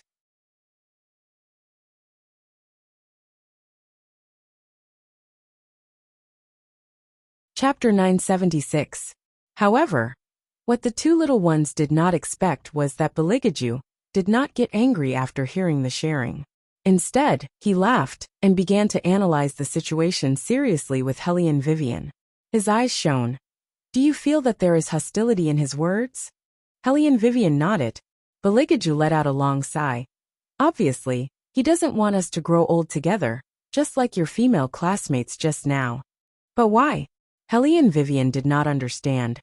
When we were in school, he was quite nice to me. Quite nice. Bailey Jiaju's hand tightened. He didn't care about the change in shape of the napkin in his palm at all. On the contrary, the more he smiled, the more charming he became. Probably it's because of me. You should be able to understand that my appearance always brings a lot of unnecessary troubles. You mean? Hellion Vivian narrowed her eyes. I understand. Baligaju wiped the corner of his mouth. I think I should make it clearer. No need. Hellion Vivian held his hand very overbearingly. She looked at Xiao Zifeng, who was not far away, and shook her head pitifully. Why didn't I think of it before? When we were in school, he didn't have a girlfriend. I heard that he hasn't been in a relationship until now. So this is the reason why. The two little ones looked at each other, and then began to whisper. Brother, the reason that Hellion Vivian thinks of can't be what I think it is, right? It's very possible. Dad is too shameless. Usually, when he blackmails someone, he's very ruthless. Bailey Shangxia had a cool expression on his little face. He felt more and more that he should keep his younger brother away from his father. The telepathy between the three of them was very accurate. Baligaju could not be more clear about what the two little ones were thinking. He gave his two sons a warning look, and then retracted his gaze. His voice was very calm, as if he was stating a very normal thing. Vivian, this is a man's private matter after all. He probably doesn't want others to know. Don't worry, I understand.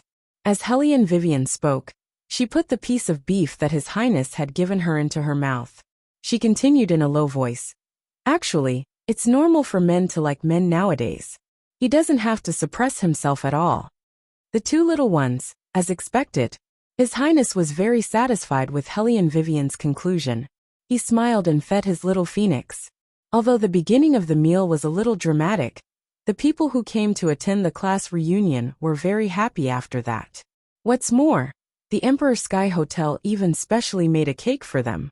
The cake was actually filled with all of their names. Professor Yuan was a good teacher. He treated all of his students very well. At the end of the session, he reached out and patted them on the shoulder. He had a gratified expression on his face that said, "My child has grown up." Originally, Robert wanted to catch up with Hellion Vivian. However, after observing the situation just now, his intuition as a lawyer told him that he should not strike up a conversation with Vivian in front of a certain man.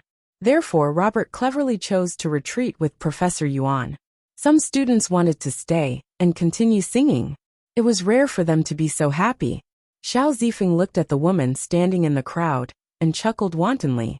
He felt that he had to make a final effort no matter what. Although, he had already decided to give them his blessings. However, if he could make that man feel uneasy at the end, he should know how to cherish Vivian more. Xiao Zifeng looked up and pressed the cigarette in his hand into the ashtray. Then he walked over to Hellion Vivian. Can we talk in private? After His Highness's advice just now, Hellion Vivian's feelings towards Xiao Zifeng were very complicated. She struggled for a few seconds before she nodded generously. Okay. At that time, Baligaju was signing the bill. The person in charge had brought it over. If the bill was waived, it had to be personally signed by the president. However, the two little ones were very confused. Why didn't their father stop them from talking in private? Dad, you don't want to tell me that you're showing off your gentlemanly demeanor right now? In Bailey Shangxia's mind, his father had always been sinister and cunning. There was no gentleman to speak of at all. Baligaju sat there with his legs slightly crossed. He placed the high-end fountain pen that felt very good on the table and said slowly, "What's wrong? Is it strange?" "It's very strange." Qingchen nodded.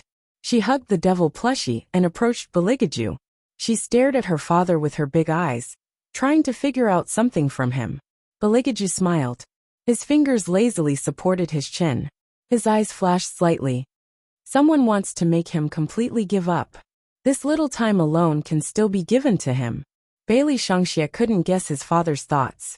He simply turned his head and held his brother's hand. He decided to personally see what his mother and that guy with the surname Xiao were talking about. It was very easy for the two little ones to hide. As long as they squatted there like little mushrooms, they could basically hear the conversation in the corridor. Wei, Xiao Zifeng looked at the starry sky outside the corridor.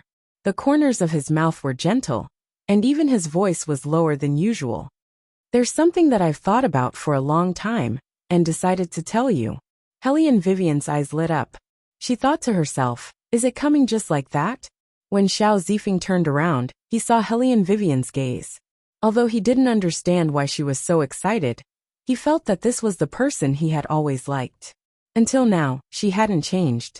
She clearly had a queen-like face, but for some reason, she always gave off a hairy feeling. Just say what you want to say.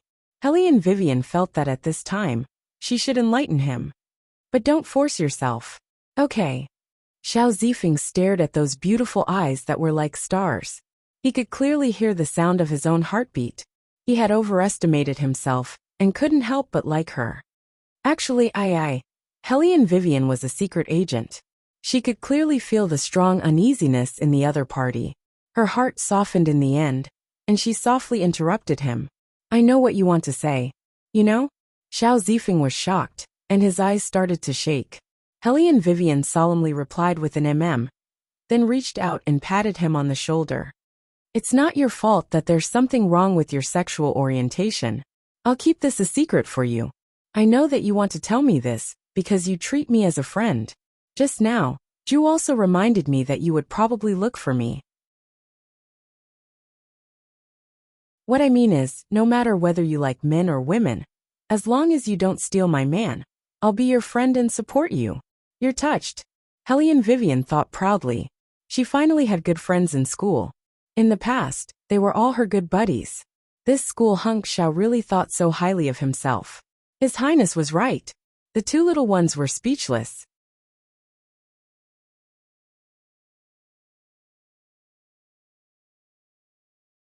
Chapter 977. Xiao Zifeng was petrified when he heard Hellion Vivian's words. He wanted to explain himself. However, it was obvious that Hellion Wei was too considerate. She merely said, You don't have to say anything else, I understand. Even his escape route was blocked. In the end, Xiao Zifeng could only look at Hellion Vivian. He reached out his hand and pressed the stray hair in front of his forehead. He seemed to be smiling, but more than that, he said helplessly, Hellion Vivian, you don't have to be too touched. Hellion Vivian patted his shoulder seriously again. Xiao Zifeng almost vomited blood when he heard that. You think I'm touched? Aren't you touched? Then why do you look like you're about to cry? Hellion Vivian sighed after she finished speaking. The hearts of the people below are so fragile. I understand. Xiao Zifeng's expression began to crack. The ones below. Don't you guys have a hierarchy when you're with other guys? Hellion Vivian raised her eyebrows. You don't have to be so surprised. There are many overseas. I've seen them all. Xiao Zifeng was about to break down. What have you seen? Who said that I'm the one below? Not the one below? Then you're the one above. Hellion Vivian shook her head pitifully. Then why do you keep looking at Ju? Even if I'm not here, you won't be able to suppress him. Xiao Zifeng was speechless. He had never thought of suppressing a guy, okay? I don't. Xiao Zifeng wanted to clear the misunderstanding. Mr. Xiao. A graceful and elegant voice sounded from the corner. The man stood there, holding Bailey Shangxia with one hand. He looked at him with an elegant smile. Sorry, I didn't want to disturb you guys. However, he's sleepy and wants to look for Hellion Vivian. Bailey Shangxia's eyes lit up. He did not look sleepy at all. However, due to the great demon king's lowered gaze, he could only stretch out his little paw and rub his face, pretending to be very tired. He snorted coldly in his heart. Using me as an excuse again. There is no such thing as the most shameless imperial father, only more shameless. Of course, Xiao Zifeng knew that the man did it on purpose. Especially after talking to Hellion Vivian, he realized how cunning the man was. He wanted to say something to Hellion Vivian, but Vivian obviously thought that the conversation was over. Even after everyone left, he sent a message to Hellion Vivian to explain that he did not like men. Hellion Vivian only replied, Don't worry, I won't say anything. In short, she was sure that he liked men. Xiao Zifeng did not give up. He lowered his head and began to type word by word. At this moment, in the busiest villa area in the capital, Baligaju looked at the person in his arms, who had just replied to his WeChat message, and was waiting for the next one. A cold light flashed in his deep eyes. He then said nonchalantly, Vivian. Yes. Hellion Vivian looked up with a biscuit in her mouth. Baligaju smiled faintly. There's marinated beef in the fridge on the first floor. Are you hungry? Marinated beef? Hellion Vivian's eyes lit up. Baligaju curved his thin lips. That's right. It's marinated beef. I'll eat it. Hellion Vivian immediately stood up, and was very happy. I didn't expect that there would be marinated beef in this cold place. I'll go down and get it now. Baligaju closed the business magazine in his hand and said faintly, I'll hold the phone for you. Help me get a glass of red wine while you're at it. Okay. Hellion Vivian was only smiling at the marinated beef. She smiled and threw the phone to someone.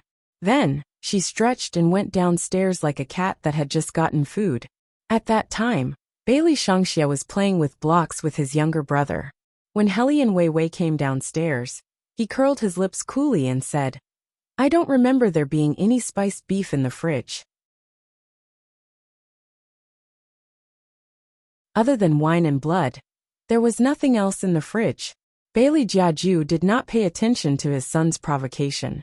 He leisurely picked up the teacup by his hand and lowered his head to take a sip. His slender fingers slid open the phone screen and looked at the new message. "Weiwei, maybe you'll never know. There was a person who was supposed to be studying business, but because he saw you in a debate, he transferred to a university's law department.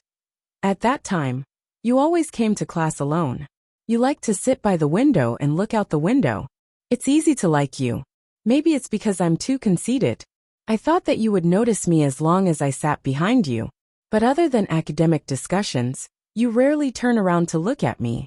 So when I saw you smile at me for the first time, I knew that I was the one who had fallen for you. Weiwei, I like you. Although it's too late to say this now, I still want to tell you that if he doesn't treat you well, you can look for me anytime." Bailey Jiaju looked at the WeChat messages that were sent to him one by one. His fingers paused, but he did not reply in a hurry. Instead, he waited for the other party to stop typing. After another minute, he finally typed 3 words, "She's not here." The woman he had a crush on for many years thought that he was gay. Student Hunk Zhao's heart started to cry. He sent a second message, a third message, and even a fifth one. He typed many words to confess and fidgeted uneasily. Seconds felt like years as he waited for an answer. But all he got was, "She's not here." She wasn't here. That meant that someone was using Hellion Vivian's phone. As for who this person was, it was obvious at a glance. Student Hunk Xiao was completely silent. He felt that there was no other person in the world who was more miserable than him. He just wanted to confess properly. Why was it so difficult? At this time, in the villa, Hellion Weiwei was still doubtfully sizing up the internal structure of the huge refrigerator in the kitchen. Not to mention spiced beef. There was nothing but wine and blood. There was nothing else to eat. Hellion Vivian raised her eyebrows and didn't think much of it. Since there was no meat, she would drink more wine. Thus, she took 2 wine glasses, pulled out a decent-looking red wine, and walked upstairs. "There's no spiced beef in the refrigerator." Hellion Vivian asked Baligaju, "Did you remember wrongly?" Baligaju frowned as if he was really thinking. Hellion Vivian smiled and said, "You must have remembered wrongly." The 2 little ones had nothing to say about this situation, and continued to play with the blocks. After playing for a while, Qingqin began to rub her eyes with her little hands. Seeing this, Bailey Shangxia picked up her little brother with difficulty, and then said to Hellion Vivian coolly, "Mommy, little brother is sleepy. I'll take him to sleep." "Go ahead." Hellion Vivian looked at the swaying little figure in relief. Even her smile was gentle. Baligaju sat in his original position, swirling the wine glass in his hand with one hand, and placing the other hand behind Hellion Vivian. His eyes were dark. You're tuning in to the Li Mei's Wuxia Whispers YouTube channel. We're so grateful for your support, and don't forget to subscribe to join us on this incredible journey through captivating stories. Your generosity through donations truly makes a world of difference, as it's the primary source of revenue that allows me to expand and enhance this channel for you. Thank you from the bottom of my heart for being a part of this adventure.